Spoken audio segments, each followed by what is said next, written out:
Welcome dear rockets, कैसे हैं आप सभी। तो आज हम देखने वाले हैं माय फादर इज स्ट्रेंज का एपिसोड फर्स्ट। बहुत ही बढ़िया सीरीज है फैमिली ड्रामा के ऊपर। तो कहानी की शुरुआत एक सुबह से होती है, मतलब प्रातः काल से, और हम इतनी सुबह सुबह डैड को देखते हैं जिनका नाम है बयून हनावो। इनको प्यार से बैन कह सकते हैं। ये अपना एक रेस्टोरेंट चलाते हैं और आज सुबह ही इन्हें बहुत बड़ा ऑर्डर आया होता है, जिसकी खुशी में ये अपनी वाइफ नीना को कॉल करके बताते हैं कि सुनो सुनो, 50 रोल्स का ऑर्डर आया है एक साथ और तुम्हें इसके लिए आज मदद करनी होगी मेरी। नीना भी खुशी से रेस्टोरेंट जाती है और फिर ये दोनों मिलकर रोल्स को बनाते हैं। अब इनके बच्चों की बात की जाए, जिसमें से सबसे पहले हम हनाओ की बेटी हना को देखते हैं, जो अपनी सबसे छोटी बहन रेहा को कॉल करके बोलती है कि अरे दरवाजा खोल दो, कोई घर पर आ गया है। क्योंकि इनके घर के दरवाजे पर सुबह सुबह कोई नॉक कर रहा होता है। और जो ये हना है ना, ये एक लॉयर है, और जो ये रेहा है वो अपने रिलेशनशिप्स में और लुक्स में बिजी रहती है। अब रेहा डोर खोलने के लिए नीचे जाती है, तभी उसे रास्ते में उसका बड़ा भाई जे मिलता है। और दोस्तों, जे इस फैमिली का सबसे बड़ा बेटा होता है। उसने सिविल एग्जाम की पढ़ाई की है, लेकिन एग्जाम में 5 बार फेल होने के कारण वो करियर के प्रेशर में है,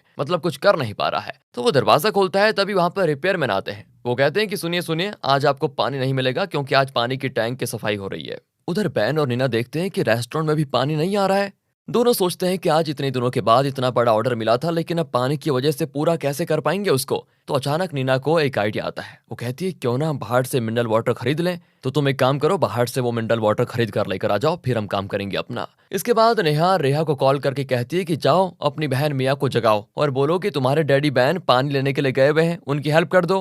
रेहा तो मिया को लात मारती है और बोलती है कि जल्दी उठो। दोस्तों, मेहा के बारे में बताना हम भूल गए। तो ये एक ऐसी लड़की है जो अपने करियर में बड़ी कंफ्यूज है, क्योंकि बेचारी को 3 साल से जॉब नहीं मिल रही है। फिर मेहा उठकर बाहर जाती है और अपने डैड की हेल्प करती है। अब हना अपनी ड्यूटी पर जाने के लिए तैयार हो रही होती है, तभी जे उसके पीछे नीचे आता है और बोलता है कि हना, मैं तुम्हें छोड़ दूं क्या आज। इसी बीच दोनों को नीचे अंकल और आंटी मिलते हैं, जो हना के मामा और मामी होते हैं, और वो उसी फ्लैट के नीचे रहते हैं। आगे देखते हैं तो हना अपने ऑफिस के वॉशरूम में रेडी होती है और फिर रेडी होकर ऑफिस के बाकी मेंबर से मिल जाती है। सभी उसकी सुंदरता की बड़ी तारीफ कर रहे होते हैं। दूसरी ओर बैन, नीना और मिया रोल्स बनाने में बिजी होते हैं। कोई कुछ कर रहा होता है तो कोई पैक करके कस्टमर को दे देते हैं, और मतलब पूरी फैमिली एक साथ लगी होती है। दूसरी ओर हना तो अपनी ड्यूटी पर गई हुई है। अगले सीन में हम एक औरत को देखते हैं जिसका नाम है लैंडलेडी बिया। वो अपने बेटे क्रिस के लिए एक सुंदर और अमीर लड़की की देखभाल कर रही है। यहाँ हना अपनी ड्यूटी के बाद एक दोस्त से मिलती है। दोनों काफी सारी शादी से रिलेटेड बातें करती है, और फिर जाते वक्त हना की दोस्त उससे कहती है कि सुनो, आज तो हम तैयार हो क्योंकि हमको एक पार्टी में जाना है। हना कहती, कौन सी पार्टी की बात कर रही है। तब उसकी दोस्त बताती है कि अरे 8 साल के बाद हम सभी क्लासमेट्स आज पार्टी करेंगे, रियूनियन हो रहा है हमारा, तुम भी आओगी ना। हना कहती, देखती हूँ, अभी कुछ डिसाइड नहीं किया, अगर टाइम लग गया तो आऊंगी। अब आगे हम देखते हैं एक्टर जोई को, जो एक डॉक्टर का कपड़ा पहनकर कोई सीन शूट कर रहा होता है। लेकिन प्रॉब्लम यह होती है कि उसकी एक्टिंग सभी को बकवास लगती है। अब शूट के बाद जोई गुस्से में क्रिस के पास जाता है। क्रिस पता है ना दोस्तों कौन? उस लैंडलेडी बिया का बेटा क्रिस। क्योंकि यहाँ पर क्रिस से गलती हो गई है। बताऊं क्या गलती? उसने जोई का एक पुराना बकवास वाला वीडियो क्लिप अपलोड कर दिया है और वो वायरल हो गया है। उस पर लोग कमेंट्स कर रहे हैं। जोई तो गुस्से में उसका कॉलर पकड़कर कहता है कि मेरी वीडियो चुपचाप डिलीट कर दे भाई, पहले बता रहा हूँ तमीज से। ये कहकर वो डस्टबिन को लात मारकर वहां से निकल जाता है। अगले दिन जे को दिखाते हैं, जो अपनी गर्लफ्रेंड के मैसेजेस का वेट कर रहा होता है। सोचता है कि अभी तक उसने रिप्लाई क्यों नहीं किया। तभी मिया जे के रूम में आती है और कहती है, सुनो, मैं जरा बाहर जा रही हूँ, देखना कोई घर पर आए तो देख लेना, मतलब हैंडल कर लेना। मिया अपने इंटरव्यू के लिए फोटो खिंचवाने जाती है। वहीं पर ब्लैक कोट पहनकर रेडी हो जाती है, फोटो खिंचवाती है और फिर फोटोग्राफर से कहती है कि सुनिए, मैं थोड़ी मतलब मुझे अच्छा सा दिखा देना फोटोशॉप करके, ठीक है। अब आगे बैन को दिखाते हैं, जिसको एजेंट से मिलकर पता चलता है कि उनके न्यू मकान मालिक ने किराया $200 से $500 बढ़ा दिया है। अब इससे बैन को बड़ी प्रॉब्लम होती है, क्योंकि इतने पैसे नहीं है उसके पास। तो एजेंट तो कहता है कि देखिए भाई, आप अपने मकान मालिक से बात करो, मुझे बीच में मत घसीटो, जो भी होगा तुम खुद डिसाइड कर लो। इसके बाद हम नीना और उसकी माँ को देखते हैं, जो अपने रेस्टोरेंट के सामने खड़ी होती है। तभी उनके रेस्टोरेंट के सामने कोई गाड़ी आकर रुक जाती है। ओह, ये गाड़ी किसी और की नहीं, लैंडलेडी बिया की है। लेकिन यहाँ पर नीना और ग्रैंड माँ तो गुस्सा हो जाती है, क्योंकि वो गाड़ी उनको लगने वाली थी। वो कहती है, तुम्हें दिख नहीं रहा क्या, गाड़ी चलाने नहीं आती? और फिर इस तरह तीनों के बीच झगड़ा हो जाता है, क्योंकि लैंडलेडी बिया भी कम नहीं है। तभी वहां पर बैन दौड़ते हुए आता है और लैंडलेडी बिया से माफी मांगता है कि प्लीज प्लीज प्लीज आप माफ कर दीजिए हमको, ये मेरी वाइफ नीना है और ये ग्रैंड माँ है। वो अपनी वाइफ नीना को बताता है कि अरे ये क्या कर रही हो, जिस फ्लैट का किराया हम दे रहे हैं वो फ्लैट इन्हीं का है, लैंडलेडी बिया का। इन्होंने ही वो खरीदा है अभी हाल ही में, और अब लैंडलेडी बिया ही हमारी नई मकान मालकिन है। ये सुनकर नीना और ग्रैंड माँ हो जाती हैं शॉक। फिर बैन बिया से कहता है कि देखिए, मुझे आपसे कुछ बात करनी है। लेकिन बिया कहती है कि पर मैं तुमसे कुछ बात नहीं करना चाहती, चले जाओ यहाँ से। आगे दोस्तों लैंडी बिया के पति को दिखाया जाता है जो अपने कुत्ते के साथ खेल रहा होता है। वो अपने पति से आज जो झगड़ा हुआ मतलब नीना ग्रैंडमा और इसका उसके बारे में बताना चाहती है, पर उसका पति कुछ रिप्लाई नहीं करता। बस इतना कहता है कि अरे अरे प्लीज यार तुम एक काम करो, मुझे मेरे डॉग को अकेला छोड़ दो, तुम्हारी ये रोज की बातें ना मुझे तंग आ गई है। बेचारी लैंडलेडी भी दुखी होकर चले जाती है वहां से। आगे हम हना को देखते हैं जो पार्टी में जाती है और सभी लोग हना की सुंदरता की तारीफ भी करते हैं। अब वहां पर आता है क्रिस अपने कुछ दोस्तों के साथ, लेकिन यहाँ क्रिस और हना एक दूसरे को चुपके चुपके देख रहे होते हैं। तभी उनके क्लासमेट में से एक लड़का क्रिस से पूछता है कि यार ये हमें आज तक पता नहीं चला कि तुमने और हना ने ब्रेकअप क्यों किया था। ओहो, लगता है दोस्तों ये दोनों पहले एक बॉयफ्रेंड गर्लफ्रेंड रह चुके हैं। क्रिस भी कहता है कि यार मैं भी बहुत हैरान हूँ कि हना ने मुझसे ब्रेकअप क्यों किया था। तो वो हना से सीधे ये बात जाकर बोल देता है कि सुनो, 8 साल के बाद आज हम मिल रहे हैं, पर तुमने ये नहीं बताया कि तुमने मेरे साथ ब्रेकअप क्यों किया था। इसका रीजन तुमने मुझे आज तक नहीं दिया। यहाँ से हमें एक फ्लैशबैक दिखाया जाता है जहाँ क्रिस पहली बार हना को यूनिवर्सिटी के फेस्टिवल में स्टेज पर देखता है और बस उसी समय क्रिस को हना से प्यार हो जाता है। दोनों एक साथ मूवी देखते हैं, दोनों एक साथ स्नो में खेलते हैं और धीरे धीरे इस तरह इनके बीच प्यार बढ़ता जाता है। लेकिन एक दिन अचानक हना क्रिस को मैसेज करती है कि मैं तुमसे ब्रेकअप कर रही हूँ और बेचारा क्रिस शॉक हो जाता है कि ये क्यों अचानक। और फिर बारिश में क्रिस हना के घर के बाहर खड़ा हो जाता है, लेकिन हना तो सिर्फ पर्दे के पीछे से उसको देखती रह जाती है, बाहर नहीं आती। यहीं पर यह फ्लैशबैक होता है खत्म। आगे हना पार्टी से बाहर आती है और अपना एक पेन निकालती है। उस पेन में रिकॉर्डिंग का सिस्टम भी होता है जिसमें हना अपनी फीलिंग्स वगैरह को रिकॉर्ड करते हुए कहती है मैं 8 साल के बाद अपने एक्स बॉयफ्रेंड क्रिस से मिली हूँ। वो ये चीजें कर ही रही होती हैं कि तभी उसकी नजर अपनी छोटी बहन रेहा पर पड़ती है जो अपने दोस्तों को चोरी से लाया हुआ हना का महंगा हैंडबैग दिखाने में बिजी होती है, जैसा कि वो उसका खुद का हो। और जैसे रेहा हना को देखती है बस समझ जाती है कि दीदी तो आज मारेगी मुझे। लेकिन हना चुपचाप बस रेहा को खड़ी होकर देखे जा रही होती है और फिर बिना कुछ बोले चली जाती है। रेहा तो सोचती है कि शायद दीदी ने मुझे माफ कर दिया, लेकिन जल्दी रेहा समझ जाती है कि नहीं, ऐसा बिल्कुल नहीं है, जरूर कुछ उसकी बहन बवाल करने वाली है। रेहा सीधे घर के लिए दौड़ पड़ती है। उधर हना घर पहुंचते ही रेहा का सबसे बेस्ट सिल्क ड्रेस निकालती है। उसी समय रेहा भी घर पर पहुंचती है तो देखती है उसका सबसे फेवरेट ड्रेस हना बाथरूम में डालने वाली है। तो रेहा हना से कहती है कि देखो हना, तुम्हारा पर्स तो वापस आ गया, प्लीज मेरा ड्रेस मुझे दे दो प्लीज। लेकिन हना इतनी गुस्से में होती है कि कुछ नहीं सुनती और उसके बाद हना रेहा का वो ड्रेस पानी में डालना शुरू कर देती है। फिर क्या था, दोनों बहनों का युद्ध शुरू। दोनों एक दूसरे पर चिल्ला रही होती हैं, धक्का मुक्की, पानी उड़ा रही होती है और घर के दूसरे भाई बहन भी अपनी तरफ से लड़ाई में कूद पड़ते हैं, एक दूसरे के बाल पकड़कर खींचने लग जाते हैं। फिर जब नीना और बैन घर आते हैं तो देखते हैं कि बच्चों ने क्या तमाशा करके रखा हुआ है। चारों झगड़ रहे हैं एक दूसरे के साथ। नीना और बैन दोनों चिल्लाते हैं कि क्या हो रहा है ये घर पर।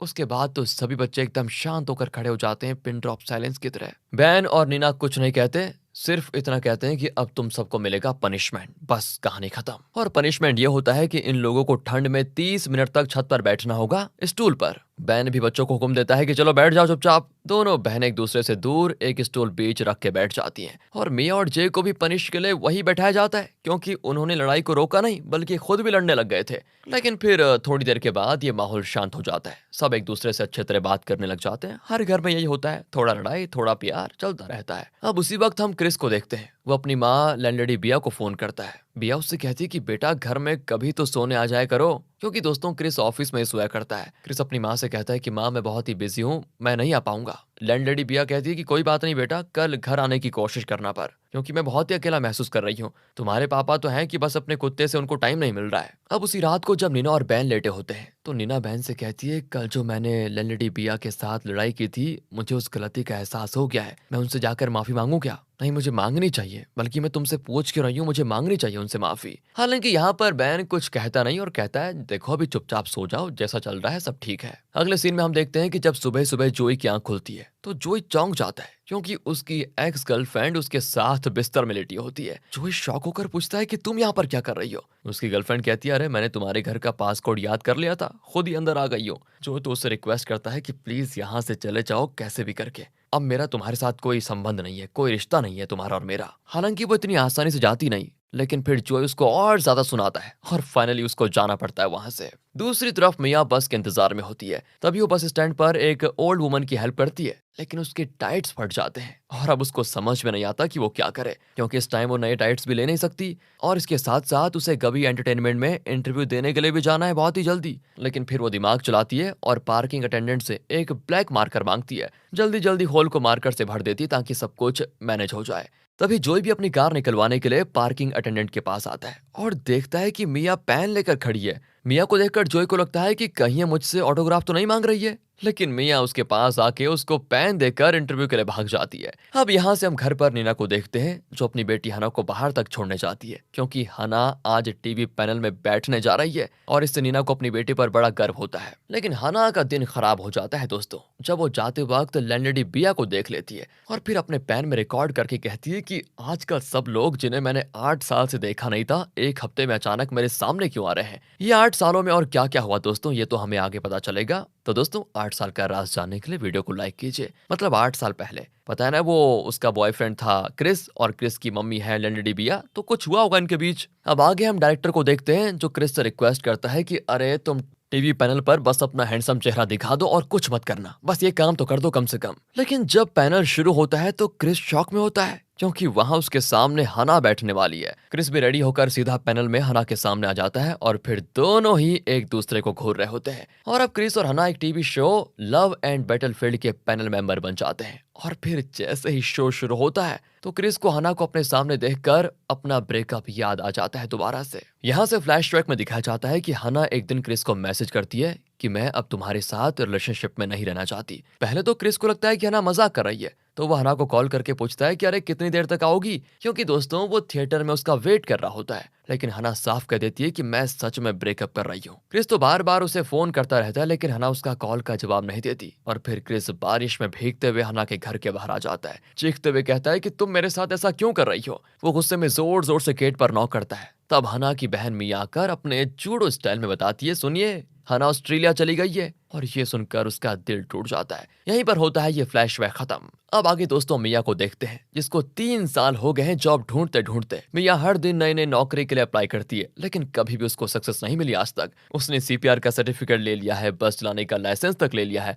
पर कोई फायदा नहीं हो रहा उसको। और स्कूल में बताऊं आपको, मिया जूडो चैंपियन थी, नेशनल फेस्टिवल में ब्रॉन्ज मेडल भी जीता था उसने। पर एक दिन उसके कंधे में चोट लग गई और इसलिए वो जूडो छोड़ देती है। उसके बाद मिया ने दुखी होकर बहुत गोलगप्पे खाए और मोटी हो गई। लेकिन फिर उसने एक दिन डिसाइड किया कि वो दोबारा जॉगिंग शुरू करेगी और मोटापा कम करके फिर से पतली हो जाएगी। और फिर से मिया गबी एंटरटेनमेंट में एक इंटरव्यू के लिए जाती है। वहां जब मिया थोड़ा नर्वस होती है तो वॉशरूम के लिए निकलती है। तभी वो एक लड़की से टकरा जाती है और उस लड़की का वहां पर नेम टैग गिर जाता है। मिया उसको उठाकर देखती है तो उसका नाम होता है यू, और ये अभी गबी एंटरटेनमेंट में टीम मैनेजर है। और पता है दोस्तों ये कौन लड़की है? ये वही लड़की है जो मिया की कभी क्लासमेट रह चुकी है, पर इन दोनों की कभी बनती नहीं थी। यू हमेशा मिया को बुली करती रहती थी। बस यू का टैग देखकर मिया को बहुत जलन भी होती है और उसका कॉन्फिडेंस भी कम हो जाता है। सोचती है कि हम दोनों साथ में थे, मैं कहाँ पर हूँ और ये कहाँ पर है, ये देखो मैनेजर बन गई। अब इंटरव्यू शुरू होता है तो मिया से पूछा जाता है कि आप जूडो करती थी, आपकी एज क्या है और शादी का क्या सोचा है।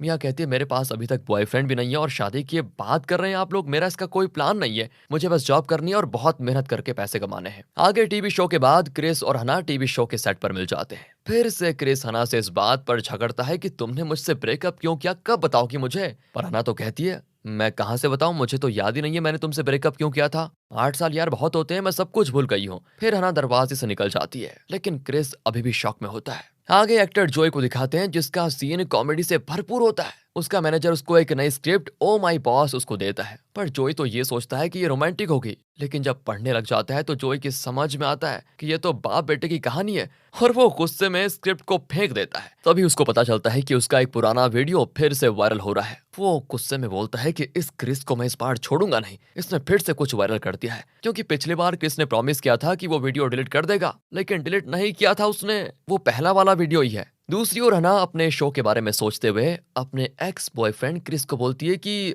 तुम एकदम ना पागल इंसान हो, तुम्हें तो पागल खाने में होना चाहिए, बार बार मेरे पीछे लगे हुए हो कि मैंने तुमसे ब्रेकअप क्यों करा, मुझे नहीं पता, मैं भूल गई हूँ। अब इधर मिया को दिखाते हैं तो वो रात भर यू के बारे में सोचती है। यू वही जो वहाँ की मैनेजर है गबी एंटरटेनमेंट की, लेकिन मिया को उससे बड़ी जलसी होती है। वो इसी सदमे में होती है कि यार उसको इतना बड़ा मुकाम मिल गया, मुझे कुछ नहीं मिला। अगली सुबह दिखाते हैं तो नीना अपने चिकन से एग्स इकट्ठा कर रही होती है और अंदर ये सिस्टर्स लोग बाथरूम के लिए लड़ रही होती हैं कि पहले मैं जाऊंगी, पहले मैं जाऊंगी। रेहा तो बाथरूम के दरवाजे को लात मारती है क्योंकि रेहा को बहुत जोर की पॉटी लगी थी दोस्तों। लेकिन हना तो बाहर आने का नाम नहीं लेती। बैन भी कहता है कि रेहा जाओ नीचे ग्रैंड माँ के घर का बाथरूम यूज कर लो, क्यों दिक्कत कर रही हो। इस तरह इनका ड्रामा चलता है दोस्तों घर में। आगे क्रिस हना के ऑफिस के बाहर उसका इंतजार कर रहा होता है। हना के आते ही क्रिस उससे फिर पूछता है कि तुमने मुझसे ब्रेकअप क्यों किया, कब बताओगी। लेकिन हना कहती है तुम सच में ना पागल हो गए हो। अरे जब मैंने एक बार बोल दिया है मुझे याद नहीं है तो बार बार वही क्वेश्चन बार बार क्यों पूछ रहे हो मुझसे। क्रिस कहता है कि तुम मुझे ब्रेकअप का रीजन बता दो, प्लीज मुझे बता दो, मुझे जानना है कि मुझ में क्या कमी रह गई थी। देखो मैं जितनी भी बार तुमसे मिलूंगा मैं यही सवाल पूछूंगा। अब आगे हम नीना को देखते हैं। वो लैंडलेडी बिया को एक स्पेशल केक देने जा रही होती है क्योंकि उस दिन जो झगड़ा हो गया था ना उसके लिए माफी मांगने के लिए। लेकिन लैंडलेडी बिया केक लेने से मना कर देती है और जब नीना बिया से थोड़ा रेंट में कमी करने के लिए बात करती है तो बिया तो सीधे कह देती है कि नहीं ऐसा कुछ नहीं होगा, जो रेट है फिक्स रेट है। दोस्तों यहाँ पर पता है ग्रैंड माँ क्या करती है, गुस्से में पानी का गिलास नीना के मुंह पे फेंक देती है क्योंकि उसको ये सब देखना बर्दाश्त नहीं होता कि उसकी बेटी किसी के सामने गिड़गिड़ाए। अब आगे जाकर नीना ग्रैंड माँ के पीछे घर तक जाती है और कहती है माँ अब मैं 50 साल की हो गई हूँ, आप मुझसे ऐसा बर्ताव क्यों करती हैं बताओ, मेरी बेइज्जती होती है दूसरी जगह। आगे रेहा को दिखाते हैं तो वो अपने फोन से सेल्फीज ले रही होती है। उसको लगता है कि उसका फेस थोड़ा सूजा हुआ है तो वो कैप्शन में लिखती है मेरा फेस थोड़ा सूजा हुआ लग रहा है। लेकिन जब कमेंट्स पढ़ती है तो लोग उसको प्रिटी कहते हैं। ये देखकर रेहा खुश हो जाती है और अपने आप को मिरर में देखती है कि हाँ सच में थोड़ा सुंदर लग रही हूँ। आगे जॉय और उसका मैनेजर एक फादर सन मूवी देखते हैं लेकिन जॉय इमोशनल नहीं होता। मैनेजर जॉय को सजेस्ट करता है कि अरे तुम अपने फादर को कॉल करो ताकि ये फादर सन वाले इमोशंस तुम्हारे अंदर आ जाएं। तो मैं तो जरा भी इमोशन नजर नहीं आ रहा है मुझे। जॉय आगे अपने स्क्रिप्ट की प्रैक्टिस करता है तभी उसको उसकी माँ का कॉल आता है। जॉय पूछता है कि माँ आप कैसी है और वो मेरा सौतेला बाप कैसा है। वो भी कह देती कि बेटा सब ठीक है। मतलब जॉय वैसे पूछना तो नहीं चाहता लेकिन गुस्से में पूछता है और जैसे कॉल कट होता है ना तो वो टर्टल से भी पूछता है कि तुम्हारा बाप कौन है। मतलब इस तरह उसको गुस्सा आता है। अगले दिन जय अपने डैड से किताब खरीदने के लिए पैसे मांगता है और पैसे लेकर चला भी जाता है। फिर मिया अपने डैड के रेस्टोरेंट में उनकी हेल्प कर रही होती है। तभी मिया के फोन पे जॉब का कॉल आता है। जॉब मतलब जॉब वालों का कॉल आता है। लेकिन यहाँ पर वो बहन से झूठ कहती है कि बस कोई पार्सल की डिलीवरी थी, उसके लिए कुछ ऐसा ही काम है बस। लेकिन पता है उसको सच में जॉब ऑफर आया होता है और इधर जय डैड के दिए पैसे से किताब नहीं बल्कि वो लॉटरी टिकट्स खरीदता है और फिर अपने अंकल के साथ वो लॉटरी को स्क्रैच करता है। अंकल तो $100 जीत जाता है, दोनों फिर 50-50 बांट लेते हैं। दूसरी तरफ हमारी मिया को अभी भी यू के स्कूल बुलिंग के दिन याद आ जाते हैं।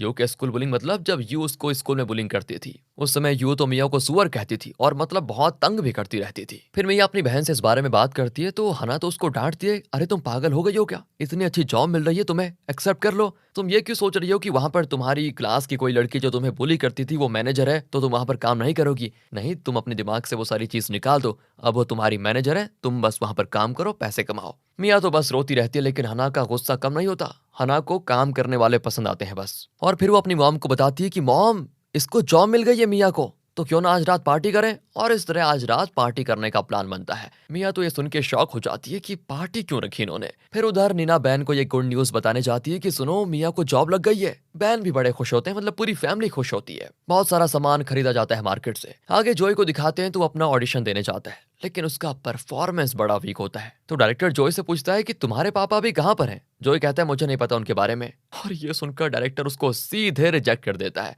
जॉय तो अब इतने गुस्से में होता है ना इस रिजेक्शन से कि वो अपने मैनेजर से भी अच्छे से बात नहीं करता। तभी वो अपने मैनेजर को डायरेक्टर से बात करते हुए सुनता है जिसमें डायरेक्टर कहता है कि मैं जॉय के साथ काम नहीं करूंगा, वो इतना घटिया एक्टर जो है। जॉय का तो दोस्तों दिमाग ही फट जाता है और ज्यादा, और वो अपने मैनेजर को गाड़ी से उतार कर खुद ड्राइव करने लग जाता है। फिर वो अपने अंकल को फोन करके कहता है कि अंकल क्या आपको याद है आपने मुझे पूछा था कि क्या मुझे वो फोटो चाहिए जो आपको मिली थी, वो फोटो मुझे अभी चाहिए, क्या वो आपके पास है। दोस्तों किस फोटो के बारे में बात हो रही है, रुक जाइए जरा। जॉय का अंकल पूछता है कि बेटा कौन सा फोटो। जॉय कहता है कि अरे मेरे पापा का फोटो, और कौन सा फोटो। दूसरी ओर ग्रैंड माँ अपनी बहू की खराब कलर चॉइसेस से परेशान होती है। उसे बहू के कलर पसंद ही नहीं आते। तभी ग्रैंड माँ की बहू को मैसेज आता है कि मिया को जॉब मिल गई है। दोस्तों आप कंफ्यूज मत होना, ग्रैंड माँ की बहू कोई और है और ग्रैंड माँ की बेटी नीना है, ओके। तो मैसेज में यह आता है कि आज पार्टी होगी, सभी आ जाना। और हर किसी को $10 पे करना होगा। पैसों के बिना कुछ काम नहीं होता। तभी अंकल वॉशरूम में जाकर लॉटरी के पैसे गिनता है और अपनी वाइफ को देता है, जिसको देखकर ग्रैंडमा खुश होती है कि चलो मेरा बेटा कम से कम पैसे तो कमा रहा है, जहां से भी कमा रहा है पर कमा रहा है। और वो इसीलिए खुश है क्योंकि अब वो ये पैसे मतलब इसमें से कुछ पैसे पार्टी में दे सकते हैं। आगे हना ने मियाँ की जॉब सेलिब्रेट करने के लिए पार्टी का सब बंदोबस्त कर लिया होता है। बैन पार्टी में आए सभी लोगों से $10 की फी कलेक्ट करता है। दोस्तों पूरी फैमिली मिलकर खुशी खुशी डिनर को एंजॉय करती है। सभी लोग एक दूसरे की तारीफ करते हुए मजा लेते हैं। फिर बयून हनाओ को यानी कि बैन को यानी कि इन बच्चों के पिता को गाने के लिए बुलाया जाता है। शुरू में तो मना करता है लेकिन फिर वो उठ के गाना शुरू कर देता है। ओह, सभी बच्चे कान बंद कर देते हैं। कितना घटिया। मतलब दोस्तों इस तरह से इनका अच्छा खासा मजाक चलता है। आगे हम देखते हैं कि जॉय अपने अंकल से मिलता है। उसके अंकल के पास एक पुरानी ब्लैक एंड व्हाइट फोटो होती है जिसमें 3 लोग होते हैं। जॉय अंकल से पूछता है कि इसमें से मेरे पापा कौन है। अंकल कहते हैं कि बेटा वो राइट वाला तुम्हारा पापा है और हाँ उसका नाम भी इस फोटो में लिखा हुआ है। दोस्तों सुनिए, जॉय उस राइट वाले फोटो मतलब कि अपने पापा के यूनिफॉर्म पे लिखा नाम पढ़ता है तो उस पर लिखा होता है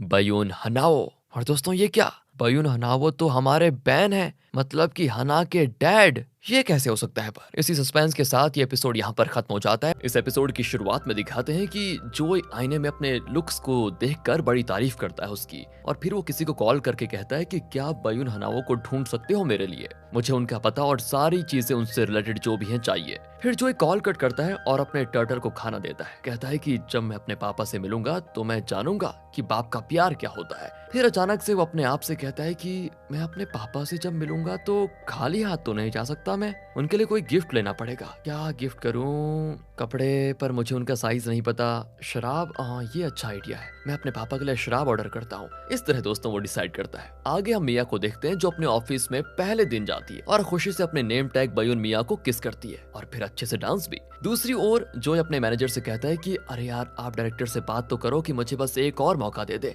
मैं इस बार देखना बहुत ही अच्छे और इमोशंस के साथ एक्टिंग करूंगा। उसका मैनेजर मान जाता है और फिर जॉय एलिवेटर की तरफ जाता है। मिया भी उसी वक्त वहां से निकलती है। लेकिन जब मिया यू को देखती है ना, जो कि उसकी मतलब क्लासमेट थी पहले लेकिन अब मैनेजर बन गई है, उसे देखकर मिया थोड़ी पैनिक कर जाती है। मतलब उसको थोड़ा सा जेलसी के साथ डर भी फील होता है और उसी चक्कर में मिया जॉय का शर्ट पकड़कर उसके पीछे छिप जाती है। जॉय तो हैरान कि ये मिया क्या कर रही है, लेकिन इस चक्कर में जॉय का शर्ट फट जाता है। इसके बाद मिया उससे बहुत बार माफी भी मांगती है लेकिन जॉय कहता है तुम पागल लड़की हो क्या। जॉय तो सीधे उसकी आईडी के साथ उसकी फोटो खींच लेता है ताकि बाद में उससे शर्ट के डैमेजेस के लिए पैसे ले पाए। अब आगे ब्रेकफास्ट के दौरान नीना को दिखाते हैं। नीना मतलब दोस्तों मिया की मॉम और हना की मॉम, इन सब की मॉम। तो वो लैंडलेडी बिया को कॉल करने की कोशिश करती है लेकिन लैंडलेडी बिया कॉल्स को इग्नोर करती जाती है। फिर मॉम अपनी परेशानी को अपने बच्चों से शेयर करती है कि नई मकान मालकिन ने अचानक से किराया $500 बढ़ा दिया है और हमारे पास इतना पैसा भी नहीं है, इसलिए हम उससे इस महीने के रेंट के लिए कुछ और टाइम मांग रहे हैं। लेकिन वो है कि हमारी बात ही नहीं मान रही, ऊपर से फोन नहीं उठा रही है, कह रही है कि अगर टाइम से रेंट नहीं दिया तो हमें रेस्टोरेंट बंद करना पड़ेगा।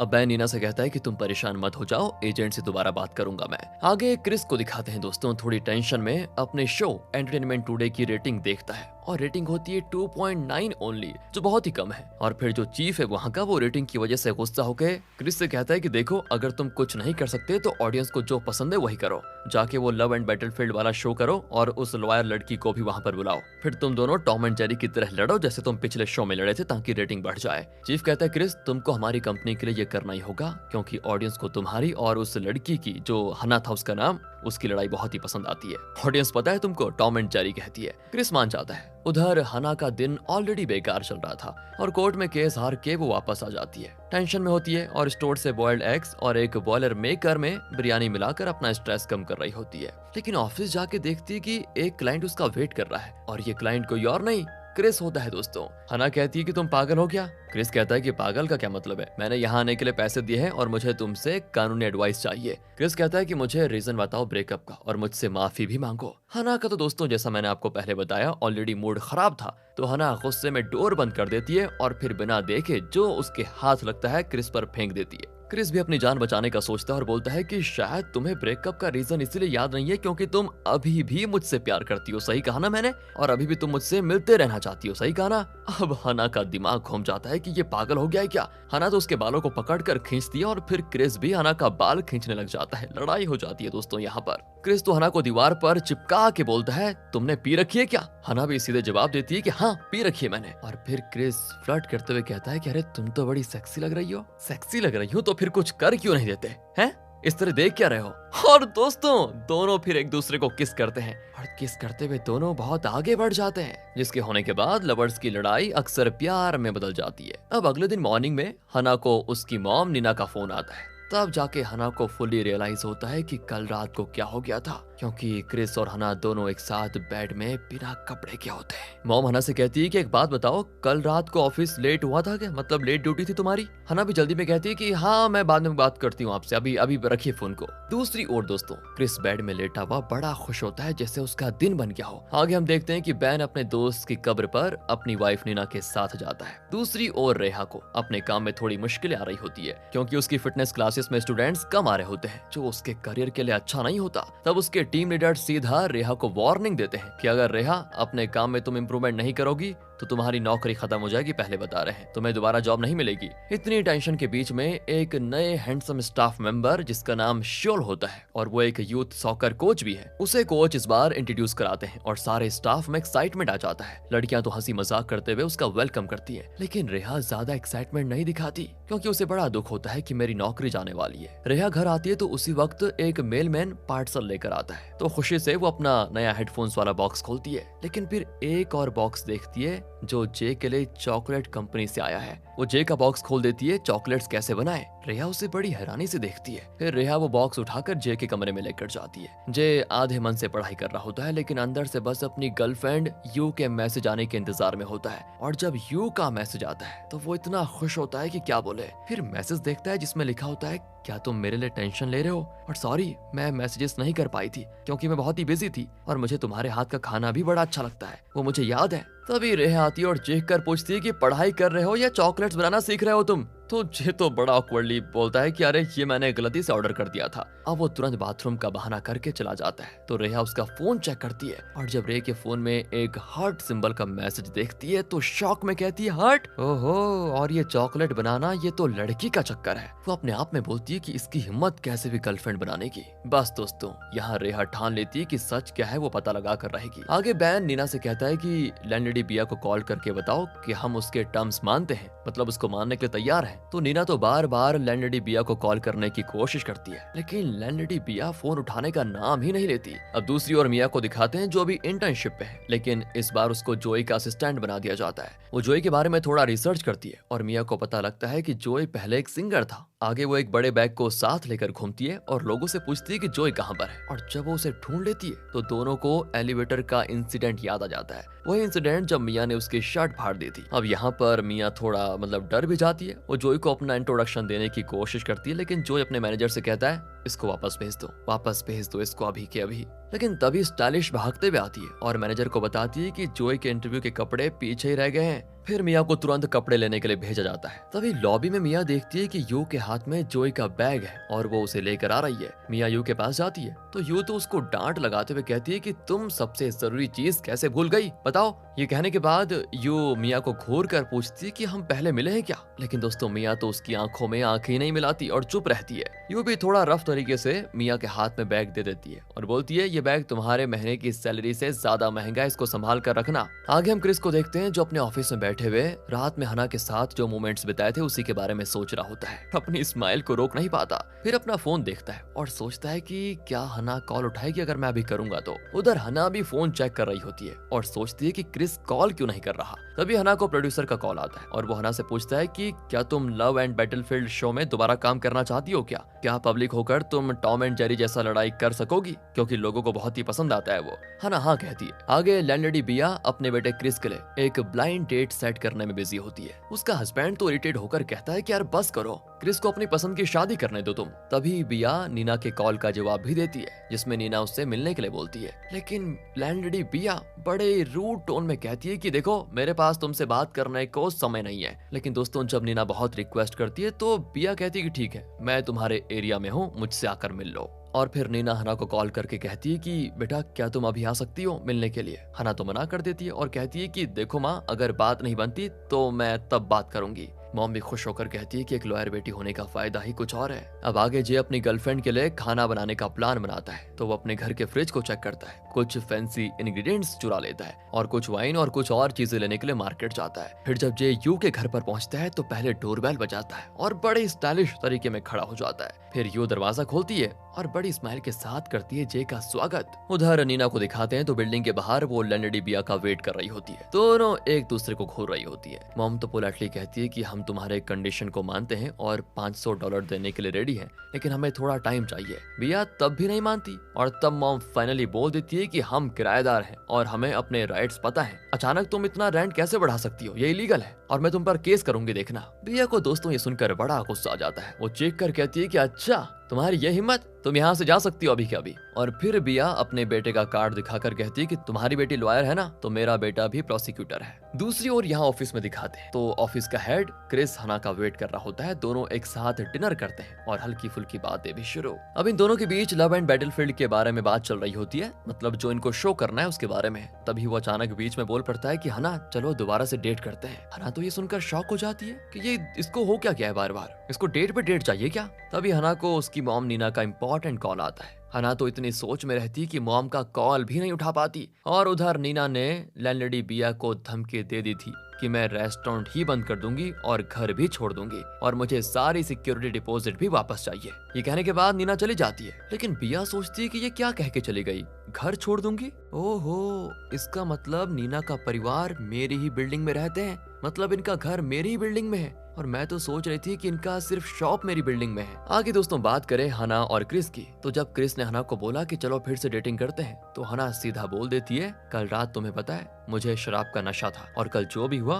उसको इतना सीरियस मत लो। हमारी स्टोरी मैं पहले बता दूं 8 साल पहले खत्म हो गई थी। ये सुनकर क्रिस दोबारा रूठ जाता है, लेकिन अपने दिल की बात कहता है कि सुनो मेरे दिल की घंटी अभी भी बजती है तुम्हारे लिए। हना भी कहती है कि सॉरी भाई, तेरे लिए मेरे दिल की घंटी खराब हो चुकी है, वो नहीं बजेगी। पर उधर नीना घर आकर गुस्से में कहती है कि बस बहुत हो गया, ये जगह और रेस्टोरेंट हम दोनों छोड़ रहे हैं, मैं अब और ज्यादा उस बिया को बर्दाश्त नहीं कर सकती। बैन कहता है कि थोड़ा शांत हो जाओ यार, शांत हो जाओ थोड़ा। और यहाँ पर नीना अपनी बेटी हना से भी नाराज है क्योंकि उसने फोन नहीं उठाया टाइम पर जब उसकी जरूरत थी। आगे जे यू के लिए एकदम शानदार डिनर बनाता है। यू भी जे का बनाया हुआ खाना बड़े मजेदार तरीके से खा रही होती है, जैसे किसी 5 स्टार होटल के शेफ ने बनाया हो, और साथ ही साथ जे की खूब तारीफ भी करती है। आगे रेहा को दिखाते हैं, वो देखती है कि उसका भाई जे घर पर नहीं है और फोन भी नहीं उठा रहा। रेहा सोचती है कि जे का ध्यान भटक गया है, ये पढ़ाई में ध्यान नहीं लगा रहा। थोड़ी देर के बाद हना घर पर आती है तो नीना तो उससे बिल्कुल बात नहीं करती। पहले हना पूछती कि मॉम आप इतनी हाइपर क्यों हो। अब क्योंकि नीना तो पहले से गुस्से में है, वो हना से कह देती है तुझे तो ये फैमिली प्रॉब्लम्स के बारे में जानने का हक ही नहीं है, चुपचाप अपने कमरे में चले जा। अब हना अपने पापा बहन से पूछती कि मॉम इतनी गुस्सा क्यों है, लेकिन वो भी कुछ ज्यादा नहीं कहते, कहते हैं मैं समझाऊंगा तुम्हारी मॉम को, सब ठीक हो जाएगा। आगे जोई को देखते हैं जो एक्टिंग की प्रैक्टिस कर रहा है। तो एक्टिंग कोच जोई से कहते हैं कि तेरे इमोशंस नहीं दिख रहे बेटा, सिर्फ रोना और चिल्लाना एक्टिंग नहीं होती।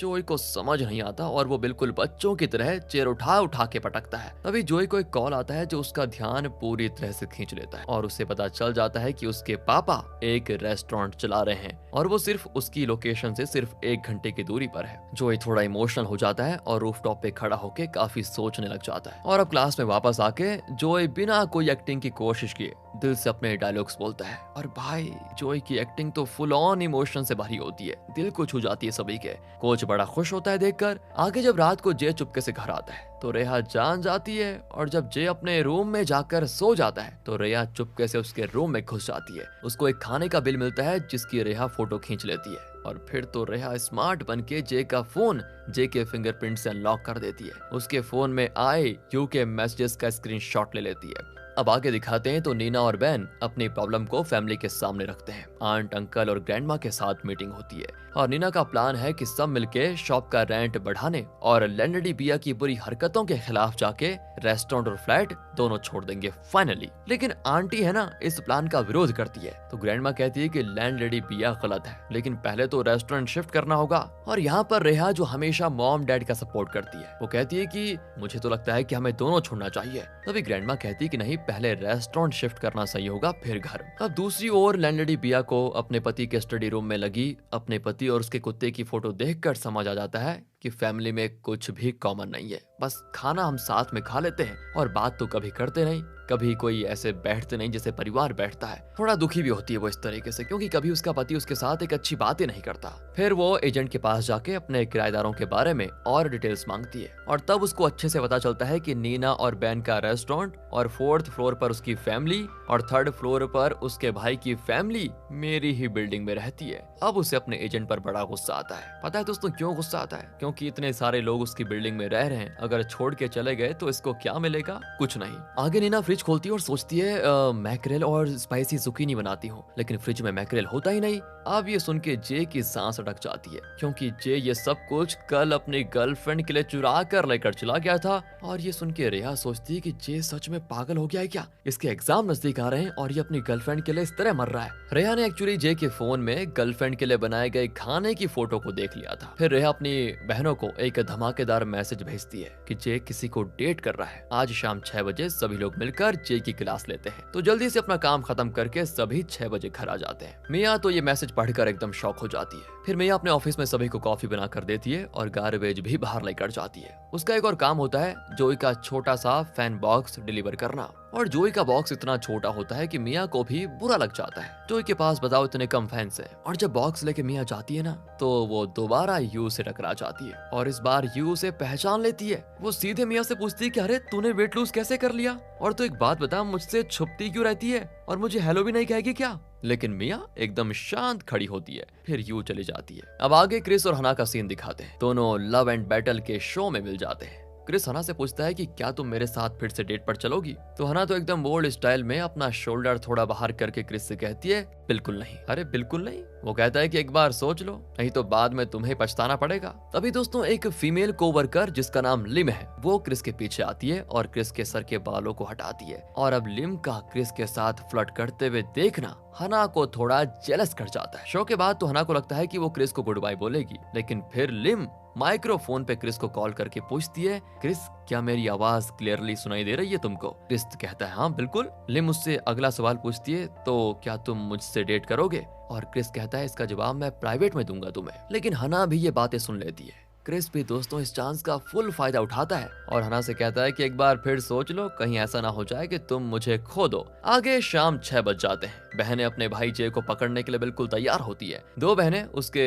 रूफटॉप डोर पे नॉक करती हैं और बेचारा जे हॉलवे डोर से भागकर बचने की कोशिश करता है, लेकिन मिया वहीं पे पहले से रेडी खड़ी थी। फिर बहनें उसे ड्रिंक्स पिलाती हैं ताकि अच्छे से बातचीत हो पाए। जे कहता है कि यार तुम लोग मेरे साथ ऐसा क्यों कर रहे हो? तभी रेहा तो अपने फोन से सारे सबूतों को जे के सामने रख देती है। जे एकदम शॉक कि ये इसने कब किया। उसके बाद सिस्टर्स के सवालों की बारिश जे पर बरस पड़ती है और सवाल कुछ ऐसे होते हैं, एग्जाम के 2 महीने बचे हुए हैं और तुम क्या सोच रहे हो? क्या तुमने पढ़ना छोड़ दिया है? लड़कियां पटाना शुरू कर दिया है? क्या तुमने लाइफ गिव अप कर दी है? और बेचारा जे डरते हुए कहता है कि अरे जो लोग एग्जाम की प्रिपरेशन करते हैं वो डेट नहीं कर सकते क्या? लेकिन बहनें एकदम जोर से चिल्लाती हैं कि 5 बार फेल होने के बाद कोई डेट नहीं कर सकता। तुम 5 बार फेल हो चुके हो। और अब सबसे बड़ा सवाल, क्या उस लड़की को पता है कि तुम एग्जाम की तैयारी कर रहे हो? दोस्तों इसकी बहनें तो उस लड़की के लिए भी काफी सारी वैसी चीजें कहती हैं कि वो भी खत्म लड़की होगी। उसने बताओ जे को कुकिंग में लगा दिया है, उसका ध्यान पढ़ाई से हटा दिया है। जे कहता है कि अरे मैं तुम्हारा बड़ा भाई हूँ और फिर भी तुम लोग मुझे नहीं समझती, मुझे तो बस मेरी यू ही समझती है। सिस्टर से एकदम चीखते हुए कहती है, अच्छा मेरी यू?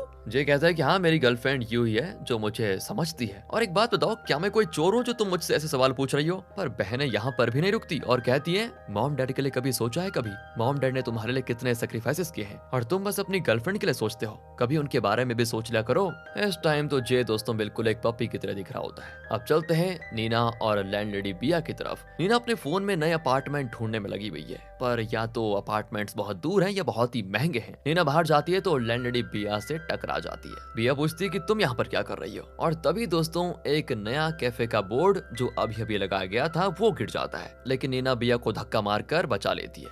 उसके बाद दोनों जमीन पर गिरती है और फिर वर्कर्स लैंडलेडी बिया को उठाने आते हैं। उसके बाद बिया भी नीना से पूछती है, क्या तुम ठीक हो? नीना कहती है कि हाँ, पर दोस्तों जब नीना उठने की कोशिश करती है तो वो खड़ी नहीं हो पाती और अब बिया थोड़ी परेशान हो जाती है कि कहीं से कुछ गहरी चोट न लग जाए। तभी वहाँ पर बैन आता है, नीना को उठाता है और बिया से पूछता है कि मेरी वाइफ को अचानक क्या हो गया। बिया कहती है कि अभी बात मत करो, इसे डॉक्टर के पास लेकर जाओ, सारा पैसा मैं दे दूंगी। लेकिन रेस्टोरेंट में आते ही नीना हंसते हंसते बोल पड़ती है कि तुमने देखा उस लैंडलेडी बिया के चेहरे के एक्सप्रेशंस को, कितनी डरी हुई थी वो। बैन समझ जाता है कि नीना ने लैंडलेडी बिया के साथ प्रैंक खेला है बढ़िया वाला, और फिर दोनों मिलकर हंसते हैं। आगे जॉय ने अपने फादर के लिए शराब खरीदी होती है गिफ्ट के लिए। फिर जॉय को उसके मैनेजर का फोन आता है। मैनेजर कहता है कि देखो तुम्हें दूसरा ऑडिशन नहीं मिलेगा क्योंकि तुम्हारी जगह कोई और मिल गया उनको। ये सुन के बेचारा जॉय बड़ा गुस्सा होता है कि मेरा काम क्यों नहीं बन रहा। जॉय तो सीधे डायरेक्टर रेयो को कॉल कर देता है पर उनका फोन स्विच ऑफ आता है। अब बस जॉय खुद ही उस बोतल से शराब पीने लग जाता है जो उसने अपने फादर के लिए खरीदी थी।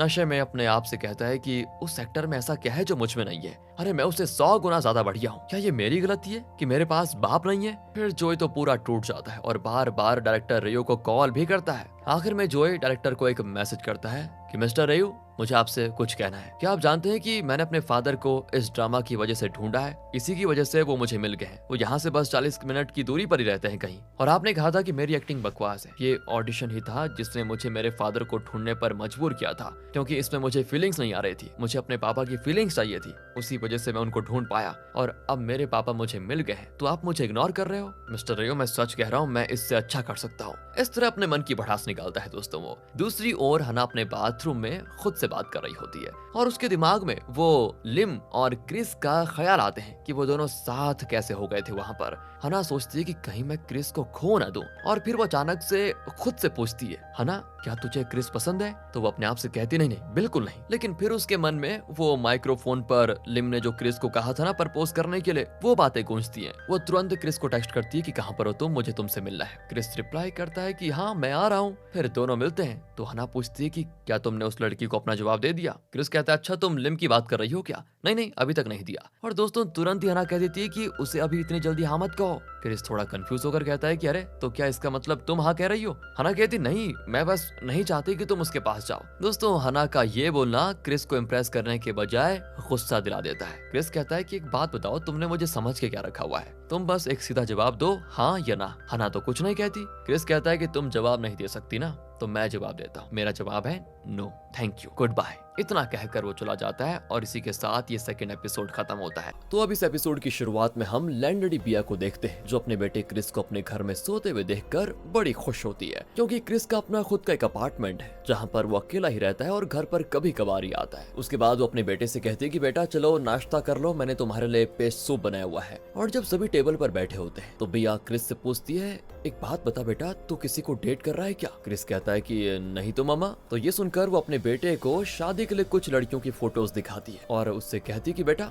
एक बार इन लड़कियों से मिल लो, अगर तुम डेट नहीं कर रहे हो तो एक काम करो, इसमें से किसी को पसंद करके शादी कर लो। क्रिस मान जाता है और कहता है कि ठीक है माँ, मैं मिल लेता हूँ। अब अगली सुबह सुबह जॉय को दिखाते हैं जो अभी ही सो के उठा हुआ है दोस्तों, और फिर उसे याद आता है कि कल रात तो उसने डायरेक्टर रेयू को नशे में एक मैसेज किया था। तो वो तुरंत अपना फोन चेक करता है जिसमें डायरेक्टर की 6 मिस्ड कॉल्स होती है। तो इसके बाद जॉय डायरेक्टर का आया हुआ वॉइस मेल सुनता है जिसमें डायरेक्टर कहते हैं कि जॉय तुम्हारी बातें सुन के अच्छा लगा, इसीलिए मैं तुम्हारे साथ एक और ऑडिशन करने को तैयार हूँ और इसके बारे में मैं तुम्हें जल्दी बता दूंगा। वॉइस मेल को सुनकर दोस्तों जॉय बड़ा खुश हो जाता है और फिर अपने मैनेजर तेबू को फोन करता है और खुशी से चिल्लाता है कि अरे पता है मुझे फिर से ऑडिशन का मौका मिल रहा है। दूसरी ओर हम बयून फैमिली में बैन को देखते हैं जो अपनी दुकान पर सबके लिए ब्रेकफास्ट बनाते हैं और फिर सभी को खाने के लिए बुलाते हैं। अब जब सभी बहनें जाने लगती हैं तो जे कहता है कि मुझे खाने का मन नहीं है, मैं नहीं आ रहा हूँ, क्योंकि दोस्तों जे का मूड ना कल रात अपनी बहनों के साथ जो उसकी गर्लफ्रेंड यू के बारे में बात हुई थी ना, उससे खराब होता है उसका मूड। तब जे की बहन उसको अपने साथ लेकर जाती है और फिर उसकी बहनें उसका मूड ठीक करने के लिए उसके प्लेट में टेस्टी चीज डालती है। अब आगे ऑफिस में लिम को दिखाते हैं जो क्रिस के ऑफिस में ही एक साथ काम करती है। वो क्रिस के साथ दोस्तों काफी फ्लर्टी हो रही होती है। क्रिस तो कोशिश करता है कि लिम से दूरी बना के रखो, लेकिन लिम उसका पीछा ही नहीं छोड़ती, उसके पीछे पड़ी रहती है। वहीं इधर लैंडलेडी बिया से उसकी एक किराएदारनी पानी हीटर के खराब होने पर बोल देती है कि उसको ठीक करवा दो।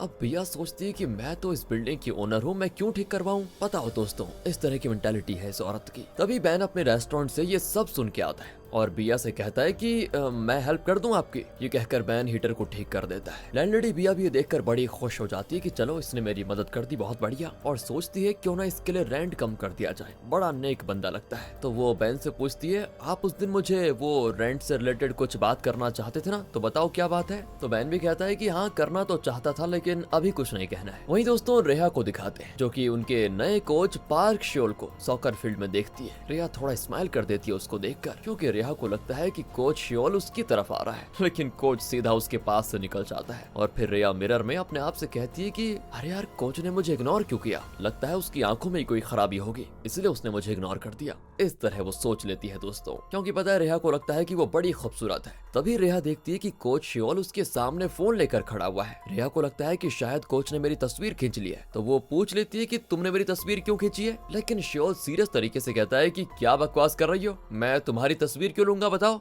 उसके बाद रेहा उसका फोन चेक करती है जिसमें बस फुटबॉल से रिलेटेड चीजें होती है, और उन्हीं को श्योल अपने फोन में देख रहा था। दोस्तों ये देखकर तो रेहा भी शॉक हो जाती है, सोचती है मैं इतनी सुंदर हूँ, हर कोई मेरा तस्वीर लेना चाहता है, और ये लड़का इतना अलग क्यों है। यहाँ से दोस्तों अब हम हना को देखते हैं जो अपने बिस्तर पर लेट के अपने आप से बात कर रही होती है कि 3 दिन हो गए क्रिस का कोई मैसेज नहीं आया। फिर वो क्रिस को एक टेक्स्ट मैसेज करती है, कैसे हो क्रिस। और जब क्रिस ये टेक्स्ट मैसेज पढ़ता है तो बड़ा इरिटेट होकर सोचता है कि इतना कुछ हो गया, ये लड़की मुझसे पूछ रही है कि मैं कैसा हूँ, ये भी कोई पूछने की बात है। और यहाँ भी क्रिस मैसेज को इग्नोर करके रिप्लाई नहीं करता। दोस्तों हना तो ऑफिस में भी बस क्रिस के बारे में सोचती रहती है, जिससे वो काम पर पूरी तरह से ध्यान नहीं दे पाती। दूसरी तरफ बैन अपनी वाइफ नीना से कहता है कि मैंने डिसाइड कर लिया कि अब नए रेस्टोरेंट के लिए नई जगह की तलाश करनी पड़ेगी बहुत ही जल्द। और बैन का ये डिसीजन सुनकर नीना थोड़ी इमोशनल हो जाती है, लेकिन नीना खुश भी बहुत होती है दोस्तों, क्योंकि बैन ने लैंडलेडी बिया के सामने झुकने से साफ मना कर दिया था। फिर नीना बैन से हंसी में कहती है कि इस बात पर तो तुम्हें किस मिलनी चाहिए, तुमने काम ही बहुत बढ़िया किया है उस लैंडलेडी बिया के सामने ना झुककर। वहीं दोस्तों लैंडलेडी बिया को फिर से उसके किराएदारों से टॉयलेट ठीक करवाने का कॉल आता है, और फिर गुस्से में बिया डिसाइड कर लेती है ये बिल्डिंग अब बेच नहीं पड़ेगी, यहाँ हर कोई परेशान कर रहा है मुझे। तो वो अपने एजेंट से कहती है मुझे ये बिल्डिंग बेचनी है। एजेंट कहता है कि अभी इस एरिया में ऐसी बहुत सारी बिल्डिंग्स हैं, तो मैम अभी तो इस एरिया में कोई बिल्डिंग नहीं खरीदेगा, आप तो एक काम करो,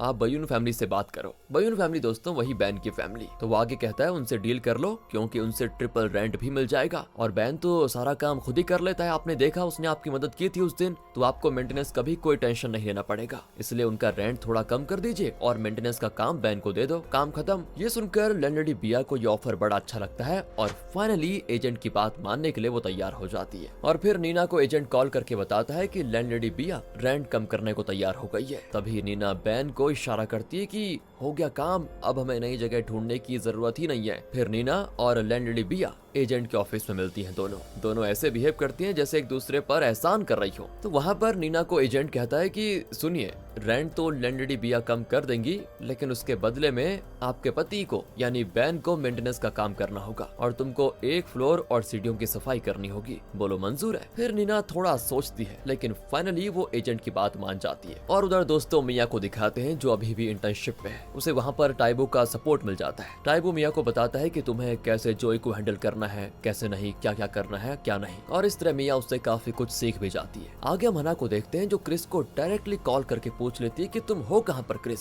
क्रिस जवाब देता है कि मैं ऑफिस में हूँ, और कहाँ। तो हना सीधे टैक्सी पकड़ के क्रिस के ऑफिस जाती है, लेकिन वहाँ जाके पता चलता है कि क्रिस वहाँ से कहीं जा चुका है। तो हना दोबारा क्रिस को कॉल करके पूछती है कि तुम हो कहाँ पर एग्जैक्टली। क्रिस हंसते हुए कहता है कि मैं कार में हूँ बेवकूफ। तभी हना एक लड़की की आवाज सुनती है, तो शॉक में पूछती है तुम उस लिम के साथ हो क्या। इस पर क्रिस कहता है कि हाँ, इसलिए मैं तुमसे ज्यादा बात नहीं कर पाऊंगा, और ये कहकर दोस्तों वो कॉल कट कर देता है। हना बहुत ही परेशान होकर सोचती है कि कहीं मैंने क्रिस को खो तो नहीं दिया। मुझे लगता है कि मैंने उसे जवाब न देकर बहुत बड़ी गलती कर दी है। अब आगे हम जोई को देखते हैं। उसको नींद नहीं आती क्योंकि उसे आज सुबह 6 बजे अपने डैड से मिलने जाना है, यानी कि बयून हनावो से मिलने जाना है। सुबह 6 बजते ही उठकर वो सोचता है कि अपने डैड से मिलने के लिए क्या पहना चाहे, सूट, हुडी, और फिर आखिर में जोई एक स्वेटर और ब्लेजर पहनता है। साथ ही एक शराब की बोतल भी गिफ्ट के रूप में लेकर बयून हनावो के रेस्टोरेंट की तरफ निकल जाता है। और दोस्तों आप भूल तो नहीं गए, बयून हनावो कौन है, पता है ना, बैन। वहाँ पहुंचकर वो देखता है कि अंदर एक सिंपल लेकिन साफ सी शॉप होती है। जोई के डैड बेन हुनावो उसे कहीं दिखाई नहीं देते, तो वो उदास होकर वापस जाने लगता है। तभी बेन उससे एक कस्टमर समझकर स्माइल देते हुए कहता है कि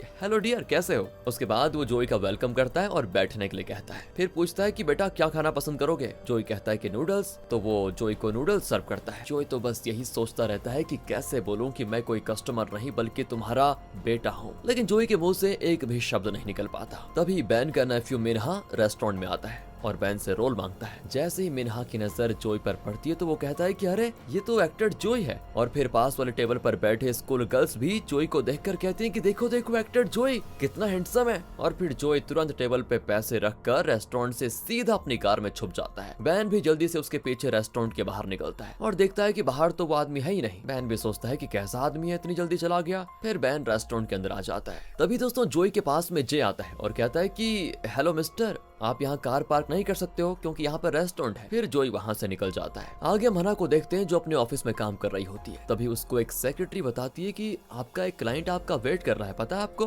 हना देखती है कि वो क्लाइंट कोई और नहीं क्रिस है। और फिर क्रिस हना के पास आके कहता है कि तुम आज ना और ज्यादा खूबसूरत लग रही हो। हना भी कहती है कि तुम मेरे नजदीक मत आओ क्योंकि तुम मुझे एक आवारा कुत्ते के जैसे लग रहे हो। लेकिन दोस्तों क्रिस तो हना के और नजदीक जाके उसे किस कर लेता है और दोनों के बीच यहाँ पर होता है रोमांस शुरू। वहीं दूसरी ओर नीना को दिखाते हैं। रेंट के कम होने की वजह से वो हंस रही होती है। तभी जे वहीं से गुजरता है तो नीना जे से कहती है कि बेटा मैं भगवान से ये प्रे कर रही हूँ कि इस बार तुम एग्जाम में पास हो जाओ। वो आगे कहती है कि बेटा एग्जाम क्लियर कर दोगे ना वैसे तुम। जे भी कहता है कि हाँ, लेकिन दोस्तों अंदर से वो बड़ी टेंशन में होता है। यहाँ मियाँ बड़ी ध्यान से फैशन के बारे में सीखने की कोशिश कर रही होती है ताकि वो नए स्टाइल्स को समझ पाए। तभी दोस्तों मियाँ की दूसरे फ्लोर से यू पर नजर पड़ती है और उसको एक हाई स्कूल का मोमेंट याद आ जाता है इस बात से। उस वक्त हुआ ये था कि स्कूल की पॉपुलर लड़कियां मिया की वेट पर बड़ा मजाक उड़ा रही थी और यू ने सबके सामने उसका वेट अनाउंस कर दिया था। और आज भी उस बात को याद करके मिया का मन बड़ा दुखी हो जाता है। आगे हम जे का रूम देखते हैं जहां मोटिवेशनल स्लोगन्स लगे होते हैं। ये देखकर समझ आ जाता है कि जे अपनी एग्जाम प्रिपरेशन में काफी सीरियस है इस बार। फिर जे अपनी बहनों यानी कि हना, रेहा और मिया इन सभी को बुलाता है और प्लान बनाता है कि डैड के 60th बर्थडे पर हम मॉम और डैड को फॉरेन ट्रिप पर भेजेंगे और इसके लिए सबको पैसा देना होगा। अब आगे कैफे में रेहा का एक्स रेहा को अपनी शादी का इनविटेशन देता है। रेहा को इससे थोड़ा बुरा भी लगता है। और फिर कैफे के अंदर जैसे ही श्योल आता है ना तो रेहा और उसका एक्स बॉयफ्रेंड दोनों फाइट करते हुए निकलते हैं। और जब वो फाइट करते हुए निकल रहे थे तो वो श्योल से टकरा जाते हैं जो फिर इन दोनों के झगड़े को रोकने लग जाता है। और इसी भगदड़ में वहाँ से रेहा का एक्स बॉयफ्रेंड भाग जाता है। लेकिन दोस्तों इस मोमेंट पे रेहा क्या करती है पता है? श्योल के चेस्ट पे सर रख के रोती है। तो कोच श्योल भी अपना हुडी रेहा को ओढ़कर उसे सॉकर फील्ड लेकर जाता है जहाँ वो आराम से अपने आंसू बहा रही होती है और श्योल के हुडी में नाक भी पहुंच रही होती है। श्योल उसको टिश्यू देता है और पूछता है कि अब तो तुम ठीक हो ना। रेहा थोड़ा खुद को संभालती है और कहती है कि हाँ मैं ठीक हूँ। फिर वो रेहा से अपना स्वेट शर्ट वापस मांगता है और कहता है खुश रहो हमेशा और वहाँ से चला जाता है। रेहा भी उस पर चीखती भी कहती है कि कैसे इंसान हो तुम, मेरे साथ इतना कुछ हो गया और तुम कह रहे हो कि खुश रहो। दूसरी ओर दोस्तों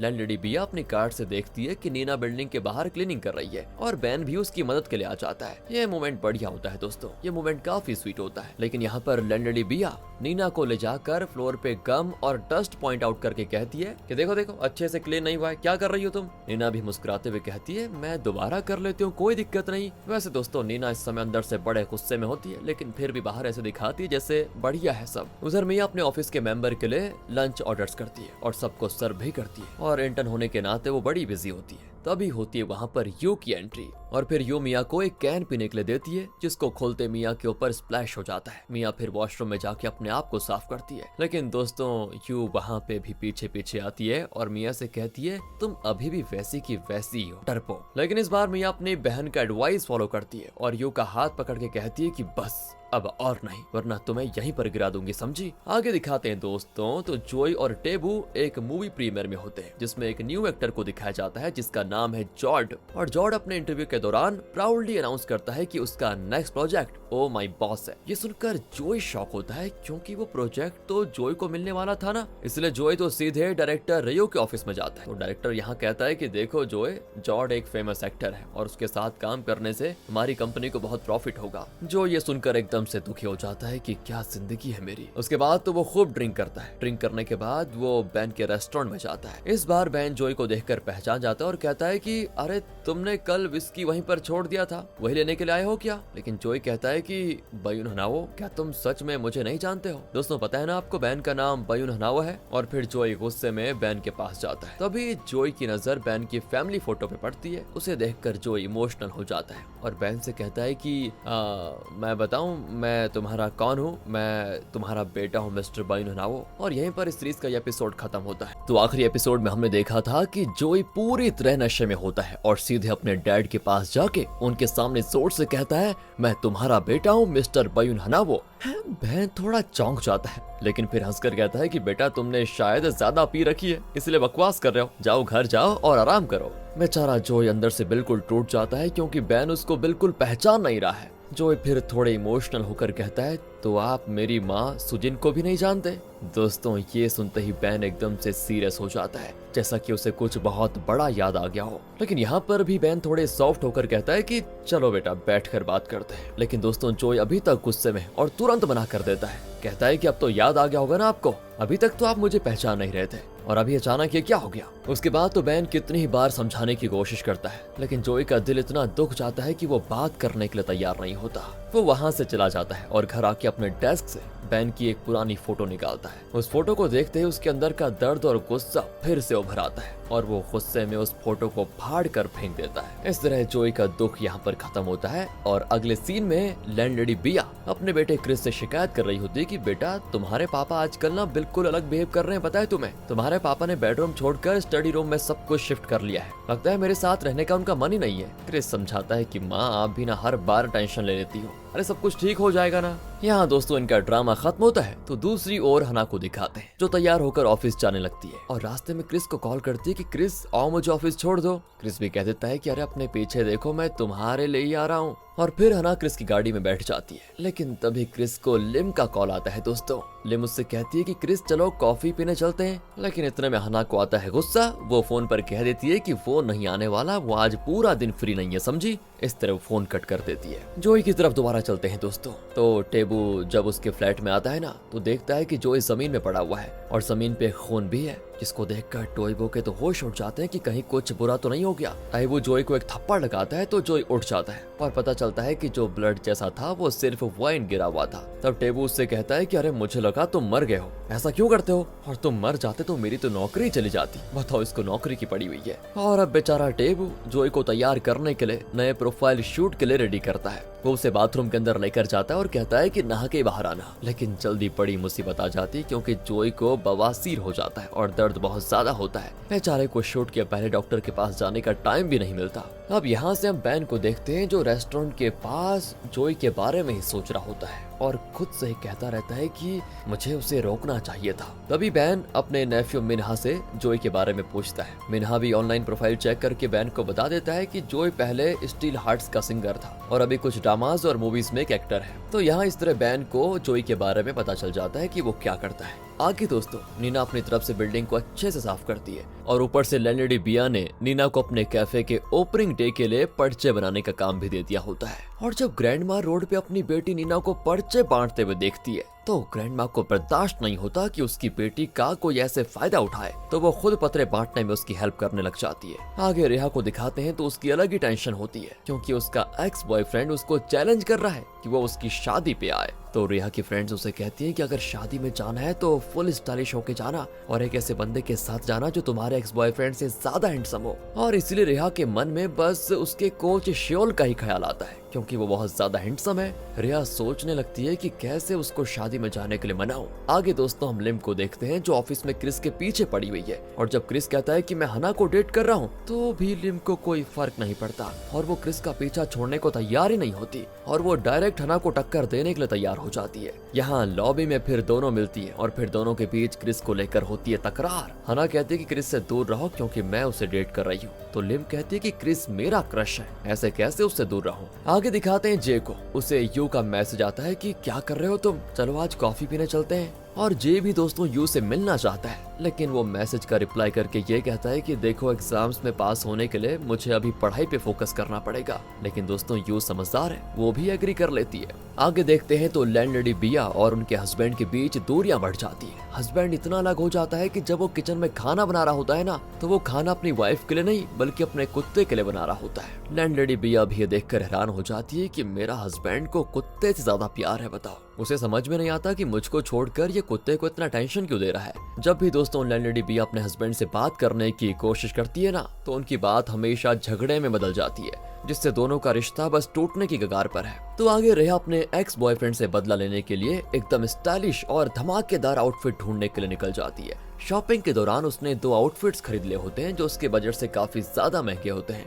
लेकिन रेहा को लगता है कि अगर एक्स बॉयफ्रेंड को इम्प्रेस करना है तो ये आउटफिट्स परफेक्ट होंगे। उसके बाद रेहा फिटनेस सेंटर में जाती है अपने नए आउटफिट्स को लॉकर में रखने के लिए, और फिर रेहा को इतनी रात को शावर की आवाज आती है। रेहा सोचती है कि इतनी रात को कौन नहा रहा होगा, तो वो देखने के लिए आगे बढ़ती है, लेकिन वहाँ काफी अंधेरा होता है। तो वो अपना टॉर्च लाइट ऑन करके रास्ता को ढूंढती है। तभी अचानक से शावर के एरिया से पार्क श्योल बिना कपड़ों के निकल जाता है, यानी उसका कोच, और दोनों इतने शॉक में होते हैं कि एकदम से चिल्ला जाते हैं। ये सिचुएशन बहुत ही ऑकवर्ड होती है दोस्तों। रेहा तो शर्म के मारे तुरंत वहाँ से भाग जाती है। इसके बाद यू को दिखाते हैं तो उसके पीरियड्स नहीं आ रहे होते हैं, तो वो अपनी प्रेगनेंसी टेस्ट करती है दोस्तों। टेस्ट का रिजल्ट आता है पॉजिटिव, जिससे वो बिल्कुल शॉक। लगता है जे ने इसके साथ कुछ कर दिया है। दूसरी ओर क्रिस और हना अपनी एक डेट प्लान करते हैं, तो हना क्रिस से पूछती है क्या तुम लिम को अपनी टीम में रखोगे क्या। क्रिस भी बड़े चिल मूड में कहता है कि हाँ, क्योंकि वो अपने काम में बहुत ही अच्छी है, इसलिए रखना पड़ेगा। फिर दोनों यहाँ से जाते हैं मूवी देखने के लिए, लेकिन पूरी मूवी में दोनों को बस नींद आती है। और फिर मूवी के खत्म होने के बाद हना कहती है कि मैं बस सोना चाहती हूँ, तो क्रिस उसे अपने अपार्टमेंट चलने के लिए बोलता है। हना मान जाती है और फिर हना पहली बार क्रिस के अपार्टमेंट जाती है, जो कि क्रिस का पर्सनल स्पेस है। यहाँ पर हना सोफे पर रिलैक्स करने का चूज करती है। फिर क्रिस उसको धीरे से कवर कर देता है, और जब हना सो रही होती है ना, तो क्रिस हना के लिए एक अच्छा सा पास्ता डिश बनाता है। फिर दोनों मस्ती करते हैं। यहाँ बैन को दिखाते हैं, एक पुरानी डायरी में देख रहा होता है, तो उसमें उसको वही पुरानी फोटो की कॉपी मिलती है जो पता है जोई के पास भी थी और उसने फाड़ दी थी। फिर बैन अपने दोस्त की कब्र पर जाता है, जहाँ वो हर साल उसकी याद में जाया करता है, और इस बार वो अपनी वाइफ नीना के साथ नहीं बल्कि अकेला जाता है। वहाँ वो एक बोतल शराब और एक बर्गर लेकर बैठता है और अपने दोस्त की कब्र से कहता है कि तुमने देखा, तुम्हारा बेटा मुझसे मिलने के लिए आया था, और वो एक हैंडसम और एक एक्टर भी है। तुम्हारा बेटा बिल्कुल तुम्हारे जैसा ही दिखता है, और तुमने मुझे ये क्यों नहीं बताया कि तुम्हारा बेटा इतना सुंदर है। मेरे दोस्त, मैं सोच रहा हूँ कि क्या मैं तुम्हारे बेटे को अपना बेटा बना सकता हूँ। दोस्तों यहाँ पर ये इस तरह बात क्यों कर रहा है, ये बेटा किसका है, क्या सीन है, आगे सब कुछ क्लियर हो जाएगा। तो आगे नीना एक गिफ्ट बॉक्स खोलती है और अंदर उसके एक सुंदर डिजाइनर बैग निकलता है। फिर जब वो बैग को खोलती है तो उसमें एक एप्पल होता है। जैसे ही नीना एप्पल को हाथ लगा लेती है, वो नीचे गिर जाता है और धीरे धीरे इतना बड़ा हो जाता है ना कि लगता है पूरा कमरा भर देगा। तभी वो होश में आती है और समझ जाती है ये सिर्फ एक सपना है। और यहाँ पर बताऊं क्या लगता है नीना को, कि ये लकी सपना मेरे बेटे जे के लिए है, यानी कि इस बार वो एग्जाम में जरूर पास हो जाएगा। नीना को बस अपने बेटे जे की ही टेंशन है कि वो कभी पास नहीं हो पाता, इसलिए उसे लगता है कि ये सपना जे के लिए गुड लक लेकर आया है। और फिर ब्रेकफास्ट के दौरान वो अपने सभी बच्चों को बताती है, मतलब सभी घर वालों को, और घर वाले भी इसमें बड़ी दिलचस्पी लेते हैं। लेकिन ये सपना जे के लिए नहीं होता, बल्कि जे के आने वाले बच्चे के लिए होता है, क्योंकि मैंने पहले कहा था ना दोस्तों, यू के पीरियड्स नहीं आ रहे थे, वो प्रेग्नेंट हो गई थी, शायद इसीलिए। और जब ये बात घर वालों को पता चलेगी तो उनकी हालत क्या होगी, मजा आएगा देखने में। आगे हम एक हॉस्पिटल के रूम को देखते हैं, जहाँ जोई आराम कर रहा होता है। वहाँ पर कंपनी मैनेजर जोई को देखने के लिए आता है, तो जोई तो गुस्से में आकर मैनेजर से कहता है कि अरे उस लड़की को निकाल दो, उसने ही मुझे इस हालत में पहुँचा दिया है। और पता है दोस्तों, ये बात किस लड़की की हो रही है, ये बात हो रही है मिया की, जिसकी गलती की वजह से जोई गिर गया था। अब आगे क्रिस पार्टी कर रहा होता है, तो उसे हना का एक टेक्स्ट मैसेज मिलता है जिसमें वो कहती है कि चलो मसाज करवाने चलते हैं। क्रिस बड़ा खुश होता है कि चलो मजा आएगा, लेकिन जब वो अपने कोवर्कर से सुनता है कि सभी लोग बैटिंग कर रहे हैं, कि क्रिस का शो नहीं चलेगा, तब क्रिस स्ट्रेस में आ जाता है और हना को रिप्लाई देता है कि देखो आज मुझे बहुत काम है, आज तो मैं नहीं आ पाऊंगा। हना को इससे थोड़ा बुरा भी लगता है कि यार ये नहीं आ पा रहा है, लेकिन फिर वो अपने दोस्त कयून को कॉल करती है और उसे साथ चलने के लिए कहती है। अब मसाज के टाइम पर दोस्तों हना अपनी दोस्त कयून को बताती है कि कि मैं और क्रिस, पता है तुम्हें, वापस डेट कर रहे हैं और अब मैं क्रिस के साथ सब कुछ करना चाहती हूँ, जैसे कि साथ में कुकिंग करना, अच्छी वाइन खोलना और मस्त चिल करना। उसकी दोस्त कयून भी उससे कहती है कि अगर सब कुछ करना है तो शादी क्यों नहीं कर लेती। लेकिन यहाँ पर हना थोड़ी चुप हो जाती है क्योंकि उसको लैंडलेडी बिया के साथ हुआ पुराना झगड़ा याद आ जाता है और उसका बेटा ही तो क्रिस है, इसलिए वो थोड़ी समस्या में होती है। और हाँ, एक और बात है, हना और लैंडलेडी बिया का झगड़ा क्यों हुआ था आगे पता चलेगा आपको। फिर हम हॉस्पिटल का सीन देखते हैं जहाँ मिया जोई से माफी मांगने चाहती है। मिया माफी मांगते हुए जोई को एक बड़ी सी सीवीड का पैकेज देती है और कहती है ये बवासीर के लिए अच्छा होता है। लेकिन जोई बवासीर का नाम सुनते ही बड़ा गुस्सा हो जाता है और उसे फेंक देता है। फिर मिया अपना लिखा हुआ अपॉलॉजी लेटर जोर जोर से पढ़ना शुरू करती है और जैसे मिया कहती है ना कि आपके बवासीर के बारे में मुझे नहीं पता था, मैंने गलती से तार को खींच लिया था। जोई तो दोस्तों बवासीर का नाम फिर से सुनता है तो वो हॉस्पिटल से मिया को निकाल लेता है। यहाँ यू को दिखाते हैं, वो अपनी डॉक्टर अपॉइंटमेंट के लिए जाती है और वहाँ उसे पता चलता है कि वो 5 महीने से प्रेग्नेंट है। आगे हम फिटनेस सेंटर के हेड को देखते हैं जो सभी को बता रहा होता है कि कोई भी फिटनेस सेंटर में रात 10 बजे के बाद नहीं रुकेगा। और फिर मीटिंग के बाद शियोल रेहा से कल रात के बारे में बात करना चाहता है, मतलब कल रात जो वो नंगा हो गया था वाला सीन। लेकिन यहाँ रेहा शियोल से बात ही नहीं करना चाहती क्योंकि उसे बहुत ज्यादा शर्म आती है। अब आगे दोस्तों दिखाते हैं तो जय नीना के पास आता है और देखता है कि नीना को तो बुखार है, यानी उसकी माँ को। तो जय तुरंत अपने पापा बैन को कॉल करता है। बैन भी तुरंत अपनी वाइफ नीना का ख्याल रखने लग जाता है। तभी जय भी अपनी बहनों को मैसेज करके बताता है कि मॉम बीमार है। सभी बहनें जल्दी से घर पहुंच जाती है। लेकिन तब नीना कहती है मैं ठीक हूँ, लेकिन उसे अंदर से दोस्तों खुशी भी होती है कि सभी उसकी केयर कर रहे हैं, मतलब एक ही आवाज में सभी उसके पास आ गए। इतना ख्याल रखते हैं उसकी फैमिली वाले उसका। तो हना अपनी मॉम को डांटती है कि मॉम ये सब सफाई करने की वजह से ही हो रहा है, पता है आपको, और ये सब काम दिया था उस लैंडलेडी बिया ने आपको। मुझे बड़ा गुस्सा आ रहा है उस पर। फिर जय जल्दी से नीना के लिए टेस्टी सूप बनाकर लेकर आता है। उसके बाद रेहा नीना को खिलाती है। उसी रात दोस्तों तीनों बहनें और नीना एक साथ सोते हैं। सभी फेस मास्क लगाती हैं और थोड़ा गर्ल टॉक करती हैं जैसे लड़कियां करती हैं, जैसे कि रेहा को अपने एक्स की शादी में जाना चाहिए या नहीं, इस तरह की बातें। और ये बड़ा ही स्वीट मोमेंट होता है फैमिली के लिए। तो इसको देखकर बताए नीना क्या कहती है, बीमार होना अच्छा होता है क्योंकि सारे फैमिली वाले एक साथ मिल जाते हैं, मतलब अच्छे से रहते हैं। तभी दोस्तों बैन भी छुपके से उनको देखने आता है और बड़ा अच्छा मोमेंट होता है ये। तो यहाँ किचन में दिखाते हैं, बैन जे से पूछता है कि बेटा पढ़ाई कर रहे हो ना आजकल, कहीं मुश्किल तो नहीं हो रही है। जे जवाब देता है कि हाँ मुश्किल तो है। और फिर बैन जे को हिम्मत देते हुए कहता है कि बेटा बस मेहनत करते रहो, तुम जरूर कामयाब हो जाओगे। लेकिन बैन को दोस्तों एक और टेंशन है। वो जोई के बारे में सोचकर कहता है कि अब मैं जोई को कैसे ढूंढूं, वो कहाँ गया होगा। और फिर बैन उस रात को याद करता है जब जोई उससे मिलने के लिए आया था। तो उस दिन जोई टैक्सी ड्राइवर को स्टार पैलेस चलने के लिए बोल रहा था। स्टार पैलेस मतलब जो जोई का अपार्टमेंट है दोस्तों, वही। दूसरी ओर ग्रैंडमा देखती है कि नीना अभी भी थोड़ी बीमार है, इसलिए ग्रैंडमा नीना से कहती है मैं तेरी जगह आज अपार्टमेंट की सफाई करूंगी। और जब ग्रैंडमा सफाई कर रही होती है तो लैंडलेडी बिया वहां से गुजरती है उस समय, और फ्लोर की सफाई सही से ना होने पर ग्रैंडमा को बड़ा उल्टा सीधा बोलना शुरू कर देती है। लेकिन ग्रैंडमा तो ग्रैंडमा है, उसके टॉन्ट्स को इग्नोर करती है और फ्लोर की सफाई करती रहती है। लेकिन सफाई करते करते बेचारी बुढ़िया थक भी जाती है। दूसरी ओर यू को दिखाते हैं जो जे को डिनर के लिए बुलाती है। जे थोड़ा यहाँ अनकंफर्टेबल फील करता है क्योंकि रेस्टोरेंट काफी एक्सपेंसिव है, लेकिन यू कहती है मैं पे कर दूंगी यार, एंजॉय करो। फिर यू जे से ये पूछती है तुम्हारे डैड का रेस्टोरेंट कहाँ पर है, क्योंकि मैं तुम्हारे डैड के रेस्टोरेंट में जाना चाहती हूँ। लेकिन यहाँ जे यू को अपने डैड के रेस्टोरेंट का नाम बदल के कहता है मेरे डैड एक जापानीज सुशी रेस्टोरेंट चलाते हैं, क्योंकि दोस्तों जे के डैड का रेस्टोरेंट यानी बैन का रेस्टोरेंट बहुत ही छोटा होता है, इसलिए जे झूठ कहता है। लेकिन अचानक से यू जे को बताती है कि पता है तुम्हें मैं प्रेग्नेंट हूँ। दोस्तों जे के तो जैसे पैरों तले जमीन खिसक जाती है।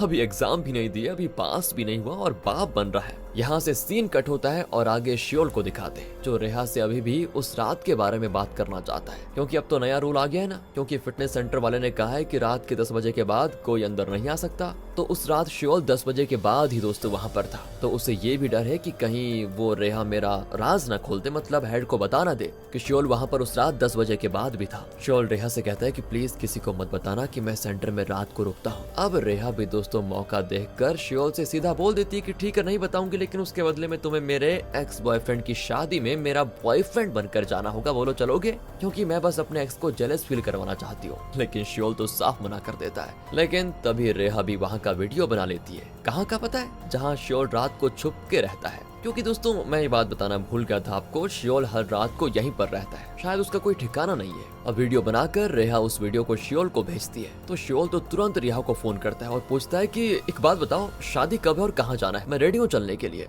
बताओ, मान गया। आगे देखते हैं हना को, जो उस रात क्रिस के अपार्टमेंट में उसका इंतजार कर रही होती है चिकन और बियर के साथ, और फिर दोनों चिकन और बियर पार्टी एंजॉय करते हैं। तभी बजती है टन टन डोरबेल। तो यहाँ पर दोस्तों लिम आई होती है क्रिस का फ्लैश ड्राइव देने के लिए, और लिम की आवाज को सुनकर हना का तो सरदर्द हो जाता है। वो बताऊं क्या करती है, अपनी शर्ट थोड़ी ढीली करती है, क्रिस का टाई अपने गले में लटका कर और लिपस्टिक थोड़ा फैलाकर लिम के सामने आती है। ऐसा दिखावा करती है जैसे क्रिस और हना के बीच में बहुत कुछ हो गया, और लिम भी हना को ऐसी हालत में देखकर चली जाती है। तो क्रिस को हना का ये एटीट्यूड ज्यादा ही पसंद आ जाता है, मतलब ये बोल्ड एटीट्यूड। लेकिन हना तो बड़ी गुस्से में होती है और पूछती है, ये लिम यहाँ रोज आती है क्या? क्रिस ना कहता है और हना से पूछता है, क्या तुम मेरे साथ शिफ्ट होना चाहती हो, इसीलिए पूछ रही हो? हना भी कहती है, शिफ्ट होंगी तो क्या रेंट देना पड़ेगा? क्रिस कहता नहीं, कुछ नहीं देना होगा तुम्हें। हाँ तो ठीक है, तुम्हारे लिए मैं शिफ्ट हो जाऊंगी, लेकिन हम साथ नहीं रहेंगे। मैं अपनी मर्जी से आऊंगी, अपनी मर्जी से जाऊंगी। ये सुनकर क्रिस के चेहरे पे बड़ी सी मुस्कान आ जाती है और वो हना को प्यार से उठा लेता है। आगे देखते हैं दोस्तों हम मिया को,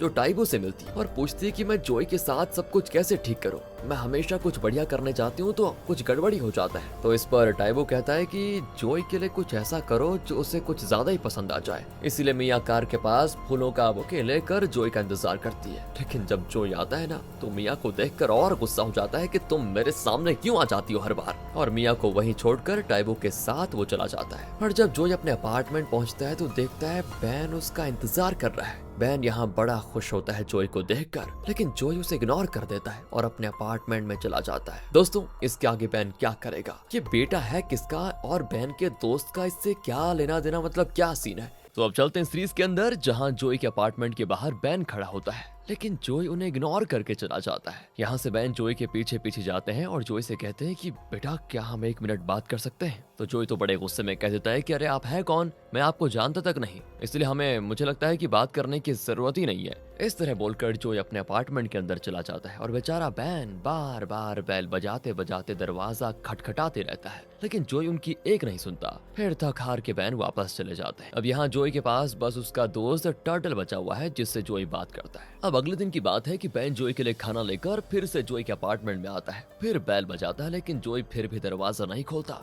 वो आराम से शावर लेता है और तैयार होता है, लेकिन जाने से पहले मॉनिटर चेक करता है और देखता है कि बैन अभी तक वहाँ पर खड़ा है कि चला गया। फिर वो बिल्डिंग सिक्योरिटी को कॉल करता है और कहता है कि भाई इन्हें यहाँ से हटा दो यार, मुझे जाना है। सिक्योरिटी वाले आते हैं और बैन को लेकर चले जाते हैं। आगे दोस्तों पहली बार हना सुबह ब्रेकफास्ट बनाती है और सबको बड़े प्यार से खिलाती है। फिर नीना हना से पूछती है कि बेटा क्या तुम कुछ बात करना चाहती हो क्या, आज इतना प्यार कैसे आ रहा है फैमिली पर? तो हना अपने पेरेंट्स से बताती है कि मुझे घर से ऑफिस जाने में बहुत समय लग जाता है और मैं बहुत थक भी जाती हूँ, तो इसीलिए मैं अपने ऑफिस के पास एक रूम लेना चाहती हूँ। लेकिन मेरी एक फ्रेंड मेरे ऑफिस के पास में अकेली रहती है और उसने मुझे अपने साथ शिफ्ट होने के लिए कह दिया है, तो अब से मैं हर संडे को घर आया करूंगी बस। यहाँ से फिर हना आगे अपनी स्टोरी ऐसे सुनाती है कि मॉम डैड बिल्कुल मान जाए। नीना भी कहती है कि शायद बेटा ये अच्छा आइडिया है, लेकिन बैन कहता है कि बेटा मुझे थोड़ा सोचने के लिए टाइम चाहिए, मैं इस तरह मतलब बच्चों को खुली आजादी अभी एकदम से नहीं दे सकता। दूसरी ओर दोस्तों जे बड़ा परेशान है क्योंकि उसकी गर्लफ्रेंड यू प्रेग्नेंट हो गई है,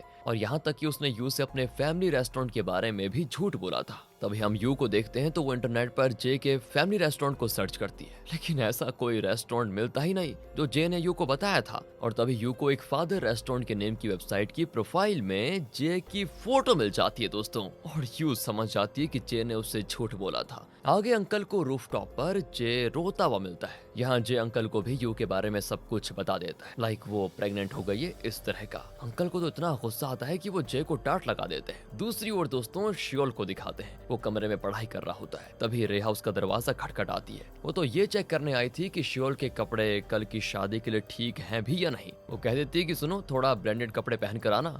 इधर बयून फैमिली में एक मीटिंग रखी जाती है क्योंकि यहाँ पर डिस्कस होने वाला है कि हना को उसकी दोस्त के साथ शिफ्ट होने के लिए भेजा जाएगा या नहीं। लेकिन यहाँ मिया अपनी बहन के लिए बड़ी खुश होती है, लेकिन रेहा के भी कुछ क्वेश्चंस होते हैं, लाइक क्या वो हना का बैग ले सकती है, क्या वो हना का रूम ले सकती है। और जब हना अपना बैग देने से मना करती है तो रेहा तुरंत उसके अगेंस्ट हो जाती है। ऊपर से जे भी मना करता है और कहता है कि दुनिया बहुत डेंजरस है और बड़े भाई होने के नाते इस बात के मैं बिल्कुल खिलाफ हूँ। फिर नीना कहती है कि जो भी बैन का डिसीजन डिसीजन होगा वही मेरा भी होगा। तो बहन भी कह देता है कि मैं भी इसका अगेंस्ट हूँ और इस तरह मीटिंग होती है खत्म। फिर रात को नीना बहन से कहती है कि अरे सुनो ना, थोड़ा अपना डिसीजन के बारे में फिर से सोच लो, क्योंकि जब वो ड्यूटी से घर आती है तो मैं रोज उसका मुरझाया हुआ फेस देखती हूँ और मैं जानती हूँ कि हना बड़ी हो गई है और रिस्पॉन्सिबल भी है। बहन तो बस दोस्तों उसकी बातें सुनता रहता है, कोई जवाब नहीं देता। अगले दिन की बात है दोस्तों, नीना हना को समझाती है कि तुम्हारे डैड तुम्हारे लिए इमोशनल है, क्योंकि जब तुम पैदा हुई तो वो जमीन आसमान करके एक रोए थे और अब अचानक से तुम बाहर शिफ्ट होने को बोल रही हो ना, तो उन्हें ज्यादा चिंता हो रही है तुम्हारी। यहाँ से हना सीधे रेस्टोरेंट में बैन से मिलती है और कहती है कि डैड मैं 6 बजे ड्यूटी से घर आती हूँ, तो क्या आप मुझे लेने आ जाओगे?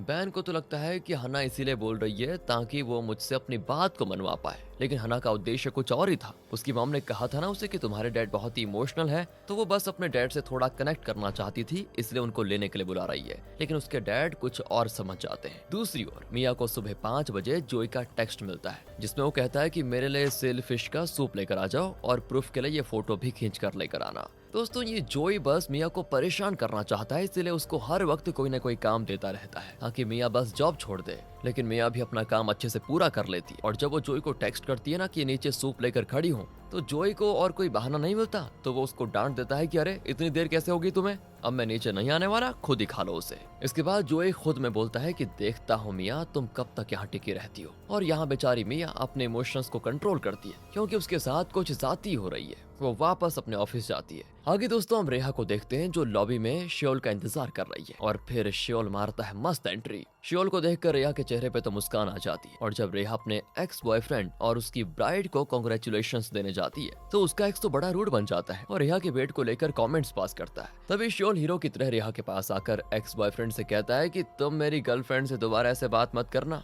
और ना ही उसे दोबारा कांटेक्ट करने की कोशिश करना, समझे? फिर क्या था, रेहा का तो दिल गार्डन गार्डन हो जाता है और रेहा और श्योल को देखकर फोटोग्राफर भी उससे काफी इंप्रेस हो जाता है। कहता है कि तुम दोनों बड़े अच्छे कपल लग रहे हो, आओ एक बढ़िया सी फोटो ले लो। फिर उन्हें दूल्हा दुल्हन के साथ भी एक फोटो खिंचवाने के लिए बोल देता है। इधर दोस्तों बैन को दिखाते हैं, वो स्टेशन पर हना का इंतजार कर रहा होता है, क्योंकि हना ने सुबह कहा था ना कि मुझे लेने के लिए आ जाना। और जब हना काम से निकलती है तो बैन उससे कहता है कि तुम हमारे लिए हमेशा एक छोटी बच्ची ही रहोगी बेटा, लेकिन अब तुम कह रही हो कि मुझे अपने दोस्त के साथ शिफ्ट होना है, तो मैं हाँ कर देता हूँ उसके लिए। हना भी काफी खुश हो जाती है। वो अपना पर्स बैन के हाथ में देकर बैन का हाथ पकड़ के उसके साथ बच्चों की तरह चलते हुए जाती है, जैसे कि स्कूल के बाद घर लौट रही हो। वहीं जे पूरे दिन यू के कॉल्स को इग्नोर करता रहता है और इसीलिए यू जे के डैड के रेस्टोरेंट में आ जाती है और ये जे भी रेस्टोरेंट के पास ही होता है, कॉल्स को इग्नोर करता रहता है बिना ये जाने कि यू वहीं पर खड़ी हुई है और जे को देख भी रही है।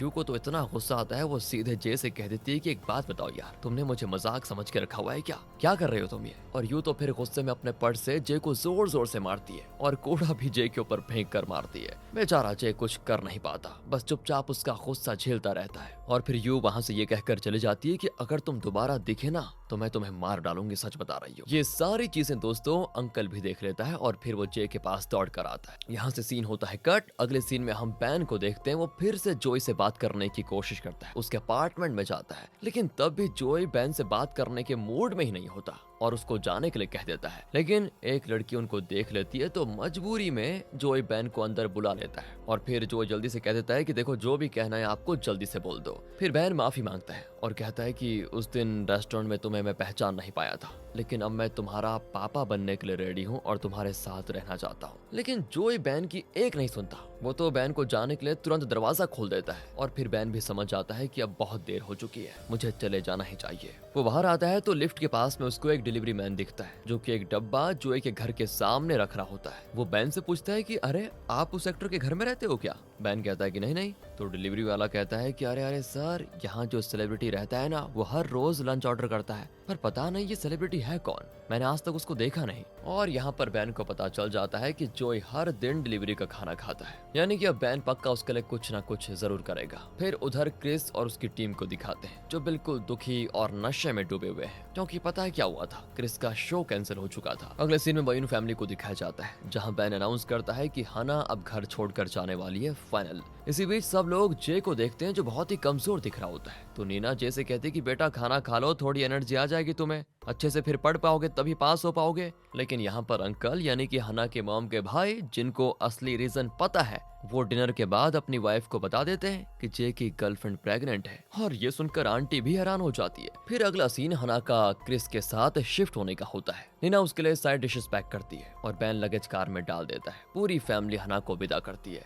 नीना और बैन हना को उसके नए अपार्टमेंट के बाहर तक छोड़ने जाते हैं और फिर अपार्टमेंट के दरवाजा खोलते ही हना को एक सरप्राइज मिलता है। क्रिस ने पूरा रूम बलून्स और नोट से भर दिया था। नोट में लिखा हुआ है कि मैं 2 दिन के लिए काम पे जा रहा हूँ, मेरा वेट करना। उसने रूम तो फुल ऑन रोमांस वाला बना दिया था, लेकिन लड़का खुद ही गायब है। कोई बात नहीं। दूसरी ओर दोस्तों, टाइबू को प्रमोशन मिल गया है, तो अब वो जोई के लिए काम करना नहीं चाहता। तो अब जोई को मिया को बुलाना पड़ता है अपना सारा काम निकालने के लिए, और मिया की खुशी का ठिकाना नहीं होता, क्योंकि इस तरह वो जोई के और करीब आ पाएगी। और जब जोई वर्कआउट कर रहा होता है ना, तो मिया जोई को जिम में ठीक तरह से वर्कआउट करने की टिप्स दे रही होती है। फिर जब वो वर्कआउट फिनिश करता है तो मिया उसको कार तक छोड़ने जाती है और बताती है कि मैंने तुम्हारा फेवरेट डिश भी ऑर्डर कर दिया है। यहाँ जोई जो अपनी फीलिंग्स छुपाने में मास्टर है, अंदर से यहाँ थोड़ा इम्प्रेस हो जाता है वो, लेकिन दिखाता नहीं है। वो मिया से कहता है कि मुझे मेरे घर तक ड्रॉप कर दो। रास्ते में दोस्तों मिया उसकी तारीफ पे तारीफ कर रही होती है, और जो यहाँ पर पहली बार उसकी बातों को सुनकर स्माइल करता है। सब कुछ बहुत बढ़िया चल रहा होता है, तो मिया पूछ लेती है तुम्हारे डैड कहाँ पर है, मतलब तुम्हारी फैमिली वाले कहाँ पर रहते हैं। हो ये सुनते ही जोई का मूड फिर से खराब दोस्तों। इस तरह जोई मिया को रास्ते में ही उतार कर खुद कार लेकर निकल जाता है। दूसरी ओर बैन अपने हाथों से बना लंच जोई के डोर पे रख देता है, साथ में एक नोट भी लिखता है। फिर बैन कॉर्नर में जाकर छुप जाता है, ये देखने के लिए कि जोई लंच को उठाएगा या फिर नहीं। लेकिन जोई नोट पढ़ के खाना वहीं हॉल में छोड़ देता है। ओह, बैन उदास हो जाता है कि इसने खाना नहीं लिया। आगे रेहा को देखते हैं जो शियोल का वेट कर रही होती है, और जैसे ही वो आता है ना, रेहा उसे कॉफी शॉप चलने के लिए कह देती है। शियोल तो सीधा कहता है कि तुम मुझे अपनी फीलिंग्स के बारे में बताने वाली हो ना वैसे। ये सुनकर रेहा थोड़ी शॉक में हाँ बोलती है, लेकिन तभी शियोल कहता है कि नहीं नहीं, मुझे मत बोलना, क्योंकि मैं किसी और से प्यार करता हूँ। रेहा एकदम शॉक और ब्लैंक। यहाँ से सीन चेंज होता है और हम लैंडलेडी बिया को और उसके पति को देखते हैं, जो दोनों टीवी देख रहे हैं। और यहाँ भी दोस्तों इन दोनों की नोक झोंक चलती रहती है, बस टीवी रिमोट के लिए लड़ते रहते हैं दोनों। आगे इधर जे यू के अपार्टमेंट के बाहर यू का इंतजार कर रहा होता है, और जब यू को अपने पेट में बहुत दर्द होता है ना, तो जे तो बिल्कुल हीरो मोड में आकर उसको उठाता है और सीधे लेकर जाता है हॉस्पिटल। फाइनली मेडिकल केयर के बाद यू को रेस्ट लेने के लिए घर भेज दिया जाता है। यहाँ जे यू का इतना ख्याल रखता है ना, जैसे कि वो एकदम परफेक्ट पति हो। यू से पूछती है कि तुमने मुझे कॉल क्यों नहीं किया था, तो जे सीधा जवाब देता है कि यार तुमने बोला था ना मत करना। और तब यू समझाती कि अरे मेरे बोलने का मतलब था कि जब तक फोन उठा न लूं तब तक कॉल करते रहना मतलब। और अब यहाँ पर दोनों ये डिस्कस करते हैं कि पहले एग्जाम देना है, फिर पेरेंट्स को बताना है, और बेबी के पहले शादी भी करनी है। फिर दोनों यहाँ पर अच्छा वाला हक करते हैं, उनके बीच सब कुछ पहले जैसा ठीक हो जाता है। अब आगे दिखाते हैं तो जे के एग्जाम को सिर्फ 2 दिन बचे हुए हैं और बंदा इतनी मेहनत कर रहा है, बताओ यार। दूसरी ओर बैन अभी भी जोई के लिए रोज लंच बॉक्स बनाकर डोर पर छोड़ देता है, लेकिन जोई उसके अंदर का एटीट्यूड अभी भी सेम ही है, वो बॉक्स को हाथ तक नहीं लगाता। अब आगे हना ड्यूटी से क्रिस के अपार्टमेंट में आती है और देखती है कि क्रिस तो फुल ऑन रोमांस मूड में एक रोज मुंह में दबाए और डिनर भी बना कर बैठा हुआ है हना के लिए। फिर हना क्रिस को घर में रहने के रूल समझाती है। अपार्टमेंट में कोई फैमिली मेंबर्स अलाउड नहीं है, और हना क्रिस के रोमांस के सपने तोड़ कर कह देती है कि सुनो, वैसे मैं आज रात वापस घर जा रही हूँ क्योंकि कल जे का एग्जाम है। बेचारा क्रिस का रोमांस वाला सपना टूट जाता है, मतलब डिले हो जाता है फिलहाल तो। आगे तीनों बहनें अपने भाई जे को गुड लक विश करने के लिए छोटी छोटी गिफ्ट्स देती हैं। हना तो अपने भाई को एक लग्जरी अंडरवियर देती है, जे बड़ा खुश। और सुबह जब जे एग्जाम देने जा रहा होता है तो नीना उससे प्रॉमिस करती है कि बेटा डिनर में मैं तुम्हारी फेवरेट डिशेस बनाऊंगी, पर एग्जाम बढ़िया देना। जे ये सुनकर कहता है कि मम्मा मुझे भी एग्जाम के बाद आपको कुछ बताना है, बहुत जरूरी। आगे दोस्तों बैन अब रोज नए नए लंच बॉक्स लाकर डोर पे रख देता है जोई के लिए। पुराना वाला बॉक्स वापस लेकर जाता है। इस तरह वो जोई को इम्प्रेस करने के लिए लगा रहता है। लेकिन आज जब टाइबू जोई के अपार्टमेंट में आता है तो वो लंच बॉक्स को देखकर बिना सोचे समझे उसे उठाकर जोई के अपार्टमेंट में लेकर चला जाता है, और यहाँ तक कि जोई को खाने के लिए भी बोलता है। उसके बाद दोनों अच्छे तरीके से लंच को एंजॉय करते हैं। तो जोई आगे पूछता है कि यार ये लंच कहाँ से ऑर्डर किया तुमने, बहुत ही टेस्टी है। टाइबू बताता है कि मैंने ऑर्डर किया, अरे ये तुमने ऑर्डर किया था ना, तुम्हारे डोर पे रखा हुआ था ये, और तुम मुझसे पूछ रहे हो कि मैं इसे कहाँ से लेकर आया। वाह यार। ओ जोई समझ जाता है कि ये पक्का बैन का लाया हुआ ही लंच बॉक्स है। जोई का फिर से मूड खराब, लेकिन खाना ऑलमोस्ट खत्म ही हो गया था और टेस्टी भी था। तो जोई सोचता है कि खाना ही तो है, इसमें कौन सी बड़ी बात है। फिर से जोई आगे खाने को कंटिन्यू करता है। यहाँ एग्जाम के बाद जे घर आता है जहाँ पूरी फैमिली उसका इंतजार कर रही होती है, लेकिन बेचारा जे अंदर से बड़ी टेंशन में होता है क्योंकि अब उसे अपनी मॉम डैड को अपनी गर्लफ्रेंड यू के बारे में सब कुछ सच सच बताना है। नीना उससे डायरेक्टली पूछती कि बेटा क्या हो गया है तुमको, कुछ बोलो भी। लेकिन जे अपने पेरेंट्स से कुछ नहीं बोल पाता और फिर अपनी गर्लफ्रेंड यू का भी कॉल नहीं उठाता। लेकिन यू इस बार वेट नहीं करती, सीधा रेस्टोरेंट जाकर बहन से मिलती है। बहन तो पहले सरप्राइज होता है और फिर नीना को भी रेस्टोरेंट में बुला लेता है। दोनों यू के सामने बैठे होते हैं। फिर यू बताती है, सुनिए अंकल आंटी, मैं जे की गर्लफ्रेंड हूँ, मैं प्रेग्नेंट भी हूँ और मेरे पेट में जे का बच्चा भी है। जे के माता पिता बहन और नीना दोनों शॉक। इसी के साथ इस सीरीज का ये एपिसोड खत्म होता है, जहां हम देखते हैं कि यू बहन और नीना को बता देती है कि मेरे पेट में आपके बेटे जे का बच्चा है। ये सुनते ही नीना और बहन जैसे दोस्तों स्टैचू हो जाते हैं, उनके मुंह से एक भी शब्द नहीं निकल पाता। और फिर यू उनसे कहती है, अब आप लोग जे से और सारी बातें पूछ लीजिएगा, वो आपको बता देगा सब कुछ, क्योंकि मैं अब चलती हूँ। और दोस्तों फिर यू ससुर और सासू माँ को बाय बोलकर निकल जाती है। नेक्स्ट बेचारा जे अब तक अपने माँ बाप को अपनी गर्लफ्रेंड यू के बारे में बता नहीं पाया था, लेकिन अब बताने जाता है। तब तक उसकी माँ उसे बड़े गुस्से में कह देती है, बहुत देर हो गई है बेटा। उसके आगे तो उसके डैड उसे पीटने लग जाते हैं। फिर जे की बहनें वहां पर भागती हुई आती हैं और बहन को रोकती हैं। अब जे के कमरे में तीनों बहनें उससे पूछती हैं कि अब सिर मत लटकाओ और ये बताओ कि तुमने कैसे यू को मॉम और डैड से बात करने दिया, तुम्हें पहले खुद मॉम और डैड को बताना चाहिए था ना। लेकिन जे तो चुप रहता है। फिर वो अपनी बहनों से कहता है कि मुझे प्लीज अकेला छोड़ दो, मैं हैंडल कर लूंगा। इसी बीच दोस्तों यू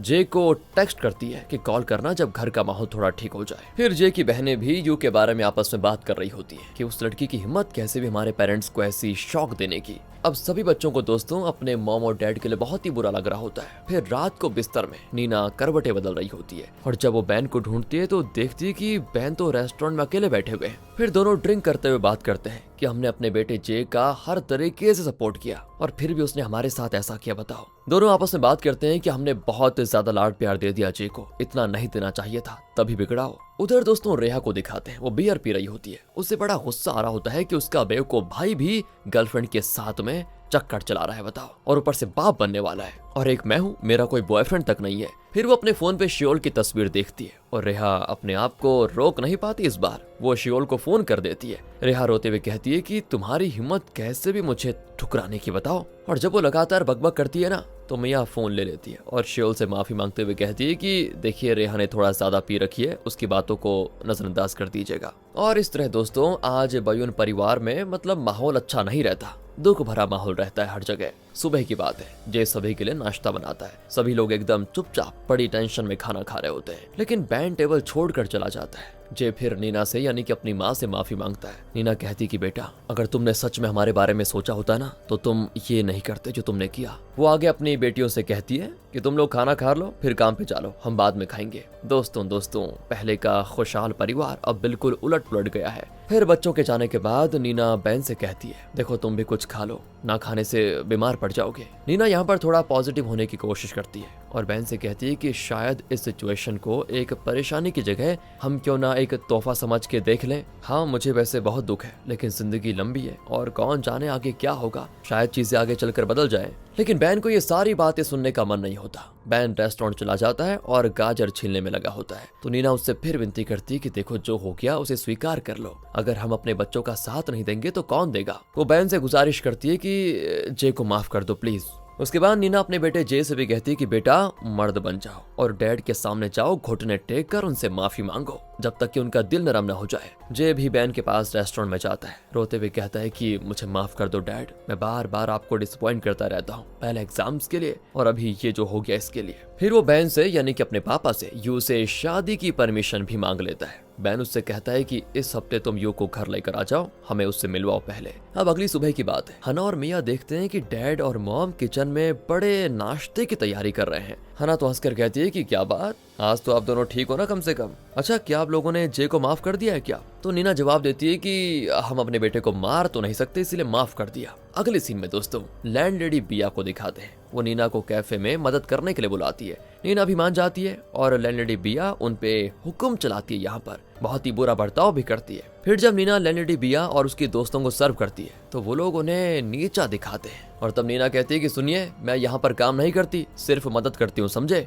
तभी दोस्तों लैंडलेडी बिया का हस्बैंड एक प्लांट लेकर आता है और उसका हस्बैंड तो देखिए कैफे की हर चीज की बुराई करता है। कैफे के डेकोरेशन से लेकर लोकेशन तक सब कुछ बुराई करता है। नीना को भी यहाँ पर बड़ा मजा आता है जब लैंडलेडी बिया और उसके हस्बैंड की बातें होती है, एक दूसरे की बेइज्जती कर रहे होते हैं वो, और फिर बहुत सारी बातें बककर लैंडलेडी बिया का हस्बैंड चला जाता है। दूसरी ओर यू वहां पर आती है जहां मिया काम कर रही होती है और यहाँ भी यू मिया को परेशान करने लग जाती है, लेकिन इस बार मिया अपना अपमान बर्दाश्त नहीं कर पाती और यू की उंगली पकड़कर उसे रोक देती है। और सोचो दोस्तों, जब ये दोनों सहेलियां सिस्टर्स इन लॉ बनेंगी, हो माय गॉड। उधर क्रिस खुशी से चौंक जाता है जब वो देखता है कि हना उसके अपार्टमेंट में उसका इंतजार कर रही है। उधर रात को जब कैफे बंद होने को होता है तो लैंडलेडी बिया को अपनी रिंग नहीं मिलती कहीं। बिया नीना पर शक करती है कि कहीं नीना ने मेरी चोरी तो नहीं कर दी रिंग की, और जब नीना को ये बात पता चलती है कि वो मुझ पे शक कर रही है तो उसे ये बात बर्दाश्त नहीं होती और वो गुस्से में कहती है, जाओ एक काम करो, पुलिस को बुलाओ, फिर देखते हैं क्या होता है। फिर नीना हना को भी कॉल करती है कि यहाँ पर ये मुसीबत हो गई है। वो तुरंत बेड से उठकर भागती है। उसके तुरंत बाद ही क्रिस का फोन भी बजता है और वो भी निकल पड़ता है। और इस तरह दोस्तों हना पुलिस स्टेशन पहुंच जाती है और बिल्कुल हना के बाद क्रिस भी पहुंच जाता है, क्योंकि उसकी माँ ने भी उसे बुला लिया था। किसकी माँ ने? अरे क्रिस की माँ लैंडलेडी है ना, पता है ना आपको, लैंडलेडी बिया उसकी माँ है। तो यहाँ पर अब सिचुएशन ऐसी हो जाती है कि हना और क्रिस एक दूसरे को घूरने लगते हैं, क्योंकि दोनों की माओं के बीच झगड़े को लेकर ही दोनों पुलिस स्टेशन पहुंचे हैं। बैन और हना पुलिस स्टेशन में लैंडलेडी बिया और क्रिस के सामने खड़े हैं, क्योंकि लैंडलेडी बिया ने बैन पर इल्जाम लगाया है कि उसने भी मेरा रिंग चुराया होगा शायद। और आज दोस्तों पहली बार हना को अब जाके पता चलता है कि लैंडलेडी बिया उनकी नई मकान मालकिन है। और पता है आपको, 8 साल पहले भी हना और लैंडलेडी बिया के बीच कोई झगड़ा हुआ था जिसके बारे में कोई और नहीं जानता वैसे। तभी एक पुलिस वाला देखता है कि लैंडलेडी बिया का रिंग उसके ड्रेस के पीछे अटका हुआ है। तो यहाँ पर हना अपनी माँ की साइड लेते हुए लैंडलेडी बिया से कहती है, मेरी माँ से देखो चुपचाप माफी मांग लो, क्योंकि तुमने मेरी माँ पर दूसरे लोगों के सामने झूठा इल्जाम लगाया है। लेकिन दोस्तों लैंडलेडी बिया का घमंड इतना ज्यादा होता है कि वो माफी मांगने को तैयार ही नहीं होती। और फिर क्रिस जल्दी से अपनी माँ के लिए माफी मांगने लग जाता है, लेकिन हना उसे कहती है, तुम बीच में मत बोलो, जिसने गलती की है वही बोलेगा। तभी बैन वहाँ पर आकर नीना और हना को घर चलने के लिए बोल देता है। फिर घर पर भी सभी आपस में बात कर रहे होते हैं इसी इंसिडेंट के बारे में, और बच्चे तो बड़े गुस्से में होते हैं। वो अपनी माँ को डांटते हैं कि आप उस घमंडी औरत की मदद क्यों करती हैं। और आज नीना वादा कर देती है कि अब से मैं उस लैंडलेडी बिया की कोई मदद नहीं करूंगी, मतलब उससे कोई लेना देना होगा ही नहीं। अब अगली सुबह बहनें बाल धो रही होती है तीनों, और वो भी जल्दी जल्दी में, क्योंकि काम के लिए तैयार जो होना है। फिर जय उन्हें गाड़ी में छोड़ने जाता है। बहनें जय से यहाँ उसकी गर्लफ्रेंड के बारे में भी पूछती है, तो यहाँ पर जय थोड़ा मुस्कुरा जाता है। इस तरह यहाँ पर इनकी थोड़ी बातें चलती है और उसके बाद दिखाते हैं डायरेक्टर रियू को, जो अब जोई के साथ काम करना चाहता है। यहाँ मेन लीड रोल तो जोई को नहीं मिलता, लेकिन सेकंड लीड रोल जोई को मिल जाता है। फिर जोई वॉशरूम में जाके चुपके से खुशी से डांस करता है कि चलो बढ़िया वाला रोल मिल गया। फिर डायरेक्टर रियू जोई से पूछता है कि तुम्हारे फादर कैसे हैं और तुम दोनों का रिश्ता कैसा चल रहा है। जोई कहता है कि ठीक चल रहा है वैसे। दूसरी ओर दोस्तों शियोल एक किक मारता है और बॉल उड़ते उड़ते सीधा रेहा के सर पे लग जाता है। फिर क्या था, रेहा को मौका अच्छा मिल जाता है। वो थोड़ा ड्रामा करके बेहोश होने का नाटक करती है और शियोल की छाती पर गिर जाती है, क्योंकि शियोल कोच भी है उनका। फिर कोच उसे उठा के छोड़ देता है हॉस्पिटल में, और वहाँ पर रेस्ट करते हुए रेहा सुन लेती है दोस्तों कि उसका बॉस कुछ बात कर रहा है। और पता है उसका बॉस क्या कहता है कि आज से मैं रात को स्पोर्ट्स सेंटर का चक्कर लगाऊंगा, क्योंकि मुझे शक है कि कोई बिल्डिंग में रात को छुप कर रहता है। और आपको तो पता है कि कौन रहता है छुप कर, अरे शियोल, वो छुप कर रहता है वहाँ पर। फिर इधर जे को दिखाते हैं, वो यू के लिए प्यारे से फूल लेकर आता है। फिर कहता है कि सुनो, मेरे पेरेंट्स ने तुम्हें घर पर बुलाया है। यू यहाँ पर उसकी बहनों के बारे में भी पूछती है, तो जे अपनी तीनों बहनों के बारे में बताता है और उनकी अलग अलग पर्सनैलिटीज के बारे में भी इसे बता देता है। फिर जे यू को पूछता है कि तुम बताओ अपने परिवार के बारे में, तो यू कहती है कि मेरे पास माँ बाप नहीं है, दोनों का देहांत हो गया था। और यहाँ से जे यू का हाथ पकड़ के कहता है, मेरे और मेरे माँ बाप तुम्हें अपनी बेटी की तरह रखेंगे और मैं भी तुम्हारा बहुत ख्याल रखूंगा। यू इससे बड़ी ज्यादा खुश हो जाती है। और दोस्तों हम जानते हैं कि यू के पास माँ है, फिर उसने अपनी फैमिली के बारे में झूठ क्यों बोला आगे पता चलेगा आपको। और दोस्तों यहाँ पर रेहा को दिखाते हैं, वो शियोल को कांटेक्ट करने की कोशिश कर रही है कि बॉस बिल्डिंग चेक करने वाले हैं, ध्यान रखना, लेकिन कांटेक्ट नहीं हो पाता। तो वो खुद बिल्डिंग में चली जाती है। शियोल नाइट क्लास में होता है और जब क्लास खत्म होती है तो उसे रेहा के टेक्स्ट मिल जाते हैं। वही उसने लिखा होता है कि बॉस अभी चेकिंग कर रहा है। शियोल वहां से तेजी से भाग जाता है और जब बॉस नाइट ऑफिस चेक करने वाला होता है जहाँ शियोल रुकता है, तो तो रेहा यहाँ बेहोश होने का नाटक करती है, जिसको देखकर बॉस डर जाता है और इसी बीच शियोल को मौका मिल जाता है चुपके से निकलने का। लेकिन बेचारी रेहा फंस जाती है और बॉस फिर उसे डांटता भी कि तुम यहाँ पर क्या कर रही हो। तभी शियोल भी देख लेता है कि रेहा मेरी वजह से खुद डांट खा रही है। दोस्तों अगले सीन में हम जोई को देखते हैं, जो लंच बॉक्स लेने के लिए डोर खोलता है तो उसे अपने पापा बैन की याद आ जाती है। आगे आज का दिन बड़ा खास है क्योंकि जे की गर्लफ्रेंड यू बयून फैमिली से मिलने के लिए 6 बजे आने वाली है। तभी दोस्तों मिन्हा से बैन को एक टेक्स्ट मिलता है जिसमें लिखा हुआ है कि जोई को एक नया रोल मिल रहा है। बैन ये देखकर बड़ा खुश होता है और सोचता है कि बहुत दिन हो गए जोई से मिला भी नहीं हो। इस तरह यहाँ पर वो जोई से मिलने के विचार अपने दिमाग में लेकर आता है। अब आगे दोस्तों हना को दिखाते हैं, वो लैंडलेडी बिया से मिलने कैफे जाती है। उसे कहती है कि सुनो मेरी मॉम से माफी मांगो चुपचाप, लेकिन बिया माफी मांगने से मना कर देती है। तो हना कहती है तो फिर कोर्ट में मिलते हैं। उससे पहले मैं तुम्हें एक और वार्निंग देती हूँ, दोबारा मेरी मॉम को तंग मत करना और किराया मैं आपको हर महीने दे दूंगी, इसलिए बिल्डिंग की सफाई किसी और से करवा लेना। क्योंकि दोस्तों आपको याद होगा कि किराया को कम करने के लिए लैंडलेडी बिया ने कुछ बातें कही थी नीना और बैन को। ये कहा था कि देखो अगर किराया कम करना है तो तुम्हें थोड़ी मेरी मदद करनी होगी। इसलिए आज हना कह रही है कि मैं सारा किराया दे दूंगी लेकिन बिल्डिंग की सफाई किसी और से करवा लेना। हना अपनी माँ को बता देती है कि देखो आप लैंडलेडी बिया के लिए काम नहीं करोगी अब से। नीना भी बड़ी खुश हो जाती है और फिर हना अपने रूम में जाती है। यहाँ से दोस्तों फ्लैशबैक दिखाया जाता है कि क्रिस अपनी माँ लैंडलेडी बिया को अपनी गर्लफ्रेंड हना से मिलवाता है। बहुत पहले की बात हो रही है ये, पर बिया को हना पसंद नहीं आती क्योंकि हना का परिवार बहुत ही गरीब है। इसलिए बिया हना से कहती है क्रिस से ब्रेकअप कर लो और अपनी औकात के लड़के से डेट करो बस। यहीं पर दोस्तों फ्लैशबैक खत्म हो जाता है। मतलब आप अंदाजा लगा लो कि जो मैं कह रहा था ना कि 8 साल पहले बिया की और हना की लड़ाई हुई थी, शायद इसी चक्कर से हुई थी। आगे देखते हैं तो क्रिस और हना कॉफी पर मिलते हैं। क्रिस कहता है कि मैं मानता हूँ कि मेरी माँ गलत है और उसे माफी मांगनी चाहिए, लेकिन मेरी माँ बहुत जिद्दी है ना, मेरी बात कहाँ सुनती है। हना भी कहती है कि सुनो मेरी बात, अगर तुम्हारी माँ मेरी माँ से माफी नहीं मांगेगी तो मैं तुम्हारी माँ के खिलाफ कोर्ट में केस करूंगी। क्रिस कहता है कि क्या हो गया है तुम्हें, मेरी भी माँ है वो, और क्या तुम पागल हो गई हो, मैं कोई पराया हूँ क्या तुम्हारे लिए। हना भी सीधा बोल देती कि ठीक है,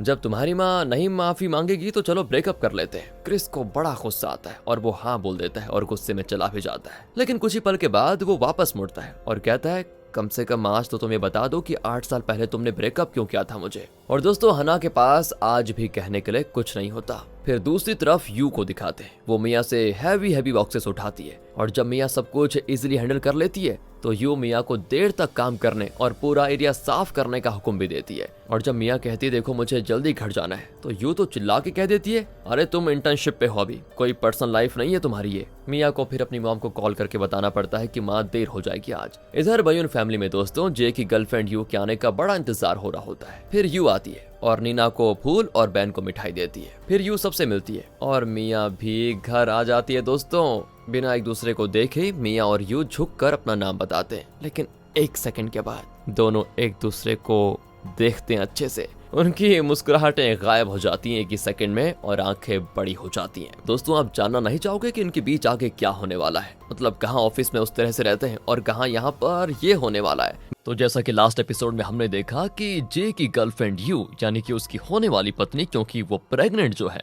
वो बैन की फैमिली में डिनर के लिए आई हुई है, यानी बयून फैमिली में। और यहाँ पर जब यू और मिया एक दूसरे को देखते हैं तो दोनों शॉक। हालांकि वहाँ पर कोई बात नहीं होती कि ये दोनों शॉक क्यों हो गए। उसके बाद पूरी फैमिली मिलकर डिनर करती है। तभी ग्रैंड माँ हंसते हुए यू से पूछती है कि तो बेटा तुम दोनों मिले कैसे थे। फिर फ्लैशबैक में हमको दिखाते हैं कि एक दिन जे मिया को पिकअप करने के लिए जाता है क्योंकि मिया ने बहुत ज्यादा ड्रिंक किया था। लेकिन तभी जे को एक टेक्स्ट मिलता है कि मिया घर पहले पहुंच चुकी है। फिर जे एक बेंच पे शांति से बैठ जाता है और तभी यू एक हाई हील पहन के जे के पास लड़खड़ा कर आ जाती है और कहती है कि मुझे तुम्हारे जूते चाहिए। जे थोड़ा शॉक हो जाता है कि जूते चाहिए, लेकिन बिना कुछ सोचे समझे वो फिर भी अपने शूज उतार कर उसके पैरों में पहना देता है। साथ ही यू अपना बिजनेस कार्ड जे को दे देती है और प्रॉमिस करती है कि मैं जूते वापस जरूर कर दूंगी तुम्हें। फिर यहाँ से यू थैंक यू बोल के एक टैक्सी में लड़खड़ाते हुए चली जाती है और यहीं दोस्तों जे को यू से पहली ही नजर में प्यार हो गया था। फ्लैशबैक होता है यहीं पर खत्म। अब आगे प्रेजेंट में जे कहता है कि मैं यू से मिया की वजह से मिल पाया हूँ, क्योंकि अगर उस दिन मिया को पिक करने के लिए मैं नहीं जाता तो यू भी नहीं मिलती मुझे।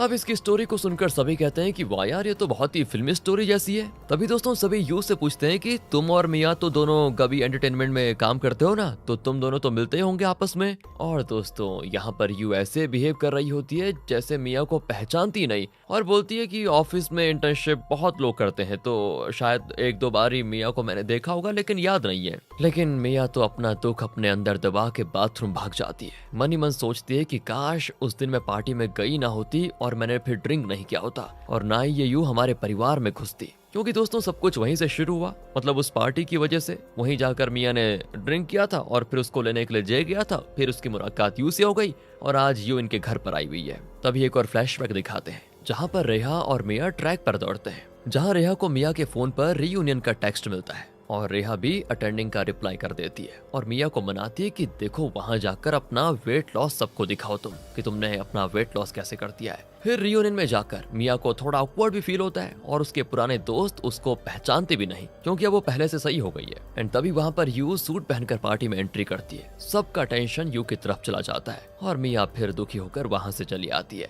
यहीं पर दोस्तों ये फ्लैशबैक भी खत्म होता है, यानी यू की वजह से मिया को कई बार निराश होना पड़ा था। अब यहाँ प्रेजेंट में यू तो चली जाती है और बेचारी मिया अब तक इतनी हर्ट है कि यू को गुड बाय कहने के लिए भी नहीं आती। अब नीना और बैन दोनों यू के बारे में बात ही करते हैं और दोनों को लगता है कि यू हमारे बच्चे जे के लिए बिल्कुल सही चॉइस है। इधर दोस्तों इन सिस्टर्स को दिखाते हैं तो इनको यू बिल्कुल पसंद नहीं आती और मिया तो चुपचाप है दोस्तों, क्योंकि उसे सब कुछ पता है। वो इस बारे में कोई बात ही नहीं करना चाहती, मतलब यू के बारे में। ऊपर से हना, उसे तो अपनी ही प्रॉब्लम्स है, वो उसी में बिजी है। उसको तो सिर्फ ये टेंशन है कि क्रिस ने इतनी आसानी से ब्रेकअप के लिए हाँ बोल दिया और फिर फोन भी नहीं कर रहा है। 8 साल पहले भी उसकी माँ ही प्रॉब्लम थी और आज भी उसकी माँ की वजह से फिर ब्रेकअप हो गया हमारा। और फिर हना गुस्से में कहती है कि 8 साल पहले उसकी माँ की वजह से हमारा झगड़ा हो गया था। उसकी माँ लगता है ऐसी है। आगे दोस्तों यू ऑफिस में सबके लिए कॉफी लेकर आती और यहाँ तक कि मिया को भी ऑफर करती है आज, लेकिन मिया कॉफी लेने से मना कर देती है। फिर यू स्टाफ के सामने कहती है कि मिया मेरी क्लासमेट है।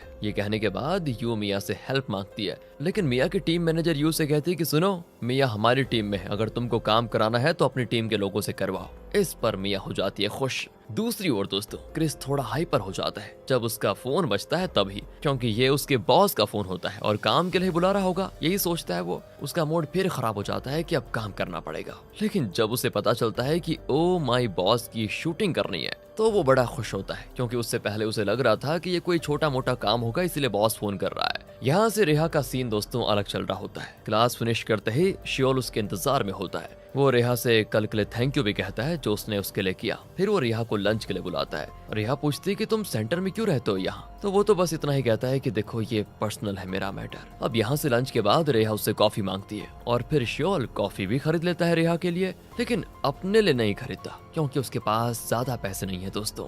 रेहा उससे आगे पूछती है कि क्या सच में तुम्हारी कोई गर्लफ्रेंड नहीं है। वो कहता है कि हाँ वो अब्रॉड में स्टडी कर रही है सच में। रेहा आगे पूछती है कि क्या वो सुंदर है। फिर वो अपना फोन निकालता है और अपनी गर्लफ्रेंड की फोटो रेहा को दिखाता है। तो रेहा तो कह देती है कि नहीं नहीं रहने दो, मुझे नहीं देखना। लेकिन अचानक से रेहा कह देती है कि तुम मुझ जैसी सुंदर लड़की को डेट ना करके बहुत पछताओगे, बता रही हूँ। तभी शियोल डायरेक्टली बोल देता है कि मैं देखो तुम्हें बता दूं तुम मेरे टाइप की हो ही नहीं, और यहाँ से ये कहकर वो क्लास के लिए चला जाता है। चलिए दोस्तों जरा जोई के बारे में जान लेते हैं वो क्या कर रहा है। तो जोई अपनी एक्टिंग की तैयारी कर रहा है, लेकिन उसका कोच थोड़ी टेंशन में है क्योंकि जोई बहुत ही खराब एक्टिंग जो करता है। अब कोच सजेस्ट करता है कि देखो अपने डैड से मिलो ताकि तुम्हारे अंदर कुछ इमोशंस फिर से जाग जाएं। जोई घर आता है तो देखता है कि उसका डैड बैन उसके लिए लंच बॉक्स उसके डोर पे रख रहा है। बैन कहता है कि बेटा आज मैं तुम्हारे लिए बाहर से खाना लेकर आया हूँ, क्योंकि मैं तुम्हारे लिए अपने हाथों से खाना नहीं बना पाया आज, क्योंकि मेरी फैमिली में थोड़ी प्रॉब्लम्स चल रही हैं इसीलिए। फिर जोई कहता है कि आपने अपने घर पर मेरे लिए खाना नहीं बनाया, कोई बात नहीं, चलो मेरे घर पर वहाँ बना लो मेरे लिए खाना। बैन तो खुशी खुशी किचन में घुस जाता है, एकदम स्पेशल मील बनाने लग जाता है अपने बेटे के लिए।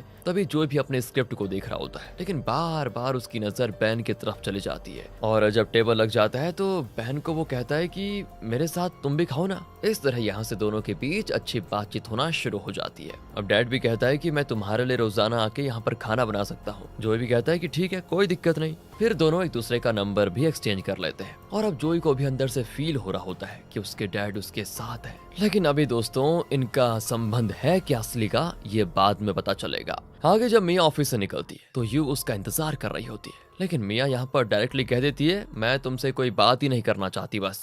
यू थोड़े शॉक में होती है सुनकर, लेकिन फिर यू सोचती है कि मुझे मिया से अच्छी बातें करनी पड़ेंगी, क्योंकि उसके भाई से मुझे शादी जो करनी है, उसकी फैमिली के साथ रहना जो है, तो मिया के साथ भी अच्छे से रहना पड़ेगा। अब अगली सुबह जे अपनी माँ नीना से पूछता है माँ आपको यू कैसी लगी बताओ ना। और जब वो कहती है कि मुझे अच्छी लगी तो जे को बड़ी खुशी होती है। तभी जे कहता है कि माँ मैं पार्ट टाइम जॉब ढूंढ रहा हूँ और साथ ही मैं सोच रहा हूँ क्यों ना अपना एक नया घर ले लूँ, उसके लिए कोई चीज गिरवी रख लूँ। मॉम तो ये सुनकर शॉक हो जाती है और सीरियस भी, कहती बेटा क्या कह रहे हो, इस बारे में सोचना पड़ेगा हमको, ये बहुत रिस्की है। यहाँ से इनकी बात खत्म होती है तो आगे हम देखते हैं लैंडलेडी बिया को और उसके हस्बैंड को, जिनकी अभी भी दोस्तों हालत अच्छी नहीं है। मतलब दोनों के बीच लड़ाई झगड़ा हमेशा चलता रहता है, अभी भी चल रहा है, उनका रिश्ता खराब होने पे आ गया है। लैंडलेडी बिया को तो लगता है कि उसका हस्बैंड उसकी कोई कद्र ही नहीं करता, तो वो कह देती है कि ना मैं अब खाना बनाऊंगी और ना कपड़े धोऊंगी और ना ही कोई हेल्प करूंगी, जब तक तुम मुझसे माफी नहीं मांगोगी मैं कुछ नहीं करने वाली। एंड दोस्तों हस्बैंड भी जिद्दी है, माफी मांगने से बिल्कुल मना कर देता है और खुद ही कहता है मैं अपना काम कर लूंगा। लेकिन जब उसकी हालत खराब होती है ना काम करते करते, तब उसको समझ में आ जाता है कि अपना काम संभालना उतना आसान नहीं है। दूसरी ओर जोई की स्क्रिप्ट रीडिंग का दिन आ गया है और जब जोई अपने लाइंस पढ़ता है तो एकदम रोबोट के जैसे पढ़ता है। उसे बड़ी फ्रस्ट्रेशन होती है कि मेरे इमोशंस क्यों नहीं निकल रहे हैं, मैं अच्छे से परफॉर्म क्यों नहीं कर पा रहा हूँ। लेकिन दोस्तों बार बार ट्राई करने के बाद भी वो बहुत ही अननेचुरल लगता है। तो डायरेक्टर रियो फिर एक उसको आइडिया देता है कि देखो तुम अपने डैड के साथ ड्रिंक करो ताकि रियल इमोशंस निकाल पाओ। दूसरी ओर क्रिस लैंडलेडी बिया के कैफे में आता है, यानी कि अपनी माँ के कैफे में। उसे कुछ टिप्स भी देता है कि अगर तुम्हें कस्टमर्स चाहिए तो पड़ोसी लोगों के साथ अच्छा रिलेशन बनाओ। क्रिस का मतलब दोस्तों यहाँ पर साफ साफ है कि हना की मॉम को माँ सॉरी बोल दो। क्रिस जैसे नीना को वहाँ से गुजरते हुए देखता है तो वो जल्दी से गाड़ी में जाकर फ्लावर्स और कोरियन बीफ निकालता है जो वो अपनी माँ की तरफ से सॉरी बोलने के लिए लाया था। यहाँ नीना और बैन रेस्टोरेंट में बैठे होते हैं तो वो क्रिस को अंदर आने के लिए कह देते हैं। तब क्रिस कहता है कि देखिए मुझे पता है कि मेरी माँ को यहाँ पर होना चाहिए था, लेकिन मैं उनके जगह पर सॉरी कहने के लिए आया हुआ हूँ। नीना को यहाँ पर थोड़ा डिसअपॉइंट फील होता है, लेकिन उसकी सॉरी वो एक्सेप्ट कर लेती है। फिर क्रिस चला जाता है। अब यहाँ घर पर दिखाते हैं तो हना लास्ट में आती है डिनर के लिए। देखती है कि सबका मूड बहुत ही अच्छा है और कोरियन बीफ डिनर रेडी हो रहा है। और फिर यहाँ पे नीना लैंडलेडी के बेटे यानी क्रिस के बारे में बहुत कुछ अच्छी बातें बोल देती है, जो सुनकर हना को खुशी होती है कि चलो बढ़िया है। आगे दोस्तों जोय एक स्टोर से कुछ अल्कोहल लेकर रेस्टोरेंट जाता है ताकि बैन के साथ ड्रिंक करके इमोशंस निकाल पाए। लेकिन जब वो रेस्टोरेंट के डोर से अंदर झांकता है तो देखता है कि बैन और उसकी फैमिली मजे से डिनर कर रही है और एक दूसरे के साथ खुश हैं वो। तभी बैन जोय को देख लेता है, लेकिन जोय फिर जल्दी से वहां से चला जाता है क्योंकि वो नहीं चाहता था कि मेरी वजह से कोई डिस्टर्ब हो। थोड़ी देर के बाद बैन भी जोई के अपार्टमेंट पर आता है और कहता है कि बेटा मुझे चिंता हो गई थी तुम्हारी, तो बिना मिले क्यों चले गए वहां से। अब पता है दोस्तों क्या, बैन की हैप्पी फैमिली को देखकर ना जोई का भी दिल उनके साथ रहने को कर रहा है। तो जोई डायरेक्टली कह देता है कि पापा मैं आपके साथ रहना चाहता हूँ। बैन भी खुशी से जोई को अपने साथ रहने के लिए हाँ बोल देता है। दूसरी ओर दोस्तों हना सोचती है कि शायद माँ की वजह से हमें रिलेशनशिप नहीं तोड़ना चाहिए, मतलब प्रॉब्लम मम्मियों की है तो हम आपस में अपना नाता क्यों तोड़े। वो ये सारी चीजें क्रिस के लिए सोचती है और फिर वो सोचने के साथ साथ क्रिस को मैसेज भी भेज देती है कि मैं तुमसे मिलने आ रही हूँ। फिर हना जब क्रिस के अपार्टमेंट पर पहुंचती है तो देखती है कि क्रिस एक प्यारा श्रिम्प डिनर बना रहा है। हना उसे थैंक्स कहती है कि चलो तुमने मेरी माँ को सॉरी तो बोला कम से कम। फिर वो भी दोस्तों क्रिस को सॉरी बोल देती है कि देखो मम्मियों की वजह से हमारा ब्रेकअप होने जा रहा था, ये अच्छा नहीं है और आगे कोई भी नौबत आए, मतलब अगर परिवार में कोई भी लड़े तो हम आगे से ब्रेकअप इतनी जल्दी नहीं करेंगे। और ये सुनकर क्रिस को भी थोड़ा बुरा फील होता है। वो भी प्रॉमिस करता है कि 8 साल पहले तुमने मुझसे ब्रेकअप क्यों किया था उसके बारे में मैं अब एक भी सवाल नहीं करूंगा। फिर दोनों करते हैं ड्रिंक। अब अगले सीन में जोय मिया को मैसेज करता है और कहता है कि देखो मेरे लिए कुछ मूवीज लेकर आ जाओ जो पिता और बेटे के बारे में हो। तो मिया को एक बॉक्स मिलता है जिसमें ऐसी मूवीज होती हैं और वो जोई के पास आ जाती है उनको लेकर। फिर दोनों साथ में कुछ मूवीज देखते हैं। अब मूवीज देखते वक्त जोय मिया से पूछता है क्या तुम्हारे पापा हैं। मिया कहती है कि हाँ। जोई कहता है तुम्हारे पास कोई टिप्स है कि कैसे अपने पापा के करीब जा पाए। तो मिया बड़ी अजीब टिप्स कहती है कि अपने पापा के साथ मछली पकड़ने जाओ या उनके साथ बाथरूम में साथ नहाओ। हैं जोई हैरान होकर कहता है कि अरे नहाने के वक्त नंगे होते हैं। जोई को दोस्तों उसके सारे आइडियाज बड़े अजीब लगते हैं और सच में अजीब है वो। चलिए दूसरी तरफ रेहा और शिओल एक गेम्स खेलते हैं जिनमें वो दोनों एक ही टीम में होते हैं और फिर कोई जानबूझकर रेहा पर जोर से बॉल फेंक देता है तो श्योल उसे बचाने के लिए उसे अपने ऊपर गिरा देता है। फिर क्या था, उसे मेडिकल ऑफिस ले जाया जाता है। अब रेहा भी उसके पीछे जाती है और देखती है श्योल के हाथ में चोट लगी हुई है। रेहा भी अंदर से सोचती है कि यार यह हमेशा मुझे बचाता क्यों है, मतलब उसे बुरा लगता है कि मेरी वजह से ये चोट खा गया। आगे दोस्तों जे को दिखाते हैं, वो बड़ा परेशान है क्योंकि अभी तक उसे कोई पार्ट टाइम जॉब भी नहीं मिली है। फिर आता है उसका अंकल और दोनों मिलकर जॉब को सर्च करते हैं। इंटरनेट पर उनको एक जॉब मिलती है जो $70 पर डे की होती है और नाइट ड्यूटी होती है वो।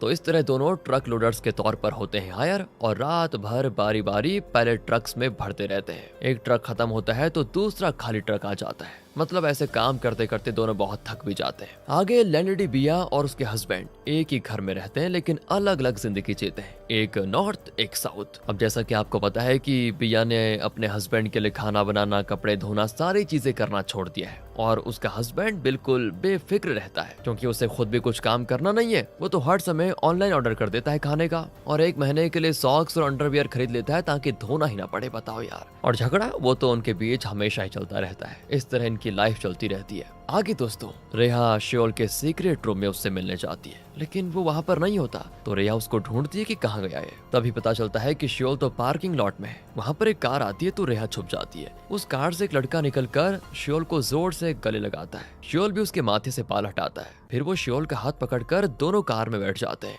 रेहा भी देखती है कि उस लड़के ने श्योल को एक छोटी बॉक्स दी है जिसमें एक रिंग है और जब श्योल बॉक्स को खोलता है तो वो उस लड़के को गले लगा लेता है। रेहा ये देखकर शॉक हो जाती है कि इन दोनों का चल क्या रहा है ये, और वो सोच लेती है कि श्योल और उस लड़के के बीच में कुछ वैसा संबंध है। लेकिन दोस्तों असल में ये लड़का श्योल का बड़ा भाई होता है। उसने श्योल को अपनी एक्स गर्लफ्रेंड की रिंग दी है ताकि श्योल उस रिंग को बेचकर अपने खर्चे उठा पाए क्योंकि दोस्तों श्योल और उसके पापा के बीच में कुछ ठीक नहीं चल रहा। इसलिए उसका भाई आया उसकी मदद करने के लिए। उसका भाई श्योल को कहता है कि भाई तुम कभी मॉम को कॉल भी कर दिया करो क्योंकि मॉम तुम्हें बहुत मिस करती है। यहाँ से इनकी बात खत्म होती है तो आगे हम जोई को देखते हैं जिसको बड़ी टेंशन है क्योंकि एक तो उसके इमोशन नहीं निकल रहे, ऊपर से वो अपने डैड के साथ रहना चाहता है और वो ये भी सोचता है कि मेरे डैड बैन का अपार्टमेंट मेरे लिए बहुत ही छोटा पड़ेगा अगर मैं वहां पर रहने गया तो। इसलिए वो बैन को कॉल करता है और दोनों रात में 7 बजे मिलने का प्लान बनाते हैं। यहाँ दिखाते हैं तो नीना, ग्रैंडमा और आंट घर में बातें करती है। नीना ग्रैंडमा से लोन मांगती है लेकिन ग्रैंडमा बहाना बना देती है और लोन देने से मना कर देती है। नीना को बुरा भी लगता है कि इन्होंने मेरी बात नहीं मानी क्योंकि हमेशा ही नीना और बैन ने ग्रैंडमा,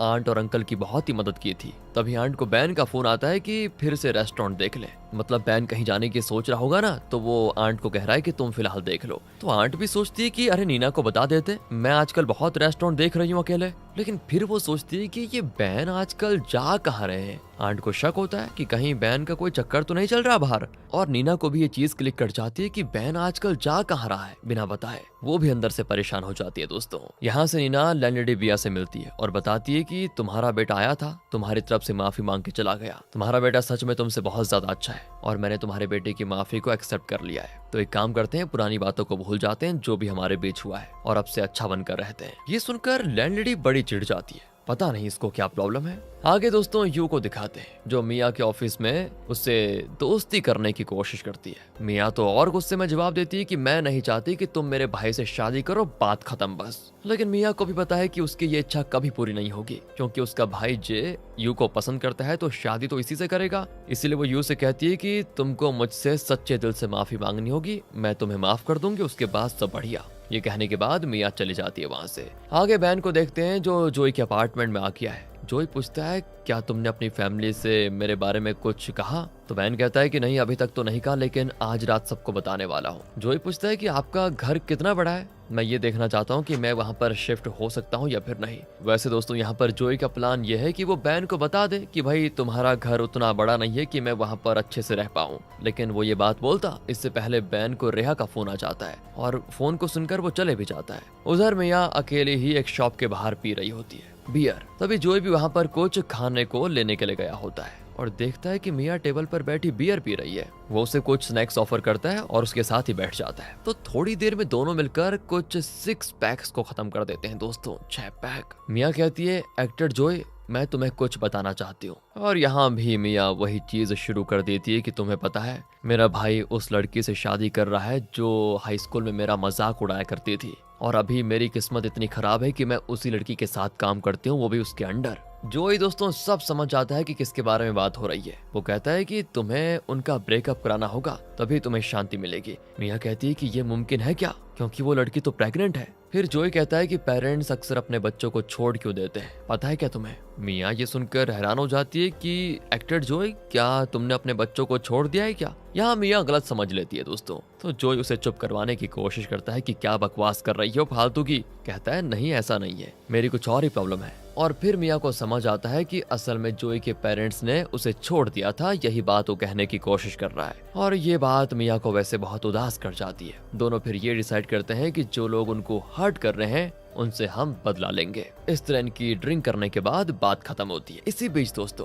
नीना रेस्टोरेंट पर बैन का इंतजार कर रही होती है, क्योंकि बैन अभी तक आया नहीं। और जब बैन आता है ना, वो पूछती है कि क्या हो गया, कोई बात छुपा रहे हो क्या मुझसे, कहाँ जाते हो बिना बताए। तो बैन यहाँ पर कहता है कि हनाओ का बेटा मुझसे मिलने आया था। दोस्तों वो हनाओ का बेटा, ये क्या चल रहा है आप ध्यान से सुनिएगा, आगे पता चल जाएगा आपको। नीना शॉक हो जाती है, क्योंकि उसको ये तक नहीं पता था कि हनाओ का कोई बेटा भी है। तब बैन उसे समझाता है कि हनाओ की पत्नी हनाओ की मौत के वक्त प्रेग्नेंट थी, पता है तुम्हें। यहाँ से फ्लैशबैक हो जाता है शुरू, जहाँ हमें दो जवान लड़कों को दिखाया जाता है जो बाहर सीन का मजा ले रहे होते हैं। दोनों ही बड़े बड़े सपनों के बारे में बात कर रहे होते हैं, काम करेंगे, पैसे कमाएंगे, बड़ा बिजनेस करेंगे। एक लड़के का नाम है बयून हनाओ और एक लड़के का नाम है ली। फिर बयून हनाओ ली के पुराने जैकेट को देखकर अपना लेदर जैकेट उसको पहना देता है और ली का जैकेट खुद पहन लेता है, क्योंकि ली का जैकेट उसे ली पर अच्छा नहीं लग रहा था। उसने खुद पहन लिया और अपना जैकेट ली को दे दिया। ओके दोस्तों, फिर ली कहता है कि सुनो, मेरा पासपोर्ट मेरी जैकेट में रह गया है जो तुमने पहन रखी है।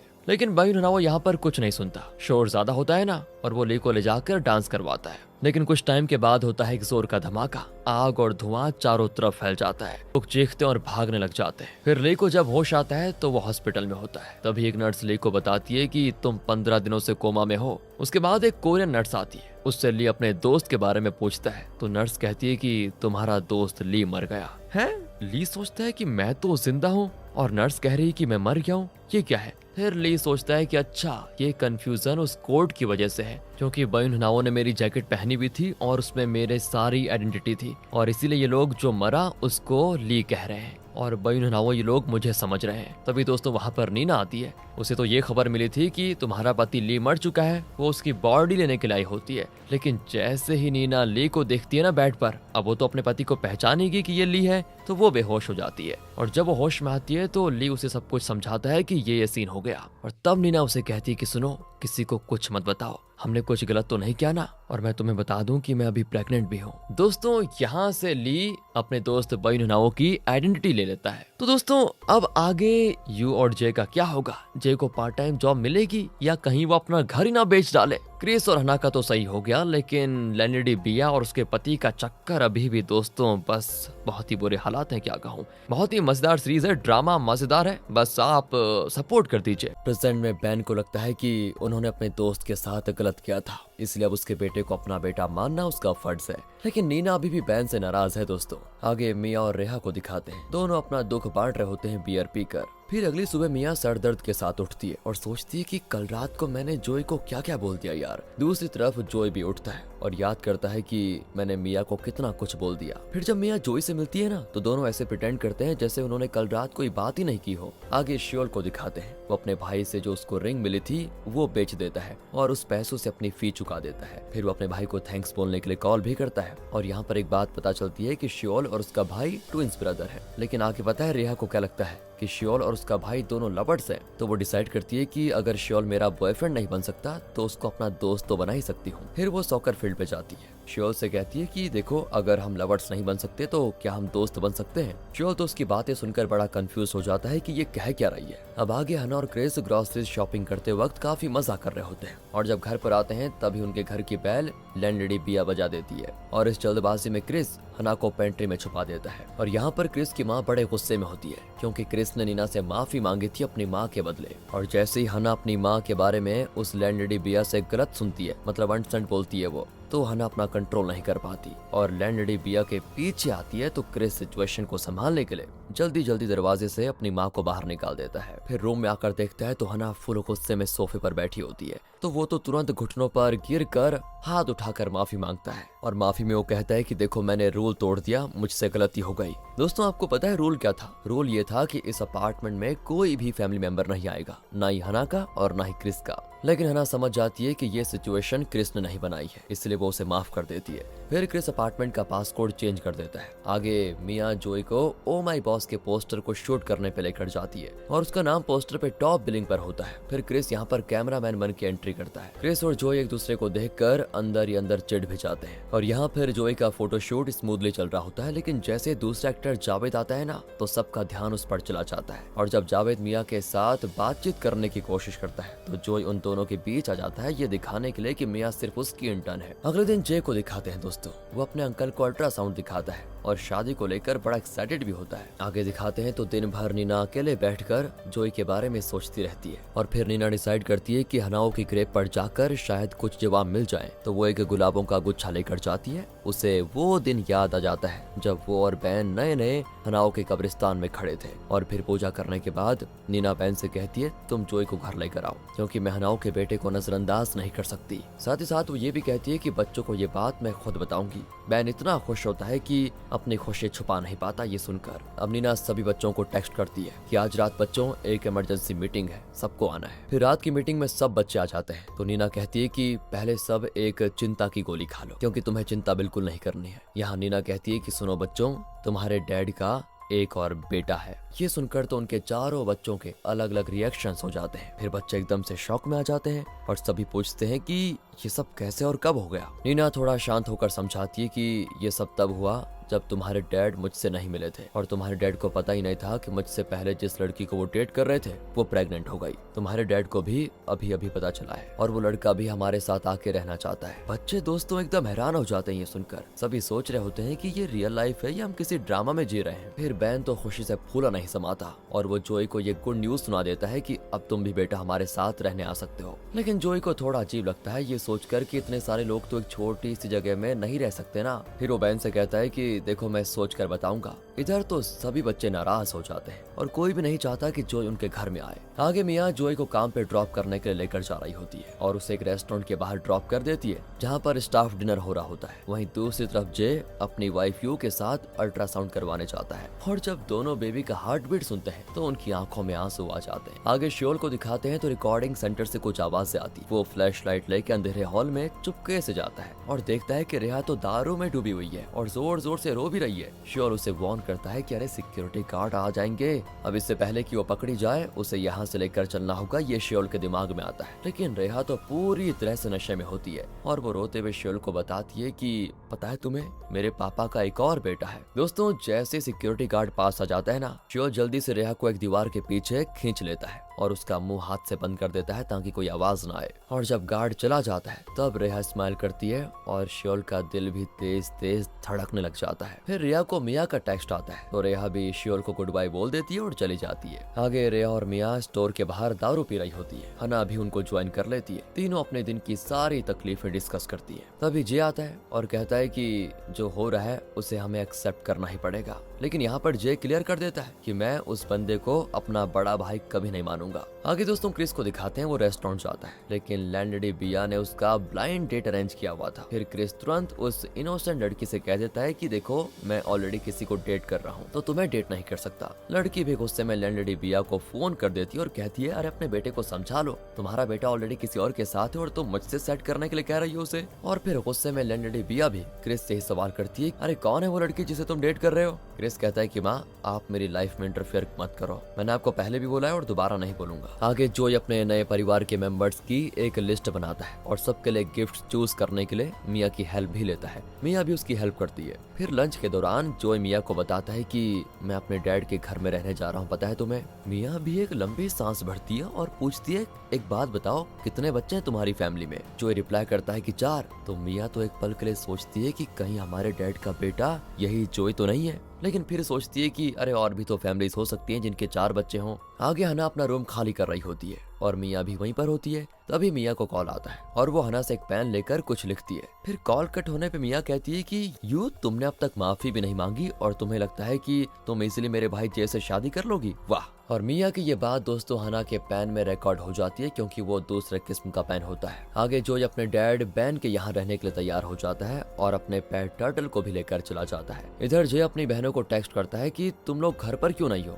मैं 1 घंटे में आने वाला हूँ, घर पर रहो। फिर आगे जोई अपनी कार से निकलता है और बैन उसका इंतजार में होता है। जोई जैसे पहुंचता है ना तो बैन उसके बैग्स उठाने में मदद करता है, लेकिन जोई एक ट्रक की तरफ इशारा करता है और जोई दोस्तों पूरा ट्रक भर के सामान लाया था। घर के अंदर चारों भाई बहन बैठकर जोई का इंतजार कर रहे होते हैं। फिर जोई बड़ी सी स्माइल के साथ घर में आता है और नीना को अपना गिफ्ट देता है। एक एक करके बैन सभी बच्चों से जोई को अच्छे से मिलवाता है। जोई भी हर एक को हेलो कहता है, लेकिन जब वो लास्ट पर्सन की तरफ बढ़ता है तो उसका मुंह खुला का खुला रह जाता है और आंखें भी बड़ी हो जाती है। और दोस्तों मिया का भी वही हाल होता है। फिर जोई मिया को उदास देखकर सीधा पूछता है कि क्या तुम उनकी बेटी हो। तभी नीना और बैन भी जोई से पूछ लेते हैं कि क्या तुम एक दूसरे को जानते हो। जोई कहता है कि हाँ। फिर जोई सभी को गिफ्ट देना शुरू करता है, लेकिन भाई बहन उतने खुश नहीं लगते दोस्तों। हाँ, हना को थोड़ा सुकून मिलता है कि ये बंदा एक सेलिब्रिटी है, कोई अननोन आदमी नहीं है। फिर भी सबको मिया के लिए बड़ा बुरा लग रहा होता है, क्योंकि वो ठीक नहीं होती, उसको अच्छा फील नहीं होता। फिर सभी लोग जोई के रूम में जाते हैं, जहाँ जोई का सामान इतना ज्यादा होता है कि बेडरूम में आता ही नहीं और हर जगह फैला होता है। तो जो यहाँ भी अपनी इंटर्न को बोलता है डिलीवरी मैन को कॉल करने के लिए। मिया भी सीधा यस कह देती है, जैसे ऑफिस का काम हो वैसा ही। लेकिन हना को बड़ा गुस्सा आता है, क्योंकि मिया ऑफिस में उसकी इंटर्न है, घर में तो उसकी बहन है ना अब। इसी बीच ग्रैंड माँ, आंट, अंकल और नेफ्यू भी आ जाते हैं। और जब जोई कुर्सी पर बैठता है तो नीना एक्सप्लेन करती है कि उसको आदत है और बाकी सभी जमीन पर बैठ जाते हैं। फिर ग्रैंड माँ की घूरती आंखों को देखकर जोई नीचे जमीन पर आ जाता है। उससे लगता है कि ऊपर बैठना ठीक नहीं होगा। फिर जोई कहने लग जाता है कि सुनो, मेरे बाथरूम में बिडे लगवाना है मुझे। तभी हना कहती है कि अरे शावर से ही धो लो। तभी ग्रैंड माँ आंट से पूछती है कि ये बिडे क्या होता है। तो आंट तो जोर से फूंक मार कर कहती है ये पानी मार के धोना होता है। तो ग्रैंड माँ भी सीधे जोई से पूछ लेती है कि अरे तुम्हारे उधर आग लगी हुई है क्या, जो तुम्हें इतना फोर्स वाला पानी चाहिए। सभी भाई बहन हंसी नहीं रोक पाते और जोर जोर से हंसने लग जाते हैं। फिर जब जोई ग्रैंड माँ को बताता है कि देखो मैं एक सेलिब्रिटी हूँ, तो ग्रैंड माँ कहती है कि मैंने तो तुम्हें कभी देखा ही नहीं, किस तरह के सेलिब्रिटी हो तुम। तो जोई एक ड्रामा का नाम बताता है, तो ग्रैंड माँ तो तुरंत कहती है कि मैंने ड्रामा देखना छोड़ दिया, बड़े बोरिंग होते हैं वो। इस तरह रात भर इनकी बातें चलती है। फिर बात आती है जोई के कछुए की। ग्रैंड माँ तो ये सोच रही है कि जोई उसको मोटा कर रहा है ताकि गर्मियों में उसका सूप बना पाए। ग्रैंड माँ कहती है काम करो, उसे रूफ पर जो चिकन्स है ना उनके साथ मिला दो, फिर गर्मियों में उसका सूप पिएंगे अच्छे से। जोई तो ये सुनकर हिल जाता है कि ये क्या सोच रही है, मैंने इसको अपने प्यार के लिए पाला हुआ है। इस तरह वो इनकी बहकी बहकी बातें सुनकर जल्दी से उठकर चला जाता है अपने रूम में अपने टर्टल को लेकर। नीना और बैन उसके रूम में गुड नाइट कहने आ जाते हैं। मतलब अभी तक तो सब कुछ बढ़िया चल रहा है दोस्तों। आगे मिया छत पर बैठी होती है और अपनी बदकिस्मती पर गुस्सा करती है कि पहले वो यू और अभी एक्टर जोई। दूसरी ओर ना जोई को पहली रात बयून के घर पे नींद नहीं आती। फिर सुबह जोई ने बाथरूम के कई चक्कर लगाए होते हैं, लेकिन बाथरूम में लाइन लगी होती है, इतने सारे लोग जो हैं, और उससे कंट्रोल नहीं होता। तो हना उसको एक प्लास्टिक बोतल देकर कहती है लो इसमें कर लो। आगे जोई फैमिली के साथ नाश्ता करने बैठता है, तो नीना पूछ ही लेती है कि मछली का टेस्ट कैसा लगा। जो कहता है कि ये तो बासी फिश है ना, अरे मुझे ताजा चाहिए। नीना भी प्रॉमिस कर लेती कि ठीक है बेटा, अगली बार फ्रेश बनाऊंगी। फिर जोई मिया को आवाज देके कहता है कि इंटर्न एक कॉल लगाओ तो जरा। हना को इस बार भी गुस्सा आ जाता है। वो कहती है कि अरे थोड़ी तमीज से बात कर लो, वो 24 घंटे तुम्हारी इंटर्न नहीं है, घर में तुम्हारी बहन है और तुम उसको 24 घंटे की सैलरी नहीं दे रहे हो, समझे। जोई भी इस बात पर कुछ नहीं कहता। आगे जब हना क्रिस को मिलती है तो वो एक ड्रामा मेकर न्यूज देती है कि सुनो, मेरे डैड का एक और बेटा है और वो कोई और नहीं सेलिब्रिटी जोई है। क्रिस तो बहुत शॉक होकर कहता है कि क्या जोई उसी ड्रामा में एक्टर है जिसमें मैं डॉक्यूमेंटेशन कर रहा हूँ अभी, और सच बताऊं तो ये बहुत ही छोटा काम है, मुझे मजबूरी में करना पड़ रहा है। तो हना तो हैरान होकर कहती है कि तुमसे भी छोटा काम मेरी बहन मिया कर रही है, जो कि पता है इंटर्न है, वो भी उस जोई की। ये सुनते ही क्रिस का मुंह तो खुला का खुला रह जाता है। आगे जोई को समझ नहीं आता कि मिया उसे इग्नोर क्यों कर रही है। फिर जोई कभी एंटरटेनमेंट के बाहर जय को एक औरत के साथ देखता है तो तुरंत समझ जाता है कि वो औरत यू होगी, जो कि उसके मंगेतर भी है। लेकिन तभी उसको ये बात भी याद आती है कि यू ही वो लड़की है जिसने मिया को बुली किया था क्लास में, जब मतलब वो स्कूल पढ़ते थे। आगे देखते हैं तो जे और यू कुछ अपार्टमेंट्स देखते हैं, लेकिन जो कुछ भी वो देखते हैं उनके बजट के बाहर ही होता है। फिर लंच के दौरान जे कहता है कि शायद हमें शादी करने के बाद अपने पेरेंट्स के साथ ही शिफ्ट हो जाना चाहिए। यू भी एग्री कर देती है। फिर जे इसी खुशी के पल का फायदा उठाकर यू को बता देता है कि मैं तुम्हें एक बात बताना चाहता हूँ, मेरा एक और भाई है। यू भी ये सुनकर बड़े शॉकिंग रिएक्शंस देती है। अब आगे देखते हैं तो जब जोई अपने नए घर पर पहुंचता है तो सबसे पहले अपनी मॉम से मिया के बारे में पूछता है। मॉम बताती है कि मिया नीचे अपनी ग्रैंडमा के पास गई है और वहीं पर सोएगी। ये सुनकर जोई समझ जाता है कि मिया उसे हर जगह अवॉइड कर रही है। दूसरी ओर हना अपने अपार्टमेंट में क्रिस के साथ बड़ी खुश होती है। वो थोड़ी थकी भी लग रही है, लेकिन क्रिस बड़े प्यार से कहता है कि आज मैं ना तुम्हारा मेकअप उतारूंगा, और फिर वो धीरे धीरे उसका मेकअप उतारने लग जाता है। तो हना इतने प्यार भरी केयर देखकर बड़ी खुश होकर क्रिस को किस कर लेती है। अब आगे एक बहुत ही बड़ी गड़बड़ हो जाती है दोस्तों, जो क्रिस करता है, क्योंकि सुबह जब उसको हना उठाती है तो वो कहता है, अरे मुझे सोने दो लिम। दोस्तों लिम तो आपको याद है ना, जो क्रिस पर हमेशा डोरे डालती रहती है। लेकिन जैसे क्रिस के मुंह से लिम निकलता है तो वो तुरंत हना से सॉरी भी कह देता है कि गलती से निकल गया। वो कहता है कि मैं अपनी कॉलीग लिम के साथ बहुत ही टाइम बिता रहा हूँ ऑफिस में, इसलिए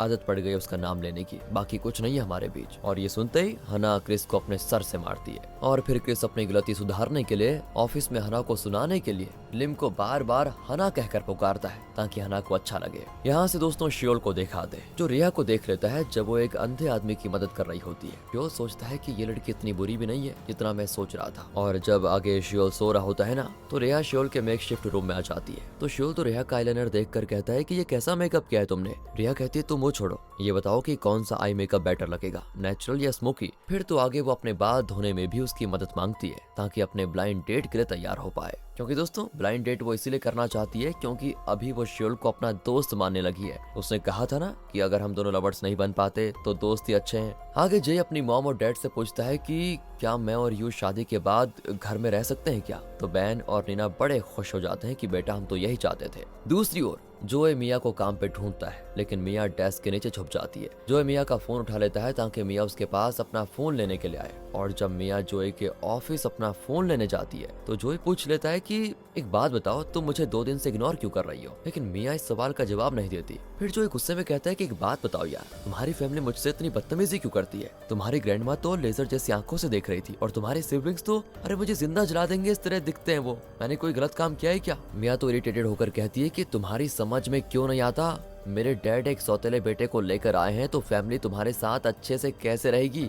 मिया दोस्तों गुस्से में चली जाती है। फिर जो मिया को आवाज लगाता और कहता है कि हे जुड़ो, घर और काम अलग होने चाहिए, समझे। तुम्हें घर को और काम को अलग रखना चाहिए। मिया को ये बात समझ आ जाती है, लेकिन फिर भी वो उसकी तरफ नहीं देखती। दोस्तों अगले दिन ब्रेकफास्ट के टाइम जे एक और बम गिरा देता है। वो सबको बताता है कि यू और वो यहाँ पर रहने का प्लान बना रहे हैं, यानी कि घर में अब घिचपिच होने वाली है। मिया तुरंत बोल देती है कि मैं नहीं चाहती हूँ कि तुम्हारी गर्लफ्रेंड यहाँ पर रहे, बस साफ और सीधी बात। और फिर जोए मिया की साइड लेते हुए कहता है कि हाँ मैं भी इसके खिलाफ हूँ। आगे हना अपना रिकॉर्डर पेन को कंप्यूटर में प्लग करती है और उससे उसमें एक रिकॉर्डर मिलता है, और फिर वो उस रिकॉर्डिंग को सुनती है। और सुनते ही हना को ये पता चल जाता है कि मिया के हाई स्कूल के क्लासमेट जिसने मिया को बुली किया था और जो जे की मंगेतर है जिसका नाम यू है, वो सब एक ही इंसान है। यानी कि अब घर में सभी को पता चलने वाला है कि यू ही हाई स्कूल में मिया को बुली करती थी और अब यू ही जे की होने वाली पत्नी है। तो घर वालों का रिएक्शन कैसा होगा दोस्तों, ये सब कुछ देखेंगे हम अगले एपिसोड में। बाकी अगर आपको यहाँ तक पसंद आया हो तो लाइक करें,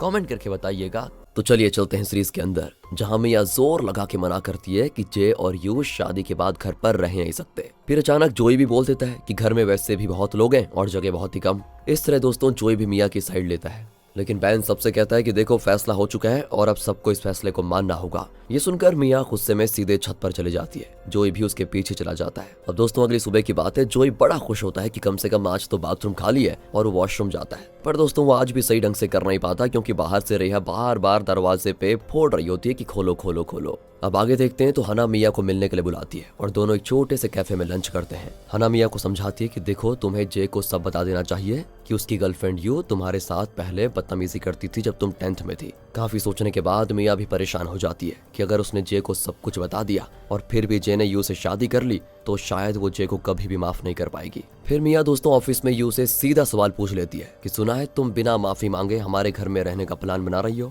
और ये कहते कहते मिया पुरानी बातें याद करती है और बताती है कि कैसे यू ने उसे स्कूल में बुली किया था। लेकिन दोस्तों हैरानी की बात तो यह है कि यू माफी मांगने का नाम ही नहीं लेती और माफी मांगने के बजाय अपनी सफाई देती है। अब एक फ्लैशबैक में चलते हैं, जब टीचर क्लासरूम में यू को ढूंढने आती है तो मिया कहती है कि यू वॉशरूम में है। लेकिन टीचर कहती है कि सुनो, जैसे यू आ जाए तो उसे मेरे ऑफिस में भेज देना। अब यहाँ पर मिया कह देती है कि शायद यू अपनी स्टेप मदर के साथ रहती है, इसलिए वो अपनी माँ को नहीं ला पाएगी। और दोस्तों यू ये सारी बातें सुन लेती है और शर्मिंदा भी हो जाती है, क्योंकि यू नहीं चाहती थी कि किसी को पता चले कि उसके पेरेंट्स डिवोर्स्ड है। अब मिया ने टीचर को ये बता दिया था तो यू को बड़ा बुरा लगा, और अब प्रेजेंट में मिया यू से कहती है कि देखो अच्छे से मुझसे माफी मांग लो। लेकिन जब यू माफी नहीं मांगती तो मिया कहती है कि ठीक है, फिर मैं भी अपने भाई को सब बता दूंगी। वो तुरंत जे को कॉल करके कहती है कि मेरे पास कुछ जरूरी बात है कहने को, और फिर इस तरह दोनों अगले दिन काम के बाद मिलने का प्लान बनाते हैं। अब दोस्तों यहाँ पर यू को हना का कॉल आता है, क्योंकि हना उसका इंतजार कर रही थी कैफे में। यू जैसे उससे मिलती है ना तो हना सीधा बोल देती है कि बैठो और एक बात बताओ, तुमने मिया के साथ ऐसा क्यों किया।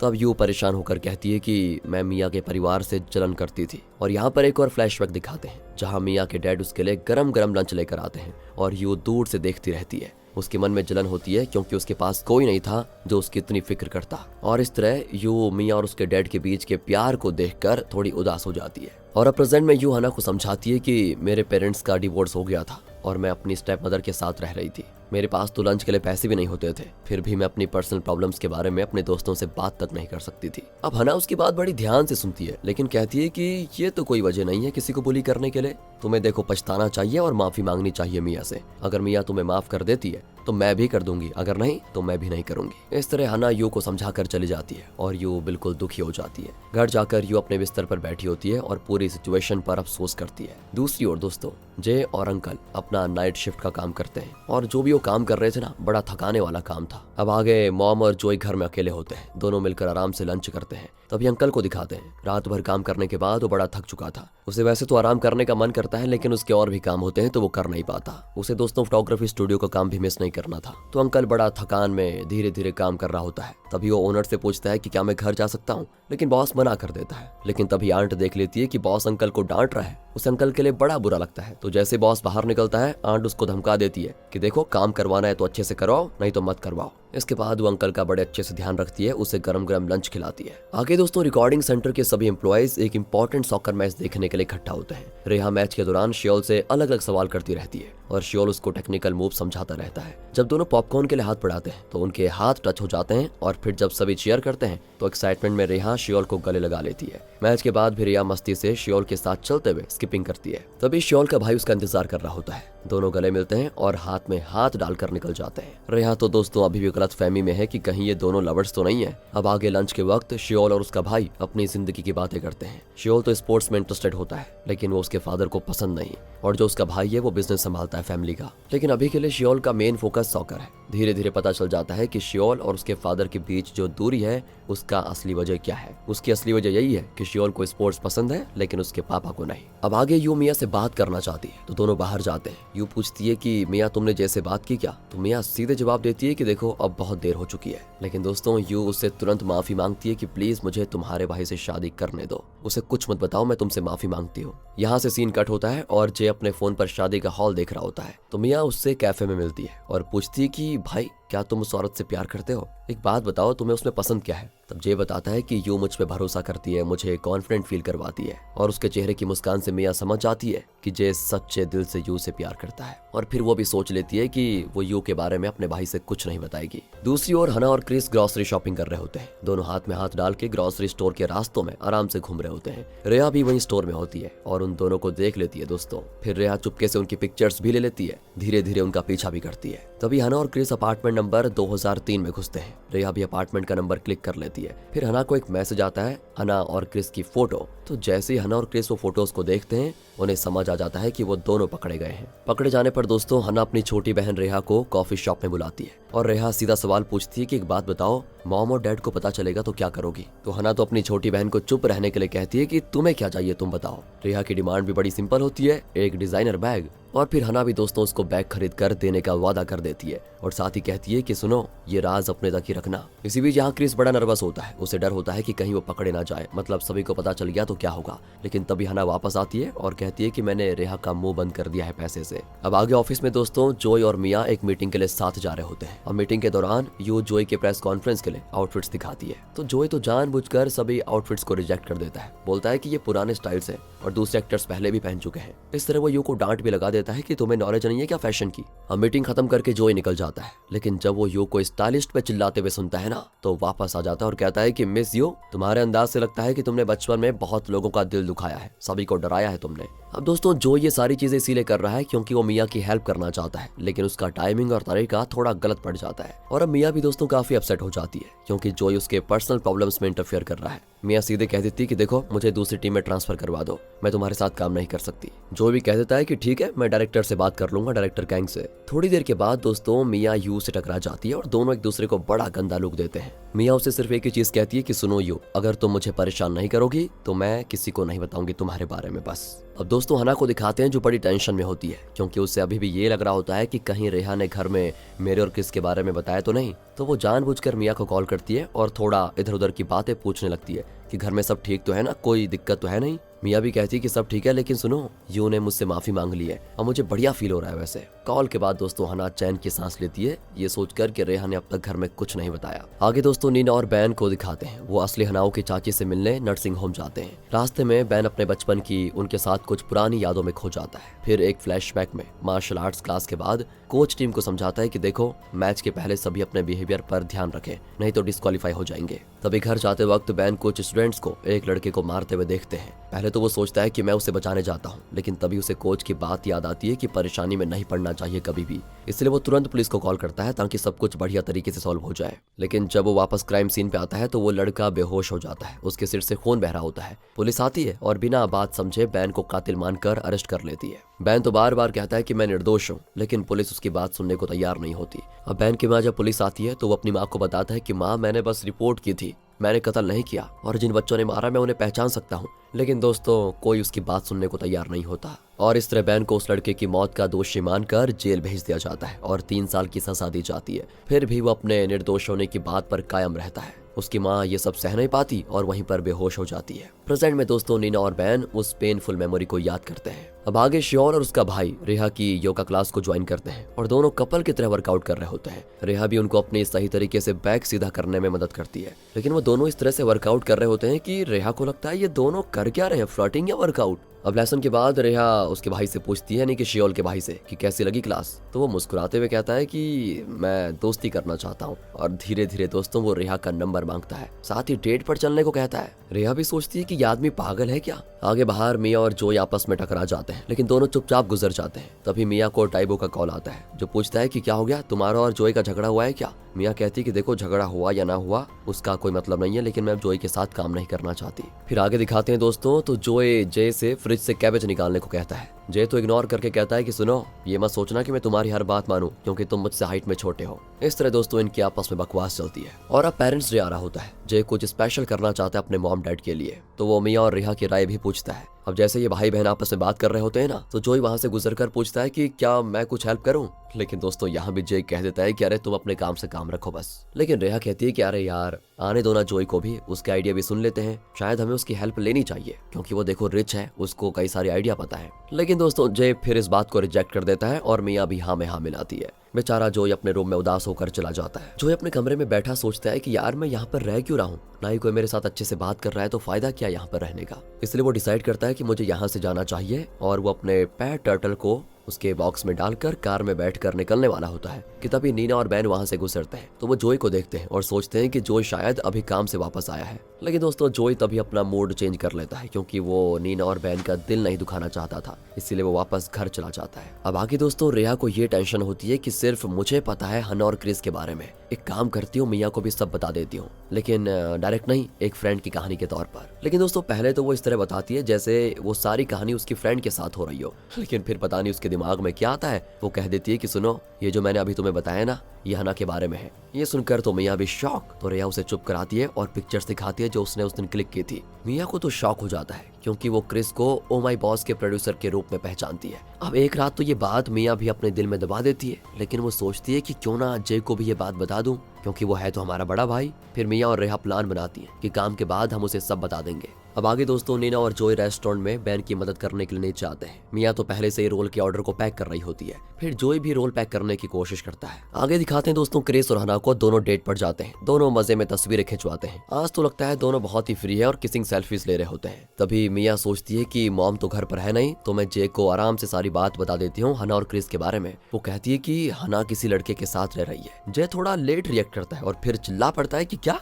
हना किसी लड़के के साथ रह रही है क्या। रेहा तो उसे पिक्चर्स भी दिखाती है, लेकिन तभी नीना घर के रूफटॉप पर कपड़े सुखाने के दौरान सब कुछ सुन लेती है। वो भी जोर से दरवाजा ठोकती है कि क्या हना किसी लड़के के साथ रह रही है। वो फिर चिल्लाती है दोस्तों, तो मिया धीरे से कहती है कि हाँ मॉम। नीना को तो बेहोशी छाने लगती है और वो तुरंत एड्रेस मांगती है। डर के मारे रेहा अपार्टमेंट नंबर 2003 दिखा देती है कि वहाँ पर रहते हैं वो। अब आगे हना क्रिस से अपनी डेट की तस्वीरें अपने फोन में भेजने के लिए कहती है, लेकिन नींद में क्रिस गलती से फोटोज अपनी मॉम को भेज देता है और जैसे ही लैंडलेडी बिया को तस्वीरें दिखती है वो गुस्से में पागल हो जाती है और तुरंत अपने बेटे के अपार्टमेंट जाने लगती है। दूसरी ओर नीना ने टैक्सी बुलाई होती है और वो भी हना के अपार्टमेंट के लिए निकल जाती है। नीना भी पहले पहुंच जाती है और दरवाजे पे जोर जोर से चिल्लाती है कि दरवाजा खोलो, मुझे सब पता है। हना जैसे ही दरवाजा खोलती है तो नीना अंदर आ जाती है और हना के डर के मारे हालत खराब। ये कम नहीं था दोस्तों कि इसी बीच लैंडलेडी बिया भी अपार्टमेंट में दाखिल होती है। हना की मॉम तो हना को पीटने लगती है और कहती है कि सुनो, कोट पहनो और चलो मेरे साथ। आगे दोस्तों जे और उसकी छोटी बहन डिसाइड करते हैं कि अब बैन को हना के बारे में सब कुछ बताना ही होगा। तो जैसे ही बैन ये खबर सुनता है, बैन काफी हिला देने वाले शौक में बाहर निकलता है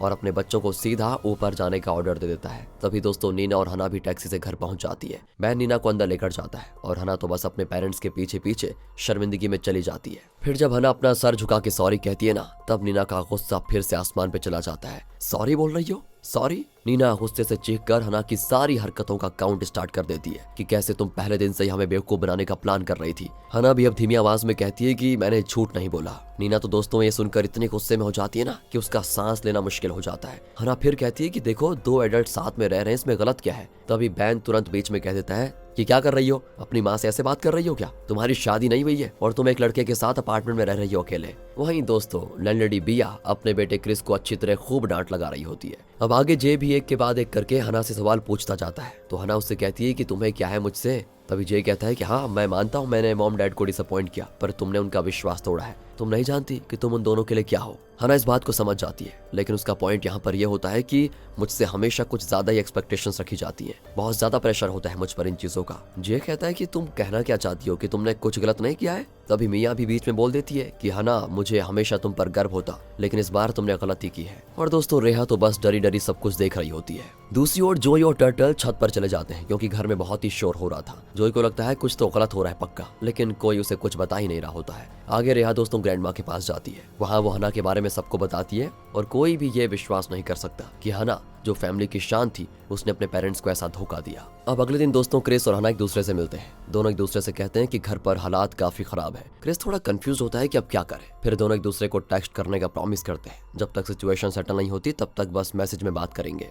दूसरी ओर दोस्तों मिया कॉन्फ्रेंस रूम में जोई का इंतजार कर रही होती है और यहाँ पता नहीं मिया एक बार फिर से पिघल जाती है। वो जोई से कहती है कि क्या मैं तुम्हारे साथ फिर से काम कर सकती हूँ। जोई भी एग्री कर लेता है, लेकिन पर्सनल और वर्क लाइफ को सेपरेट रखना पड़ेगा, ये भी कहता है वो। तो इस बात पर मिया सजेस्ट करती है कि दोनों बेसिक रूल्स सेट कर लेते हैं। वो रूल्स को फिर व्हाइट बोर्ड पे भी लिख देती है। काम पर जोई उसे इंटर्न बुलाएगा और घर पर जूडो। कितना क्यूट है ना। और वो जोई को एक्टर जोई बुलाना जारी रखेगी। आगे दोस्तों नीना इतनी अपसेट होती है कि रात को सो ही नहीं पाती और बैन को भी बड़ी टेंशन होती है कि कहीं नीना बीमार ना पड़ जाए दोबारा। बैन नीना को समझाने की कोशिश करता है और कहता है शायद हमें हना और क्रिस की शादी करवा देनी चाहिए। नीना को ये सुनकर दोस्तों और ज्यादा शॉक लगता है। कहती है कि उस लैंडलेडी बिया के साथ रिश्तेदारी कभी नहीं। दूसरी ओर जोई को एक नई सेलिब्रिटी वैन मिलती है जो एजेंट कैंग ने उसके लिए कहीं से अरेंज की होती है। जोई भी खुशी के मारे मिया को वैन की कीज देकर कहता है तुम प्रेस करो। और मिया की खुशी ये देखकर देखने लायक होती है, जैसे उसके सपने सच हो गए हो। इतनी एक्साइटमेंट में मिया जोई का हाथ पकड़ लेती है, लेकिन जोई भी ऑकवर्डली अपना हाथ हटा लेता है। फिर वो कहता है कि चलो इस वैन का जरा टेस्ट ड्राइव कर लेते हैं। आगे क्रिस एक सूट पहनकर एक बास्केट फूड्स लेकर बयून फैमिली के घर पहुंचता है। डोर को मिया और जोई खोलते हैं और अंदर उसे बुलाते हैं। तभी मिया अपने मॉम डैड को भी बुला लेती है।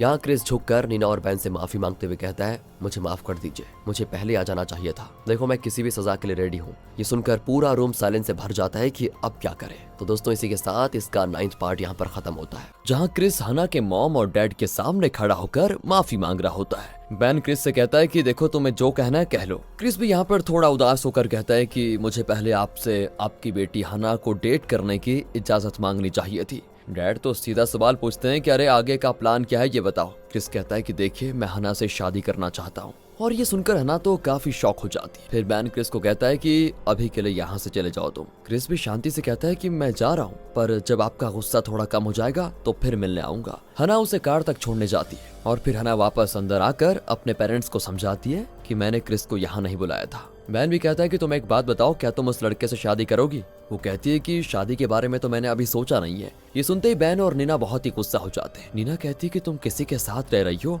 और शादी के बारे में सोचा भी नहीं। तब हना कहती है कि मैंने डिसाइड किया हुआ है कि मैं किसी से शादी नहीं करूंगी, और मेरे हिसाब से आजकल शादी सिर्फ एक ऑप्शन है, जबकि अकेले रहना पॉपुलर और एक्सेप्टेबल हो रहा है सभी के लिए। आगे दोस्तों मिया को दिखाते हैं, वो नई वैन की ड्राइविंग करती है, लेकिन जोई तो 3-4 बार उसके झटके मारने वाले ब्रेक से परेशान हो जाता है। सोचता है कि इसे कार चलानी भी नहीं आती। आखिर में जो ही वैन को चलाकर काम पे जाता है। आगे दोस्तों हना और क्रिस कॉफी पे मिलते हैं। क्रिस अपनी फीलिंग्स को कन्फेस करता है, कहता है मैं सच में तुमसे शादी करना चाहता हूँ। हना साफ साफ कह देती है कि देखो मैंने कभी शादी के बारे में सोचा नहीं है। क्रिस कहता है कि तुम एक बात बताओ, तुम शादी बिल्कुल नहीं करना चाहती हो या सिर्फ मुझसे नहीं करना चाहती हो? हना यहाँ पर हल्की सी मुस्कुराहट के साथ कहती है दोनों, मेरे लिए सिंगल रहना ही काफी है। क्रिस भी ये बात समझ नहीं पाता और दुखी होकर वहाँ से चला जाता है। आगे दोस्तों जे और यू अपनी नई शादी की तैयारियों में लगे होते हैं, और फिर जय यू के माँ बाप की ग्रेव साइट पर जाकर उनसे आशीर्वाद लेना चाहता है, लेकिन यू सच बोल देती है कि मेरे पेरेंट्स अभी जिंदा हैं, बस बचपन में उनका तलाक हो गया था, फिर दोनों ने दूसरी शादी कर ली और तब से मेरी जिंदगी से उन्होंने दूरी बना ली। लेकिन ये सुनने के बाद जय नाराज नहीं होता, बल्कि समझदारी से कहता है कि तुम चिंता मत करो, मैं तुम्हारा बाप, भाई, पति सब बन जाऊंगा। अब दोस्तों हना को दिखाते हैं तो उसकी दोस्त उसे लंच पे मिलने बुलाती है। हना ने पहले ही ड्रिंक करना शुरू कर दिया होता है। उसकी मैरिड फ्रेंड कहती है अरे शादी इतनी बुरी भी नहीं होती, क्रिस देखो बहुत ही अच्छा आदमी है। हना सारी बातें सुनने के बाद कहती है कि ठीक है, मैं इस पर विचार करती हूँ। अब अगली सुबह नीना जोई से रिक्वेस्ट करती है तुम एक काम करो, तुम रूफ टॉप में शिफ्ट हो जाओ ताकि यू और जे नीचे वाले कमरे में रह पाए और यू को सीढ़ियां भी ना चढ़नी पड़े क्योंकि वो प्रेग्नेंट है। जोई को भी इसमें कोई प्रॉब्लम नहीं होती। लेकिन यहाँ पर जोई एक चीज और कहता है कि देखो बाथरूम का शेड्यूल बना लो, क्योंकि मुझे बहुत दिक्कत होती है जब कोई बाहर से खटखट करता है दरवाजे पे। मेरे ख्याल से हमें नेम टैग लगाकर ही अंदर जाना चाहिए ताकि सभी को पता चल जाए कि कौन अंदर है। और साथ ही साथ मुझे स्लीपर से भी प्रॉब्लम है, जो भी बाथरूम जाता है रात को उसके कदमों की आवाज से मुझे प्रॉब्लम होती है, तो स्लीपर्स का मैटर भी जरा ख्याल रखना। आगे जो ये भी कहता है कि जब हम मेरे बाकी भाई बहन रेंट में अपना हिस्सा देते हैं तो मैं भी अब कंट्रीब्यूट करना चाहता हूँ। तो इस तरह इनकी यहाँ पर बातें फाइनल हो जाती हैं। आगे दोस्तों ओ माई बॉस का पहला शूट होता है। जो यहाँ पर अपनी सुबह की कॉफी मांगता है, लेकिन मिया उसके कप में रिलैक्सिंग टी डाल देती है। फिर शूट से पहले एक ब्लेसिंग सेरेमनी होती है। क्रिस वहाँ सब कुछ रिकॉर्ड करने आता है। दूसरी ओर हना और लैंडडी बिया का फिर से फेस ऑफ होता है। हना कॉन्फिडेंटली कहती है कि आपने 8 साल पहले जो किया उस वजह से मैं लॉयर बन गई हूँ। और लैंडडी बिया को ये बात हजम नहीं होती और वो पूछती है तुम इतनी रूड क्यों थी, पुलिस स्टेशन और कैफे में है? हना सीधा जवाब देती है आपने अगर इज्जत से बात की होती तो मैं भी रिस्पेक्टफुल से बोलती, और आपने सोचा था कि मैं आपके बेटे को छोड़ दूंगी है, लेकिन अब जो भी डिसीजन होगा वो मेरे और क्रिस के बीच का होगा। हना यहाँ पर और भी ऐसी बातें बोलती है कि मिया का फेस देखने लायक होता है। कहने के बाद हना चली जाती। अब आगे जब क्रिस घर पर आता है तब उसे पता चलता है कि उसकी माँ ने 8 साल पहले उनकी रिलेशनशिप को तोड़ने की कोशिश की थी, और इस तरह गुस्से में क्रिस यहाँ घर से निकल जाता है। फिर क्रिस हना के ऑफिस के बाहर हना का वेट करता है। जब हना आती है तो क्रिस हना से कहता है कि 8 साल पहले ब्रेकअप की असली वजह मेरी माँ थी, तो तुमने मुझे बताया क्यों नहीं कभी? हना भी कहती कि जो हो गया सो हो गया, मुझे तुम पसंद हो लेकिन तुम्हारी माँ के साथ मैं हैंडल नहीं कर पाऊंगी। क्रिस भी कह देता है कि ठीक है मैं घर छोड़ दूंगा, हम अलग रहेंगे बिल्कुल। लेकिन यहाँ पर हना मना कर देती है, कहती है मैं वो लड़की नहीं बनना चाहती जिससे तुम अपने पेरेंट्स को छोड़ दो, और मैं ऐसे लड़के से भी शादी नहीं कर सकती जो अपने माँ बाप को छोड़ दे। क्रिस यहाँ पर दोनों तरफ से फंस जाता है। वो हैवी हार्ट के साथ डिसीजन लेते हुए कहता है हना चलो ब्रेकअप कर लेते हैं, और उनकी आंखों में इमोशंस का तूफान आ जाता है दोस्तों। और इस तरह फिलहाल दोनों म्यूचुअली लेकिन दिल से अलग हो जाते हैं। क्रिस इतना उदास हो जाता है कि ड्राइविंग करते वक्त रास्ते में गाड़ी रोककर बहुत रोता है।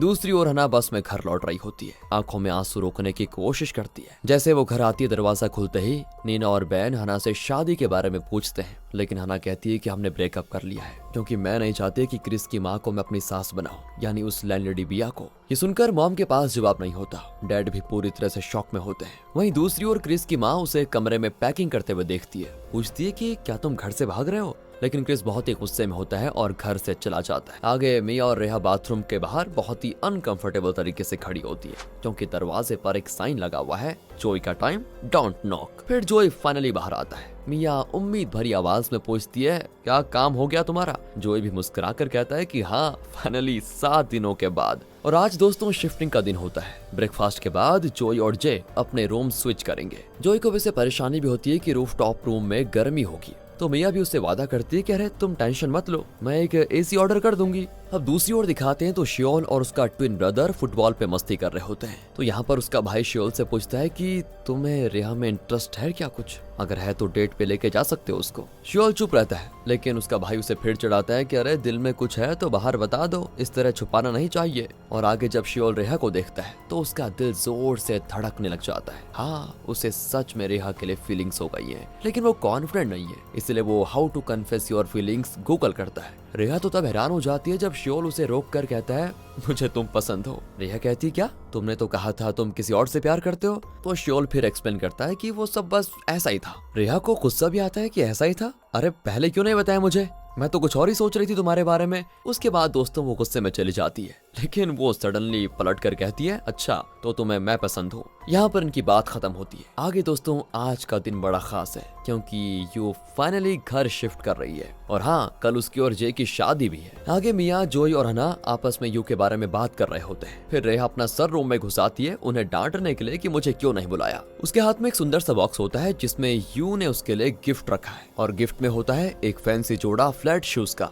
दरअसल ये इसलिए दिए गए हैं ताकि रेहा वेडिंग के दिन यू से ज्यादा लंबी ना लगे और दुल्हन से अटेंशन ना छीन ले। फिर जोई को यू का ये एटीट्यूड बिल्कुल पसंद नहीं आता, इसलिए वो एक प्लान बनाता है कि सारी बहनों को शादी के लिए एक स्पेशल मेकओवर मिलेगा और ये सारा ट्रीट मेरी तरफ से होगा, यानी कि जोई की तरफ से। सारी बहनें खुशी से झूम जाती हैं। आगे शादी की सुबह जे और यू हॉल के लिए निकल जाते हैं। बाकी सभी सिस्टर्स जोई के साथ सलून पर जाती है। जोई बड़े प्राउडली उन्हें टोटल ब्यूटी सलून में लेकर जाता है जहाँ पर इनका फुल मेकओवर होने वाला है। पहले तो हना आती है जो बड़ी खूबसूरत लगती है, उसकी ड्रेस बड़ी सुंदर। रेहा भी बड़े अच्छे तरीके से बाहर आती है, लेकिन जैसे मिया बाहर आती है ना, जोई तो बस उसे देखता ही रह जाता है। हना भी हंसते हुए कहती है कि 31 सालों में मुझे पहली बार समझ में आ रहा है कि मेरी छोटी बहन कितनी खूबसूरत है। जोई का आगे प्लान ये भी है कि वो बस वेडिंग हॉल तक ही इनको ड्रॉप करेगा क्योंकि वहाँ पर गबी एंटरटेनमेंट के काफी लोग होंगे और वो नहीं चाहता कि किसी को मेरे बारे में पता चले कि ये मेरी फैमिली है। लेकिन मिया उसे कन्विंस कर रही थी कि देखो आ जाओ, सबको बस यही लगेगा कि मैं तुम्हारे अंडर काम करती हूँ,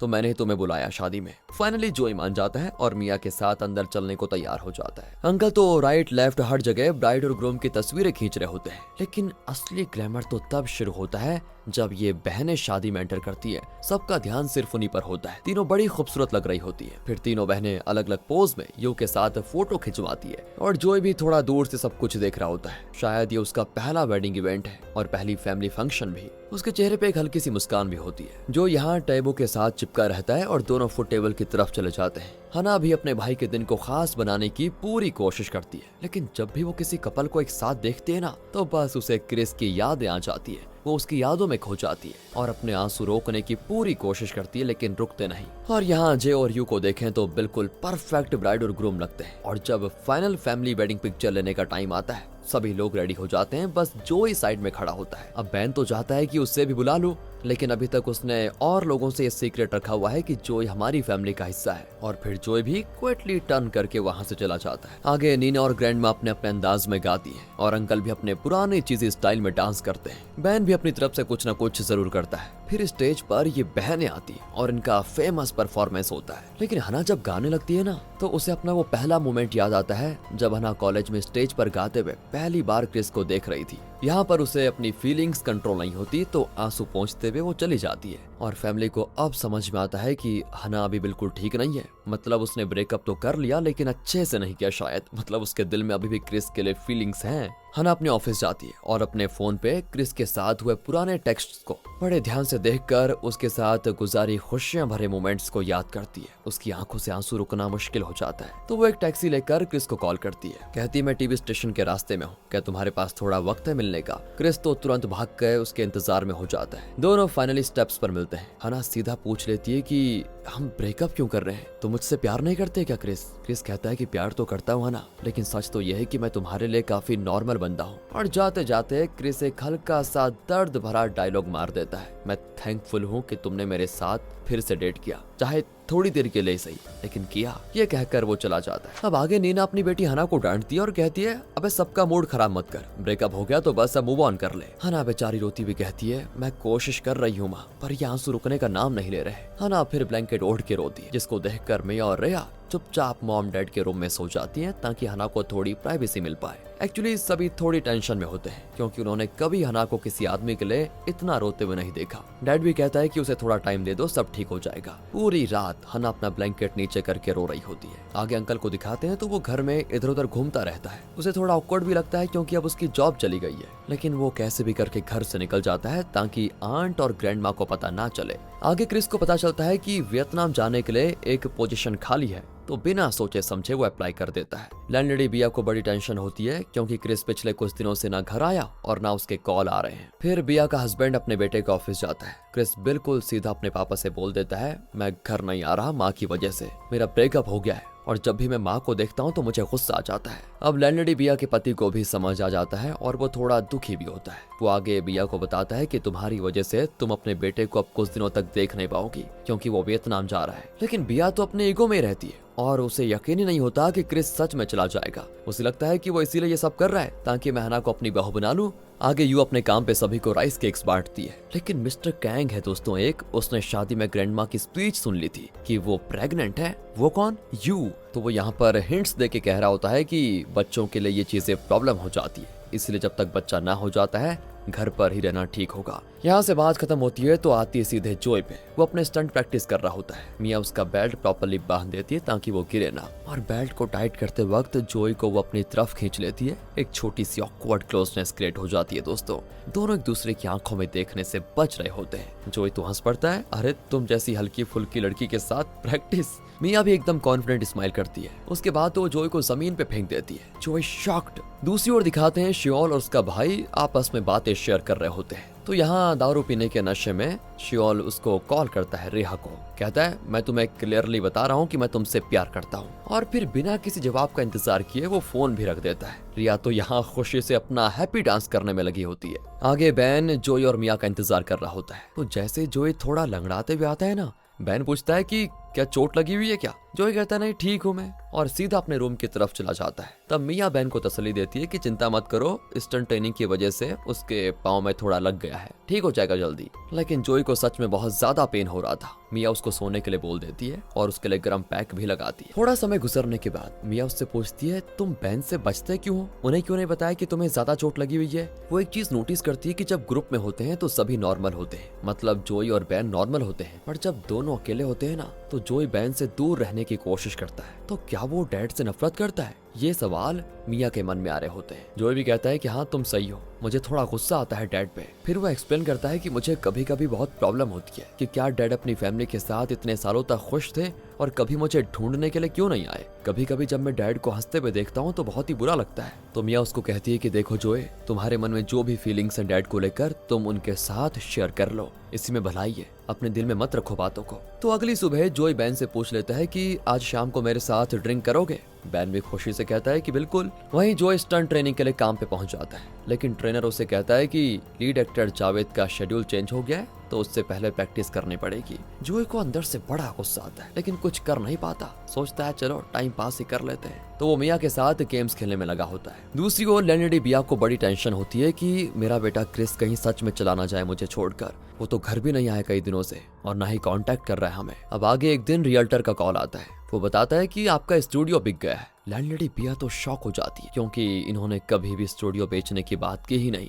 रियल्टर कहता है कि ये क्रिस ने लिस्ट किया था और अब वो बिक चुका है, यानी कि क्रिस ने उसे बेच दिया है। हस्बैंड को यानी लैंडलेडी बिया के पति को उस पर बड़ा गुस्सा आता है क्योंकि उसकी वजह से उनका बेटा अब उनसे दूर चला गया है। तभी एक खबर आती है एक कार एक्सीडेंट की। और लैंडलेडी बिया बिल्कुल पैनिक कर जाती है। फिर उसका पति और वो दोनों हॉस्पिटल पहुंचते हैं और एक नर्स उन्हें एक्सीडेंट विक्टिम के पास लेकर जाती है। एक पल के लिए उन्हें लगता है कि वो अनकॉन्शियस आदमी उनका बेटा क्रिस ही है, लेकिन जब पता चलता है कि वो क्रिस नहीं है तब जाके उन्हें चैन आता है। लेकिन अभी उन्हें अपने बेटे को ढूंढना है बस। आगे हना को दिखाते हैं तो वो अपना मेकअप रिमूव कर रही होती है और उस पल को याद करती है जब क्रिस ने उसका ख्याल रखा था। वो दोनों अपार्टमेंट में खुश थे। ये सारी बातें उसको याद आ जाती हैं और उसकी आंखों में फिर से आंसू। इधर दोस्तों रात हो जाती है जब मिया और जोई काम से घर आते हैं। जोई बताता है कि मुझे बैन के साथ ड्रिंक करने भी जाना है। मिया बड़ी खुश होती है कि चलो दोनों एक दूसरे के साथ बातें शेयर कर लेंगे। तो यहाँ बैन और जोई को दिखाते हैं। पहले तो जोई अपने दिल की बात को छुपा के रखता है, लेकिन सोचता है कि नहीं यार, छुपा के कोई फायदा नहीं है। आज इस सारे दर्द और सवाल निकाल लेता हूँ। जोई के दिल में इतने सारे सवाल होते हैं। पूछता है, आप इतने खुश कैसे थे शादी में डैड? क्या आप अपने 4 बच्चों के साथ अपनी जिंदगी में बड़े खुश थे पहले? और मुझे कभी मिलने क्यों नहीं आया आप? क्या आपको कभी ये जानने की क्यूरियोसिटी नहीं हुई कि आपका बेटा कहाँ है, किस हालत में है? जब आपने मॉम को छोड़ा तो आपको पता था मैं पैदा होने वाला हूँ, फिर भी आप कभी नहीं आए। क्या आपको याद ही नहीं आया कि आपका एक बेटा यूएस में था? हर बर्थडे पे दोस्तों जोई सोचता था कि शायद इस बार मेरे पापा आएंगे। Christmas, middle school graduation, high school graduation, हमेशा वो यही उम्मीद करता था कि अब आएंगे। और इस तरह वो कई सारी बातें गुस्से में कह देता अपनी डैड को। लेकिन कुछ देर के बाद जब बैन कोई जवाब नहीं देता तो जोई कहता है कि ठीक है डैड, आज तक जो हुआ सो हुआ। अब मैं आपसे अपने नए रिश्ते की उम्मीद कर रहा हूँ कि सब बढ़िया हो जाए। तो अब से आपको मेरे लिए एक बाप बनना होगा। जोई कहता है कि मैं चाहता हूँ कि हम दोनों वो सब कुछ करें जो एक बाप बेटा मिलकर करते हैं। फिर दोस्तों बैन जोई को अपने कंधों पर उठाकर रूफटॉप वाले कमरे में लेकर जाता है। जे भी देखता है कि कैसे डैड जोई को उठाकर लेकर जा रहे हैं। यहाँ बैन जोई का ध्यान रखता है, उसके सॉक्स उतारता है और उसे सोते हुए देखकर आंसू बहा लेता है। इस तरह दोस्तों इनका ये इमोशनल मोमेंट खत्म होता है। अगली सुबह जब डोरबेल बजती है, हना चिल्लाती कि कौन है, और जब वो दरवाजा खोलती है तो वहाँ पर लैंडलेडी बिया खड़ी होती है। दोस्तों तो ये यहाँ पर क्यों आई? क्या ये हना को मनाने के लिए आई हुई है? क्या ये सुधर गई है? देखते हैं आगे के एपिसोड्स में। तो दोस्तों जैसा कि लास्ट एपिसोड में हमने देखा कि लैंडलेडी बिया सीधा बैन के घर के दरवाजे पर आ टपकी है तो हना दरवाजा खोलती है। लैंडलेडी हना से बात करने के लिए यहाँ पर आई हुई है, लेकिन उससे पहले नीना भी आ जाती है और कहती है अगर कुछ कहना है तो यहीं पर बोलो या फिर सीधे निकल जाओ यहाँ से। तो हना नीना को कहती है चिल मॉम, मैं 1 मिनट में आई अभी, और वो बाहर निकल जाती है। बाहर लैंडलेडी बिया एकदम सीधा पॉइंट पर आकर पूछती है, ये बताओ तुम क्रिस से बात कर रही हो या फिर नहीं? हना सीधा कहती है कि क्रिस और मैं ब्रेकअप कर चुके हैं जैसा तुम चाहती थी। पर एकदम से हना पूछती है बात क्या है ये बताओ। तभी पता चल जाता है हना को कि क्रिस गायब हो गया है। और यहाँ पर लैंडलेडी बिया इतनी डेस्परेट हो जाती है कि 8 साल पहले हना के साथ किए गए बदतमीजी के लिए माफी मांगती है। वो हना से हाथ जोड़कर कहती है कि मुझे माफ कर दो, मेरे बेटे को ढूंढने में मेरी मदद करो। उसे 4 दिन हो गए हैं और कोई नहीं जानता कि वो कहाँ पर गया है। यहाँ तक कि उसने अपना स्टूडियो भी बेच दिया है, यानी स्टूडियो अपार्टमेंट। अब हना को लैंडलेडी बिया के ऐसे रोने धोने वाले एटीट्यूड से थोड़ा झटका लग जाता है, लेकिन फिर भी वो कहती है ठीक है मैं समझ गई हूँ, मैं उसे ढूंढने की कोशिश करूंगी, अगर कुछ पता चला तो जरूर बताऊंगी। घर पे दोस्तों नीना अभी तक इधर उधर घूमती रहती है, मतलब जब तक हना वापस नहीं आ जाती बाहर से। फिर हना आकर जब पूरी कहानी बताती है कि कैसे लैंडलेडी बिया ने माफी मांगी और रो रो कर क्रिस को ढूंढने के लिए कहा, तो नीना भी थोड़ा शॉक हो जाती है। नीना कहती है कि कर्मा आ गए, जो बोया था वही काट रही है। लेकिन मॉम को भी थोड़ा टेंशन हो जाती है क्योंकि है तो स्त्री। हना फिर क्रिस के कोवर्कर से मिलती है। सभी शॉक हो जाते हैं कि हना को उसके प्लान्स के बारे में कुछ पता ही नहीं। मतलब सभी को ये लग रहा था कि हना और वो साथ में रहते हैं तो दोनों एक दूसरे के बारे में जानते होंगे, लेकिन नहीं ना, बात तो कुछ और ही है। तभी दोस्तों लिम आ जाती है। लिम आपको याद होगी जो बार बार क्रिस पे लाइन मारती थी। वो कहती है कि अरे हना तो उसकी एक्स गर्लफ्रेंड है और हना को क्रिस के बारे में कुछ नहीं पता, बताओ यार। और ये सुनकर तो हना गुस्से में उसकी क्लास ले लेती है कि तुम क्या छोटी बच्ची हो जो तुम्हें पता नहीं है कि कब क्या बोलना चाहिए, कब चुप रहना चाहिए, जरा ढंग से रहो। इस तरह दोस्तों यहाँ पे ड्रामा खत्म होता है। तो आगे बैन को दिखाते हैं। वो सुबह के नाश्ते में पास्ता बनाता है और फिर सीधा ऊपर जाकर जोई को उठाता है। पूरा परिवार हैरान जब देखते हैं कि बैन ने टोमेटो पास्ता बनाया हुआ है सबके लिए, और जोई के लिए साइड में वनीला आइसक्रीम भी रखी हुई है, क्योंकि जब जोई ज्यादा ड्रिंक कर लेता है तो उसके बाद पास्ता और आइसक्रीम ही खाता है। इसी बीच हना को याद आती है एक डेट जो उसने क्रिस के साथ छोटे से एक्वेरियम में की थी। वहाँ क्रिस हना को अलग अलग प्रजाति की मछलियों के बारे में बता रहा था, और जब हना उससे पूछती है कि तुम्हें मछलियों के बारे में इतना कैसे पता, तो क्रिस कहता है कि तुम्हें याद है जब 8 साल पहले तुमने मुझसे ब्रेकअप किया था तो मैंने एक विलेज में जाकर मछलियां पकड़ना सीखा। ये सारी बातें दिमाग में लाने के बाद हना तुरंत एक टैक्सी लेती है और उसी छोटे विलेज में चली जाती है। लेकिन वहाँ के ओनर से पता चलता है कि क्रिस नाम का कोई आदमी यहाँ पर है ही नहीं। दूसरी तरफ जोई अपनी शूटिंग के लिए पहुंच जाता है। तभी बैन का एक मैसेज आता है, आज रात का डिनर तुम्हारे लिए मैं रेडी करूंगा। और यही मैसेज दोस्तों जोई के दिमाग में भी गूंजता है जब वो अपनी शूटिंग के लिए तैयार होता है। और जब वो एक्टिंग कर रहा होता है ना, तो इस बार न्यू एक्टर जावेद तक जोई की परफॉर्मेंस से थोड़ा हिल जाता है, क्योंकि सच में जोई के अंदर इमोशंस आ गए हैं बढ़िया वाले।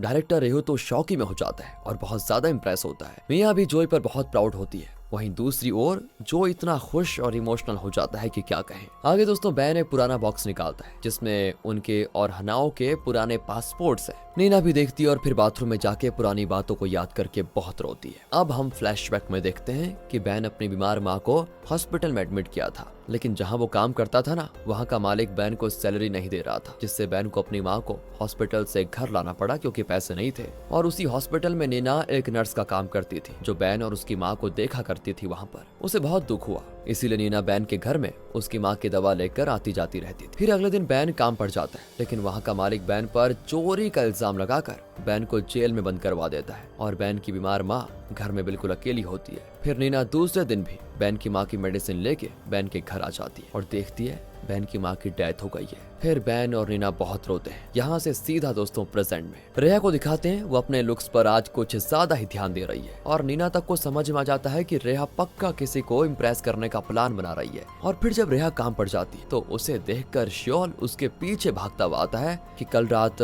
मैंने दारू पी रखी थी और जो तुम्हें कॉल पर कहा उसके लिए माफ कर दो मुझे। फिर वो उससे सीधा कहता है, मैं तुम्हें पसंद करता हूँ, बस काम खत्म और मुझे इसका जवाब चाहिए। रेहा भी थोड़े कैजुअल तरीके से कहती है कि पसंद तो मुझे भी तुम हो। बस दोस्तों इससे दोनों बड़े खुश हो जाते हैं। दूसरी ओर जावेद मिया और जोई के लिए फैन लंच बॉक्सेस लेकर आता है और जब लंच चल रहा होता है ना, तो यहाँ जावेद को ऐसा लगता है जैसे वो मिया को पहले से जानता है। बातें करते करते दोनों रियलाइज करते हैं कि उनकी मुलाकात कुछ साल पहले जूडो मैचेस में हुई थी। जावेद भी दोस्तों एक जूडो कॉम्पिटिटर था और विमेंस जूडो टीम का बड़ा फैन था। फिर वो दोनों अपनी पास्ट की बातें याद करते हैं जब मिया की शोल्डर इंजरी हुई थी, मतलब जिसकी वजह से उसने जूडो छोड़ा था। अब ये दोनों तो बात कर रहे होते हैं, लेकिन जोई को ये देखकर जरा जलन हो जाती है और वो नाराज होके उठ के चला जाता है। आगे हना को दिखाते हैं तो वो अपनी एक पुरानी फ्रेंड से कांटेक्ट करती है और पूछती है कि क्या तुम्हें याद है हमारा क्लास ट्रिप का लोकेशन कहाँ था। हना पता करके उसी जगह पर जाती है क्रिस को ढूंढने के लिए और वाकई सुबह के अर्ली लाइट में दोस्तों क्रिस एक रॉकी शोरलाइन पर फिशिंग कर रहा होता है। हना दूर से उसे देख रही होती है। फिर क्रिस अपना सामान पैक करके रैंप पर चढ़ रहा होता है तो हना भी स्टाइलिश तरीके से वहां उसका इंतजार कर रही होती है, लेकिन क्रिस खुश नहीं होता उसको देखकर। वो गुस्से में कहता है कि मुझे अकेला छोड़ दो और दोबारा मुझे ढूंढने मत आना, समझी। जब क्रिस जाने लगता है तो हना उसके पीछे चिल्लाती है, चलो सिर्फ 1 साल के लिए शादी कर लेते हैं। क्रिस मुड़कर उसकी तरफ देखता है और इसके बाद दोस्तों दोनों खुशी से एक दूसरे को गले लगा लेते हैं। दोनों अलग अलग कार से घर भी जाते हैं। यहाँ से सीधा रिया और श्योल को दिखाते हैं जो साथ में बैठे होते हैं। रिया कुछ बोल रही होती है और श्योल उसकी तरफ देखता रहता है। अचानक रिया को किस भी कर देता है। रिया भी शौक लेकिन खुश भी। आगे बैन मूवी थिएटर में पॉपकॉर्न का एक बड़ा सा टब और टूथ एंड द नेल के टिकट्स लेकर जोई का वेट करता है। बैन और जोई स्केरी सीन्स पर छट के खा रहे होते हैं दोस्तों। एक सीन तो ऐसा आता है कि दोनों एक दूसरे को बिल्कुल पकड़ लेते हैं कस के और पॉपकॉर्न सीधे हवा में। दोनों डिसाइड करते हैं कि बहुत हो गया, ये बहुत ही डरावनी मूवी है और फिर दोनों थिएटर से निकल जाते हैं। बाद में बैन जोई को लंच पर लेकर जाता है। अब आगे दिखाते हैं तो क्रिस हना के ऑफिस में आता है। दोनों अपने 1 साल के मैरिज कॉन्सेप्ट को डिस्कस करने वाले हैं कि कौन कैसा रहेगा, क्या जिम्मेदारियां होंगी वगैरह वगैरह। हना भी प्रेजेंटेशन तैयार करके क्रिस को समझाती है कि पहले साल में बच्चे नहीं और दूसरे साल तक का वेट करना पड़ेगा। फिर क्रिस प्रेजेंटेशन को भूलकर सीधा हना की तरफ चल पड़ता है और दोनों रोमांस में शुरू हो जाते हैं। उसके बाद अब दोनों को अपने पेरेंट्स को बताने का वक्त आ गया है। दोनों को टेंशन भी होती है कि पेरेंट्स को बताएंगे कैसे, मतलब वो क्या रिएक्ट करेंगे। फिर घर पहुंचकर हना लिविंग रूम में सभी फैमिली मेंबर्स के साथ बैठी होती है। वो अपने पेरेंट्स को कुछ बताने वाली है, लेकिन उसके कुछ बोलने से पहले नीना बोल पड़ती है, अगर शादी के बारे में बात करनी है तो बिल्कुल मत करना, क्योंकि मैं तुम्हारे और क्रिस की शादी के बिल्कुल खिलाफ हूँ। दूसरी ओर क्रिस अपने पेरेंट्स को बताता है कि मैं हना से शादी करने वाला हूँ। उसके पापा यानी लैंडी बिया के हस्बैंड तो हाथ हिला के हाँ में हाँ मिला देते हैं जैसे शादी कोई छोटी बात हो, लेकिन लैंडी बिया डायरेक्ट अनाउंस कर देती है कि मैं इस शादी के बिल्कुल खिलाफ हूँ। एंड यहाँ इस तरफ दोस्तों बैन थोड़ा सॉफ्ट होता है। वो कहता है, बेटा मैं इसके बारे में सोच कर बताऊंगा। हना भी जल्दी से रेडी होकर नीचे जाती है क्योंकि क्रिस नीचे उसका वेट जो कर रहा होता है। फिर वो दोनों अपने 1 साल के मैरिज का प्लान डिस्कस कर रहे होते हैं। दोनों डिसाइड करते हैं कि अपने पेरेंट्स की इज्जत करेंगे, उन्हें रेगुलरली मिलने जाएंगे, हॉलिडेज साथ मनाएंगे और फैमिली फंक्शंस में भी जाएंगे। अगर किसी ने चीटिंग की तो शादी वहीं पर खत्म। अब आगे दिखाते हैं तो जोय और मिया एक मेकअप स्टोर पर जाते हैं और जोय उसके मना करने पर भी उसके लिए एक महंगा सनस्क्रीन खरीद लेता है। फिर वो खुद गाड़ी चलाता है ताकि मिया सनस्क्रीन को लगा पाए, और सनस्क्रीन को लगाने में वो थोड़ा गड़बड़ भी करती है। तो जोय प्यार से उसके चेहरे पे सनस्क्रीन थोड़ा सा लगा लेता है और कहता है मिरर देखो और अच्छे से लगाओ। फिर यहाँ से इनकी बातें खत्म तो आगे योगा क्लास में सभी लड़कियों की नजर दोस्तों शियोल के भाई पर होती है। रेहा तो उसको अवॉइड करती है लेकिन वो उसको बुलाकर हेल्प मांग लेता है। तभी शियोल की भी क्लास में एंट्री होती है और वो अनाउंस करता है कि मैं भी ज्वाइन कर रहा हूँ क्लास को। यहाँ पर यह ड्रामा खत्म तो आगे यू को दिखाते हैं। उसने अपने प्रोजेक्ट पर 4 महीने तक काम किया और ये उसका सपना है कि उसको साकार करे, लेकिन सब लोग थोड़ा कतरा रहे होते हैं क्योंकि दोस्तों यू प्रेग्नेंट है ना, तो सोचते हैं कि ये काम अच्छे से कर भी पाएगी या नहीं। और जो स्टाइलिश है वो तो फ्रस्ट्रेटेड होकर बता देती है कि मिस्टर कैंग ने इस प्रोजेक्ट को फिनिश करने के लिए किसी और को जिम्मेदारी दे दी है यू, तो चुपचाप तुम मत करो ये काम। यू के हाथ में भी कुछ नहीं होता, वो हिल जाती है कि मुझे इंपॉर्टेंस नहीं दे रहे हैं और पूरे गुस्से में आ जाती है। गुस्से में घर पर आती है और जे को इग्नोर करके सीधा अपने रूम में जाती है। जे भी उसके पीछे जाता है कि बात क्या है, तो यू ग्रैंडमा को गुस्से में दोष देती है क्योंकि ग्रैंडमा ने शादी पर उसके प्रेग्नेंट होने का राज जो खोल दिया था और उसके टीममेट्स को बता दिया था, और अब उसका प्रोजेक्ट किसी और के हाथ में जा रहा है, इसलिए वो बड़ी गुस्से में है। जे भी उसे समझाने की कोशिश करता है, कहता है देखो तुम अपने काम में बहुत ही टैलेंटेड हो और वो तुम्हें फिर से मिल जाएगा कभी करने को इन फ्यूचर मतलब, लेकिन अभी तुम्हें सिर्फ अपने बच्चे का ध्यान रखना होगा, वो ज्यादा जरूरी है। यू भी गुस्से में रिप्लाई देती है कि तुम्हें क्या पता, कभी कंपनी में काम भी किया है तुमने, तुम नहीं समझ सकते कि मैं अपनी पोजीशन के लिए कितनी मेहनत कर रही हूँ। कहते कहते वो इमोशनल भी हो जाती है और मिया ये सारी चीजें दरवाजे के पास से सुन लेती है। उसे बुरा लगता है कि यू ने मेरे भाई को इतने गंदे वर्ड्स बोले, थोड़ा डांट दिया था उसने। यहाँ से सीधे जावेद को दिखाते हैं दोस्तों। सेट पर वो मिया को बहुत अटेंशन दे रहा होता है जो कि जोय को बिल्कुल पसंद नहीं आता। जोय तो बीच में आकर मिया से कहता है कि चलो चलो मुझे अगले सीन के लिए रेडी होना है, मेरी मदद कर दो। आगे दोस्तों एक एक्सीडेंट होता है और उसमें लीड एक्ट्रेस जो रिम है वो हर्ट हो जाती है, लेकिन आज ही उसके सीन्स को कंप्लीट करना जरूरी था। तो जावेद सजेस्ट करता है कि मिया का बॉडी स्ट्रक्चर एक्ट्रेस रिम के जैसा है, तो वो विग पहनकर उसका स्टैंड इन बन सकती है। डायरेक्टर भी जावेद की बात को मान जाता है, लेकिन जोय को ये आइडिया बिल्कुल पसंद नहीं आता। मिया भी जब विग पहनकर निकलती है ना, तो सभी लोग सरप्राइज हो जाते हैं क्योंकि वो बहुत ही अच्छी लग रही होती है, एकदम रियल एक्टर। सीन शुरू होता है और मिया भागती है और जावेद उसे अपनी बाहों में उठा लेता है। डायरेक्टर तो बड़ा एक्साइटेड हो जाता है क्योंकि उसे ये लग रहा था दोनों के बीच की केमिस्ट्री कहीं रियल में भी ना हो जाए, क्योंकि ऑन स्क्रीन तो बढ़िया लग रही थी। लेकिन जोय को मिया को जावेद के इतना करीब देखना बिल्कुल पसंद नहीं आता। अब आगे हना को दिखाते हैं जो डिसाइड करती है कि अब बस कोई मुसीबत ना आ जाए, ये शादी हो जाए 1 साल के लिए। और फिर बिना क्रिस को बताए और बिना लैंडडी को बताए हुए वो डायरेक्ट उनके घर आ जाती है। लैंडडी बिया तो बिस्तर से उठती है और देखती है कि हना उसके दरवाजे पर खड़ी है। हना भी बड़े पोलाइट तरीके से कहती है आप कैसी है माँ, और लैंडडी बिया दोस्तों एकदम से शॉक की माँ कह रही है मुझे। अब इसके बाद का ड्रामा क्या होने वाला है दोस्तों जानना नहीं चाहोगे आप? बस अब कुछ ही एपिसोड्स बचे हुए हैं, ये पूरा मजा खत्म होने वाला है। तो अभी दोस्तों हना बहुत सारे तोहफे लेकर लैंडडी बिया के घर पर जाती है। वो क्रिस के माँ बाप के साथ बिल्कुल मीठी बन जाती है और हस्बैंड को ये सब देखकर बहुत अच्छा लग जाता है। किसके हस्बैंड को? लैंडडी बिया के हस्बैंड को। और जब हना कुत्ते शिको पर ध्यान देती है ना, तो बस हस्बैंड का तो बिल्कुल दिल जीत जाती है वो। और दोस्तों हना ये सब इसीलिए करती है क्योंकि उसे कैफे वाले दिन अपने रूड बिहेवियर के लिए माफी मांगनी थी। लैंडडी बिया को मजबूरी में उसकी माफी को स्वीकार करना पड़ता है और हना फिर ईमानदारी से कहती है देखो मुझे आपके बेटे से शादी करनी है और आपका बस आशीर्वाद चाहिए। फिर हम फ्लैशबैक में देखते हैं कि हना और क्रिस का अपने पेरेंट्स से मिलने का एक प्लान था। दोनों ने एक दूसरे से अपने माँ बाप को शादी करने के लिए मनाने को बोला था। फिर प्रेजेंट में आ जाइए दोस्तों। लैंडडी बिया को मनाना हना के लिए सबसे मुश्किल काम होता है, लेकिन क्रिस को तो हना के घर वालों की पूरी फौज का सामना करना पड़ता है। हना के इतने सारे भाई बहन माँ बाप, तो वो फ्रूट्स और मछली के ढेर को लेकर आता है जो सबके लिए काफी होते हैं। वैसे हना के पेरेंट्स से प्रॉपरली मिलने के बाद क्रिस अपने प्यार का इजहार कर लेता है, अपनी कमियां गिनाता है, लेकिन कहता है कि मैं हना के बिना नहीं जी सकता। तो हना की स्ट्रिक्ट माँ बड़ी डिटेल्स मांगती है, इसलिए क्रिस बोलता है कि मैं खाना बनाऊंगा, सफाई करूंगा और वफादार रहूंगा। मैं वो सब कुछ कर सकता हूँ हना के लिए जिससे वो खुश रहे। ये सारी बातें सुनकर नीना हो जाती है इम्प्रेस।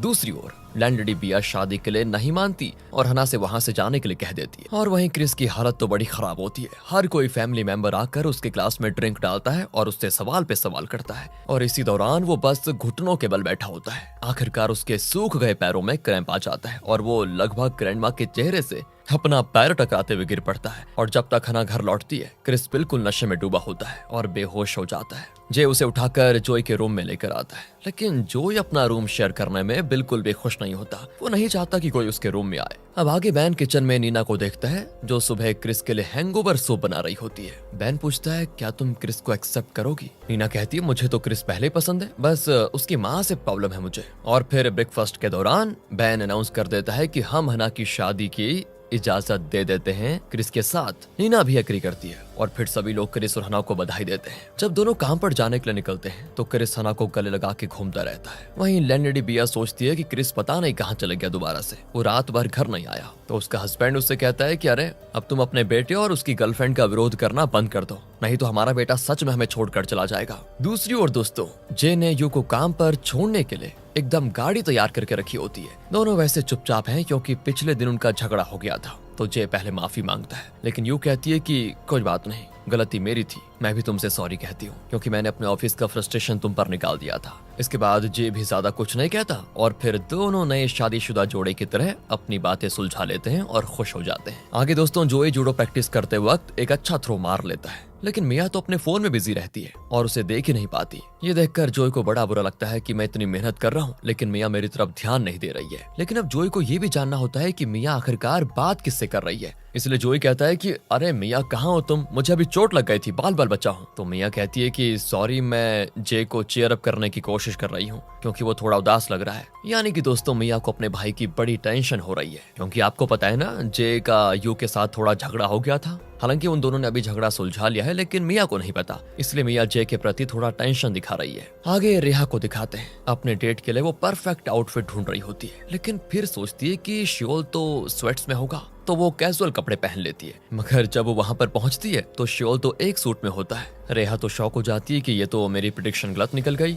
अब दोबारा तैयार होने का वक्त भी नहीं है क्योंकि श्योल ने कॉन्सर्ट के लिए टिकट्स बुक किए होते हैं। तो इसीलिए रेहा अपने अंडर ड्रेस्ड लुक से बिल्कुल भी खुश नहीं होती। और तो और चीजें और बिगड़ जाती हैं जब श्योल उसे एक बहुत महंगी रेस्टोरेंट में लेकर जाता है। रेहा वहां पर बिल्कुल भी एंजॉय नहीं कर पाती। तो जब रेहा का मूड ऑफ हो जाता है तो श्योल अपने ट्विन भाई को एक टेक्स्ट भेजता है और वो भेजकर बाहर आ जाता है। रेहा तो उसका वेट करते करते परेशान हो जाती है। फिर जब श्योल वापस नहीं आता तो वो उसे बाहर ढूंढ लेती है और कहती है कि कहाँ चले गए थे तुम, चलो चलते हैं यहाँ से, मुझे अच्छा नहीं लग रहा। तो श्योल भी कहता है कि एक्चुअली मुझे डेटिंग का एक्सपीरियंस नहीं है ना, इसलिए मैं अपने ट्विन भाई से एडवाइस ले रहा था। तो रेहा कहती है इसमें एडवाइस की क्या बात है, हम दोनों डेट कर रहे हैं तो हमें आपस में बात करनी चाहिए, हमें अपनी मर्जी से अपने स्टाइल में डेट करनी चाहिए। और फिर रेहा आगे ये भी कह देती है कि मैं सच बताऊं तो मुझे ये कॉन्सर्ट्स वगैरह और महंगी जगह पे खाना पसंद नहीं है, मैं बस तुम्हारे साथ रहूं, मैं उतने में ही बहुत खुश हूँ। और इसके बाद श्योल भी वही करता है। ये सारी चीजें होने के बाद इनका मामला ठीक हो जाता है। फिर जब श्योल हेजिटेशन करता है तो रेहा उसे किस कर लेती है। वो कहती है कि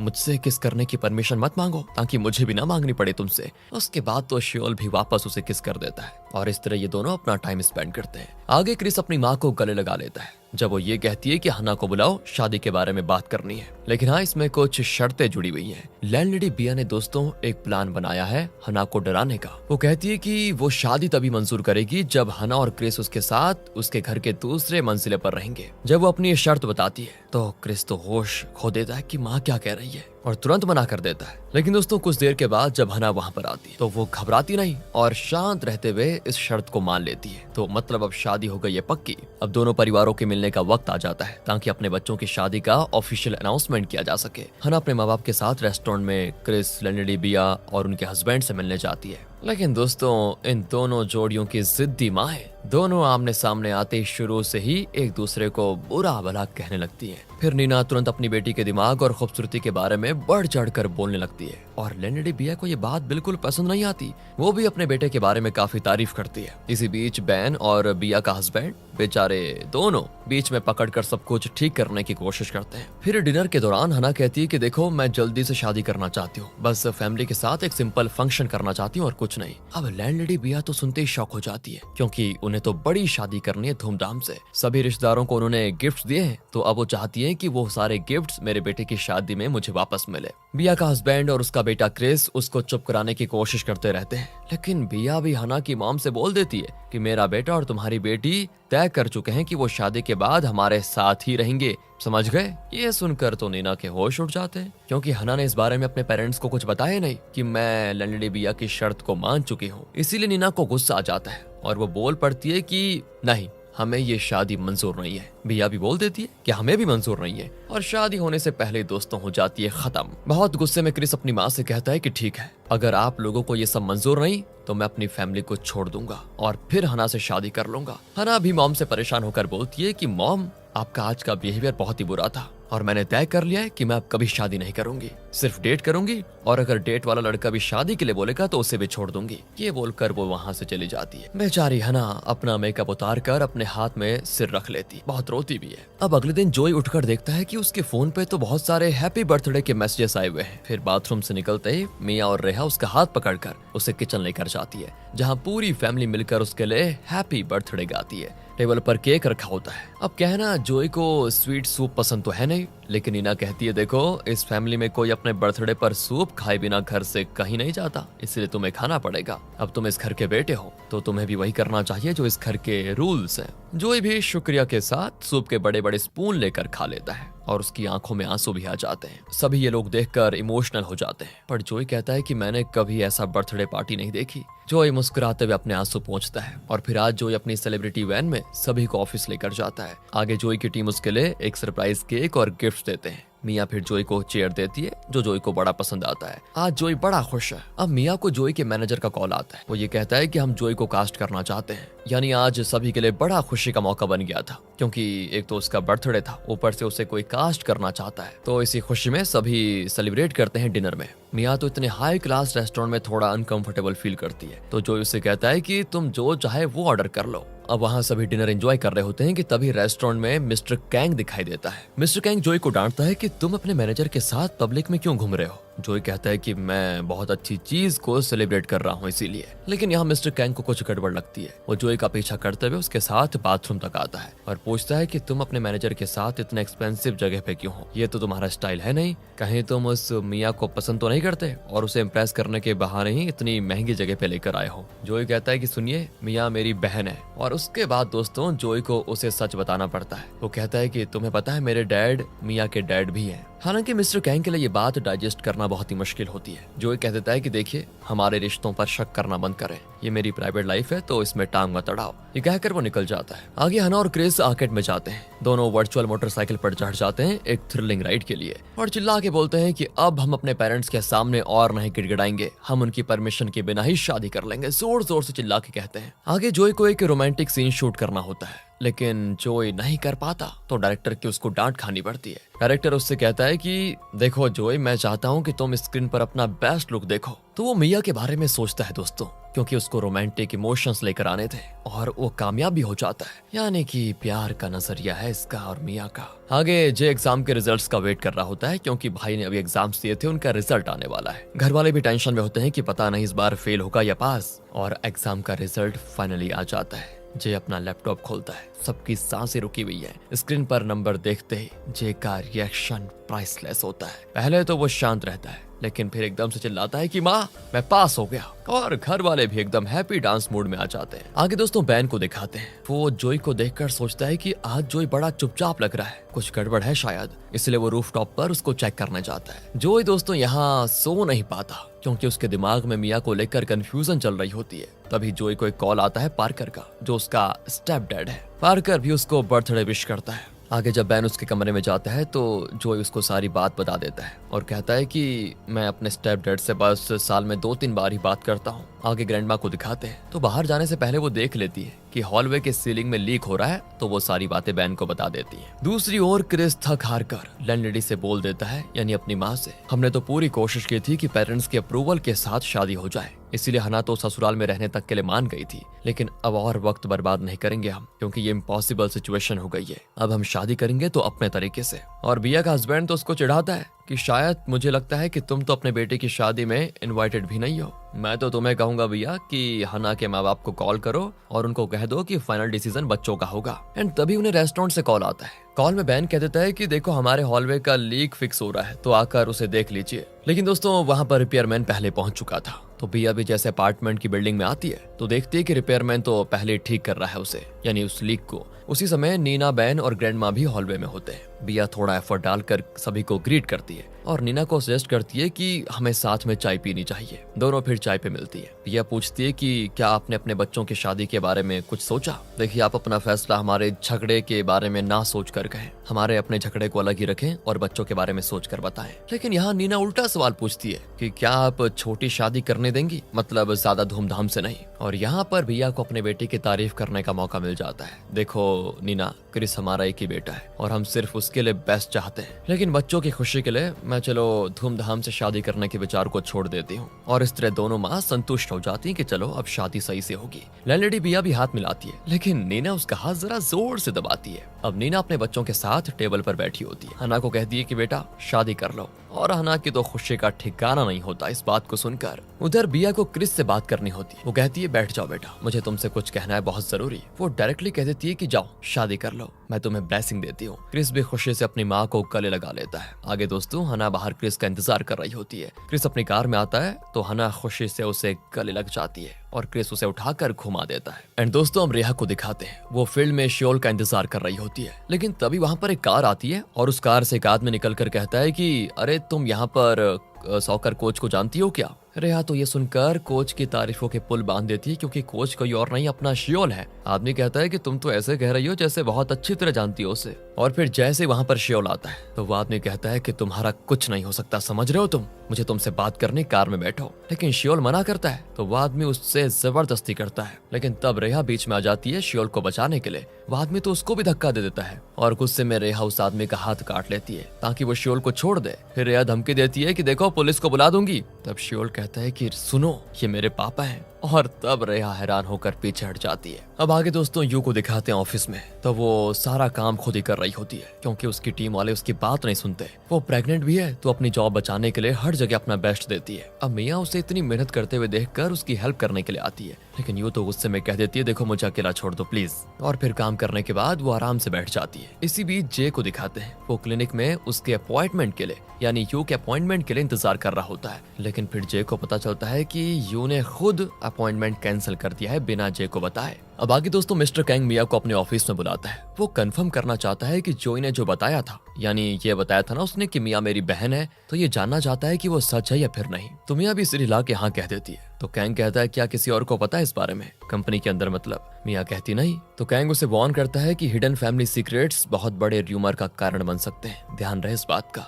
इस बात को कंट्रोल में रखना और किसी भी हाल में ये न्यूज बाहर नहीं आनी चाहिए। मिया भी सीरियस होकर कहती है कि समझ गई। आगे जोई मिया को कॉल करता है, लेकिन वो फोन नहीं उठाती। जब वो उसे ढूंढने जाता है तो मिया अपने डेस्क पर सो रही होती है। जोई चुपचाप एक कुर्सी खींचता है और उसे पास बिठा देता है। धीरे धीरे अपना सिर उसके पास रखकर उसे देखने लगता है। और जब मिया उठती है पूछती है कि अरे आप यहाँ पर क्या कर रहे हैं? तो जोई भी कुछ नहीं कहता, बस कहता है बस यूं ही। और फिर दोनों काम के लिए चले जाते हैं। आगे हना और क्रिस डिनर और वाइन के साथ अपनी शादी सेलिब्रेट कर रहे होते हैं। फिर क्रिस रेस्टरूम का बहाना बनाकर चला जाता है और वो टेक्स्ट करके कह देता है कि एक काम करो, मैं सीधे तुम्हें रूम में मिलूंगा जो हमने रात के लिए बुक किया है उसी में। और फिर हना भी रूम में पहुंच जाती है। अब रूम में जाती है वो देखती है कि क्रिस ने एक और सरप्राइज रखा हुआ है। फूलों की पंखुड़ी से एक दिल बनाया हुआ है और वो उस पर फूल बरसाता है। लेकिन अब प्रॉब्लम यह हो गई है कि हना को अभी बहुत तेज बाथरूम आया है। उसे तुरंत बाथरूम भागना पड़ता है। और फिर हना बाथरूम से निकलकर आंखें बंद करके कहती है कि सच बताऊं मैंने कुछ नहीं देखा क्रिस। और दोबारा एंट्री लेती है जैसे सब कुछ अभी अभी हो रहा है पहली बार। क्रिस भी शर्माते हुए गाना गाता है और शर्माते शर्माते उसके गले में नेकलेस डाल देता है।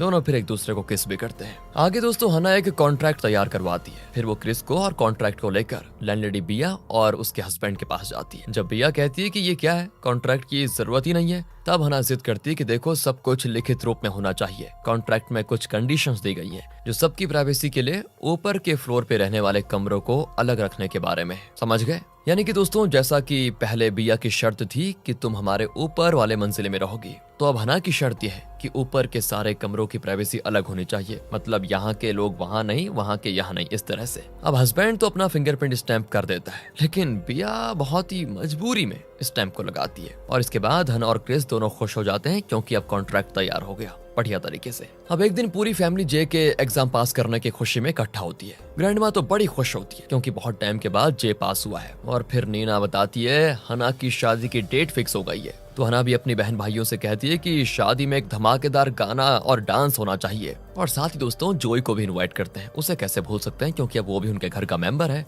लेकिन मिया थोड़ी टेंशन में है कि अगर लोगों को पता चल गया कि जोई हमारे साथ रहता है तो उसकी इमेज खराब हो जाएगी। पर जोई तो बड़े मस्त मूड में होता है कि अरे छोड़ो ना ये सब, मैं तो फुल जोश के साथ शादी में जाऊंगा। अब दूसरी तरफ क्रिस अपने कोवर्कर्स को शादी का इनविटेशन देता है। लेकिन अब दोस्तों, उस लड़की लिम को बड़ा बुरा लग जाता है। लिम याद है ना आपको, जो क्रिस पर लाइन मारती थी? वो तो बड़े गुस्से में कहती है कि तुमने मुझे मौका क्यों नहीं दिया, क्यों किया तुमने मेरे साथ ऐसा? बड़े दोस्तों इमोशनल होकर कहती है। अब बेचारा क्रिस तो सोच में पड़ जाता है कि क्या कहूँ, वो कुछ नहीं कहता। आगे जोई को दिखाते हैं। रिहर्सल रूम के पास से वो गुजरता है और देखता है कि मिया हना की शादी के लिए प्रैक्टिस कर रही है, लेकिन उसके स्टेप्स सही से नहीं बन रहे हैं। जोई उसकी थोड़ी हेल्प करने के लिए आता है, उसको स्टेप सिखाता है। फिर दोनों मिलकर एक बार प्रैक्टिस करते हैं और बीच बीच में थोड़ी मस्ती भी होती है। दूसरी ओर यू अपनी माँ के फोन को इग्नोर करती है। आगे दोस्तों, जब श्योल अपने डैड के घर से निकल रहा होता है ना, तो उसके डैड उसको आवाज लगाते हैं और कहते हैं कि बेटा, तुम्हें अब मेरे बिजनेस में काम करना शुरू करना चाहिए। और ये सुनकर उन दोनों का फिर से पुराना झगड़ा शुरू हो जाता है। श्योल के डैड तो अपनी जिद पर अड़े होते हैं कि तुम्हें बिजनेस करना चाहिए, लेकिन श्योल बिल्कुल भी बिजनेस के मूड में नहीं होता। उसका डैड कहता है कि तुम ये बेकार फुटबॉल खेलना बंद कर दो, कुछ नहीं होने वाला इससे।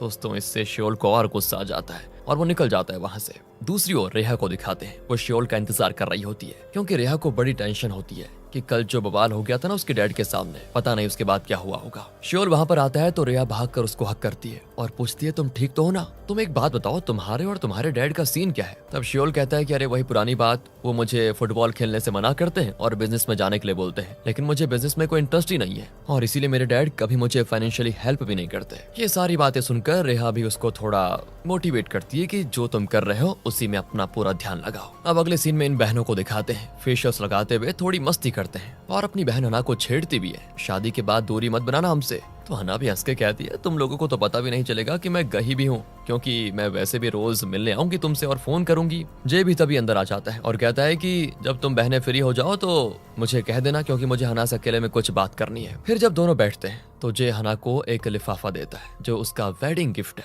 थोड़ा इमोशनल होते हुए कहता है कि मैं तुम्हारा बड़ा भाई हूँ, लेकिन कभी तुम्हें कोई ढंग का गिफ्ट नहीं दे पाया। साथ ही मैं तुम्हें धन्यवाद करना चाहता हूँ कि आज तक तुमने पूरी फैमिली की रिस्पॉन्सिबिलिटी को संभाला है, जो कि मुझे करना चाहिए था लेकिन मैं कर नहीं पाया, इसलिए तुम्हारा बहुत बहुत शुक्रिया। ये सुनकर हना भी थोड़ा इमोशनल हो जाती है और कहती है कि भाई मुझे माफ कर दो, जो मैं तुम्हारे साथ इतना रूड बिहेव करती थी। जे भी मुस्कुराते हुए कहता है, तुम कभी रूड नहीं थी, तुम सही थी जो तुमने किया। और दोनों का इस तरह से एक दूसरे से बात करना बहुत अच्छा लगता है। आगे दोस्तों, शादी का दिन बहुत ही खूबसूरत होता है। मोस्टली फैमिली मेंबर्स भी शामिल होते हैं। ग्रैंडमा भी बड़े सज धज कर आती है, माँ बाप भी बड़े अच्छे से आते हैं और सब अपने दामाद से प्यार भरी मुस्कान के साथ मिल रहे होते हैं। लेकिन बिया कहाँ पर है? ये लैंडलेडी बिया है कहाँ? तभी दूल्हा दुल्हन बड़े खुश लगते हैं और सारी तालियों और चेयर्स के बीच में होती है एंट्री। तब एक सफेद गाड़ी आके रुकती है और उसमें से लैंडलेडी बिया शानदार एंट्री के साथ आती है। फिर दूल्हा हंसते हुए अनाउंस करता है, अब शुरू होती है हना और क्रिस की शादी की रस्म में। दोनों साथ मिलकर अपने परिवार का शुक्रिया अदा करते हैं। तो सबसे पहले बैन कहता है कि हना हमारे लिए हमेशा खुशी का कारण रही है। वहीं बिया का हस्बैंड एक कविता पढ़ता है जो सबके सिर के ऊपर से निकल जाती है और फिर बिया अपने बेटे की जिंदगी के पहले साल से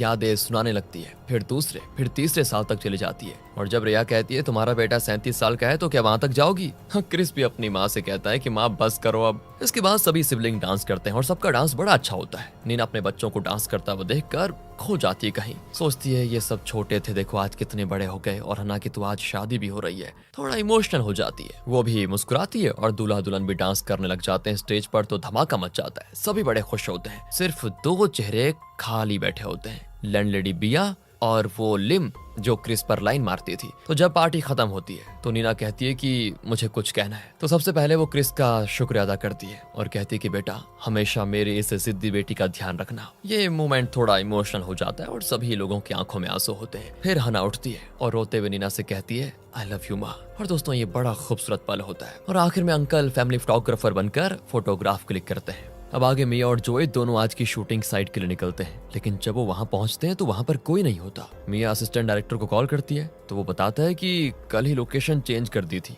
उसका टेक्स्ट आपको भेजा था और सभी न्यू लोकेशन साइट पर आपका इंतजार कर रहे हैं। और अब पता चलता है कि कल शादी के हंगामे में मिया अपने मैसेजेस को चेक करना ही भूल गई थी। फिर वो दोनों जल्दी से न्यू लोकेशन पर पहुंचते हैं और दौड़ कर अंदर आते हैं। वहाँ पे दोस्तों जोए का मेकअप करना होता है, लेकिन तभी डायरेक्टर रयू देखते हैं कि जोए के चेहरे में पहले से लिपस्टिक के निशान लगे हुए हैं। अचानक डायरेक्टर रयू के दिमाग में एक चमत्कार आइडिया आता है और कहता है कि मिया तुम्हें ये किसिस के मार्क्स लगाने चाहिए इसके शरीर पर, वैसे भी ये तुम्हारे काम में ही आता है। अब दोस्तों ये सुनकर मिया इस बात को टालना चाहती थी, लेकिन मिया डायरेक्टर को कह देती है ठीक है मैं कर लूंगी। फिर वो धीरे धीरे अपने ओठों से उसके गाल पर किस मार्क लगा देती है, लेकिन अब डायरेक्टर कहता है कि एक किस मुझे उसके ओठों पर चाहिए, लेकिन तब जोए कहता है कि नहीं नहीं मैं खुद कर दूंगा ये चीज। फिर दोस्तों जोए जब मिरर में अपना चेहरा देखता है तो शर्म आ जाता है, दोनों ही शर्मा जाते हैं। बल्कि आगे जो एक्टिंग करते वक्त मिया को देखते ही वहीं पर फ्रीज हो जाता है। उसके मन में फीलिंग्स का ऐसा तूफान आता है कि वो अपनी लाइन से भूल जाता है। फिर घर वापस जाते वक्त जोई पूरा चुप और बिल्कुल एक लॉस्ट आदमी सा रहता है। दोनों बिल्कुल एक दूसरे की आंखों में देखने से बच रहे होते हैं।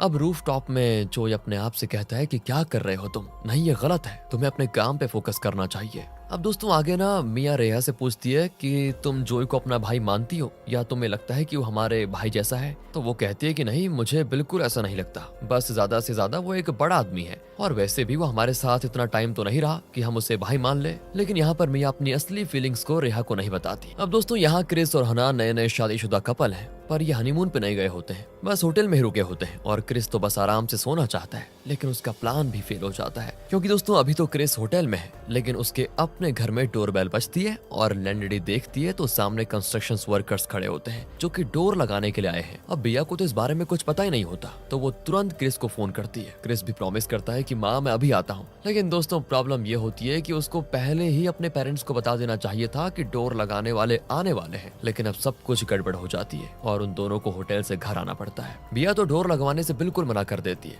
अब हना अपना कॉन्ट्रैक्ट दिखाती है तो कॉन्ट्रैक्ट में उसके mother in law, father in law, हना और क्रिस ने साइन किए थे। वो उसमें क्लियरली पॉइंट आउट करती है कि लिविंग क्वार्टर्स को कम्प्लीटली अलग करना ये कॉन्ट्रैक्ट में लिखा हुआ है। दोस्तों आपको याद होगा उसने पहले कह दिया था कि हमारी प्राइवेसी अलग होगी, तो अब अगर दरवाजा लग गया तो प्राइवेसी अलग अलग हो जाएगी और कॉन्ट्रैक्ट के हिसाब से बिल्कुल सही है। हना ये सारी बात बता देती है। लैंडलड़ी बिया तो ये सुनकर शॉक हो जाती है कि बहुत बन रही है ये, लेकिन हना शांत और बड़ी कूल रहती है। वो कहती है कि देखिए आप थोड़ा शांत रहें और कल एक फैमिली मीटिंग करते हैं। आगे यू और जे को दिखाते हैं तो यू जे को बताता है कि बेबी साइज में एवरेज से छोटा है और डॉक्टर का सजेशन यह है कि तुम्हें थोड़ा रिलैक्स करना चाहिए, अच्छी नींद लेनी चाहिए, अच्छा खाना खाना चाहिए, तभी सब कुछ बढ़िया रहेगा। लेकिन यू तो बड़ी जल्दी में होती है क्योंकि उसको एक मीटिंग में जाना है और जे भी टेंशन में होता है लेकिन कुछ कर नहीं पाता। अब दोस्तों आगे फैमिली मीटिंग होती है बिया की और उसके बेटे की और हना की। तो बिया कहती है देखो मैं दरवाजे के बिना भी तुम्हारी प्राइवेसी की रिस्पेक्ट करूंगी और मैं वादा करती हूँ कि दोबारा ऊपर कभी नहीं जाऊंगी। अब हना के दिमाग में एक ब्रिलियंट आइडिया आता है। वो कहती है कि हाफ डोर कैसा रहेगा।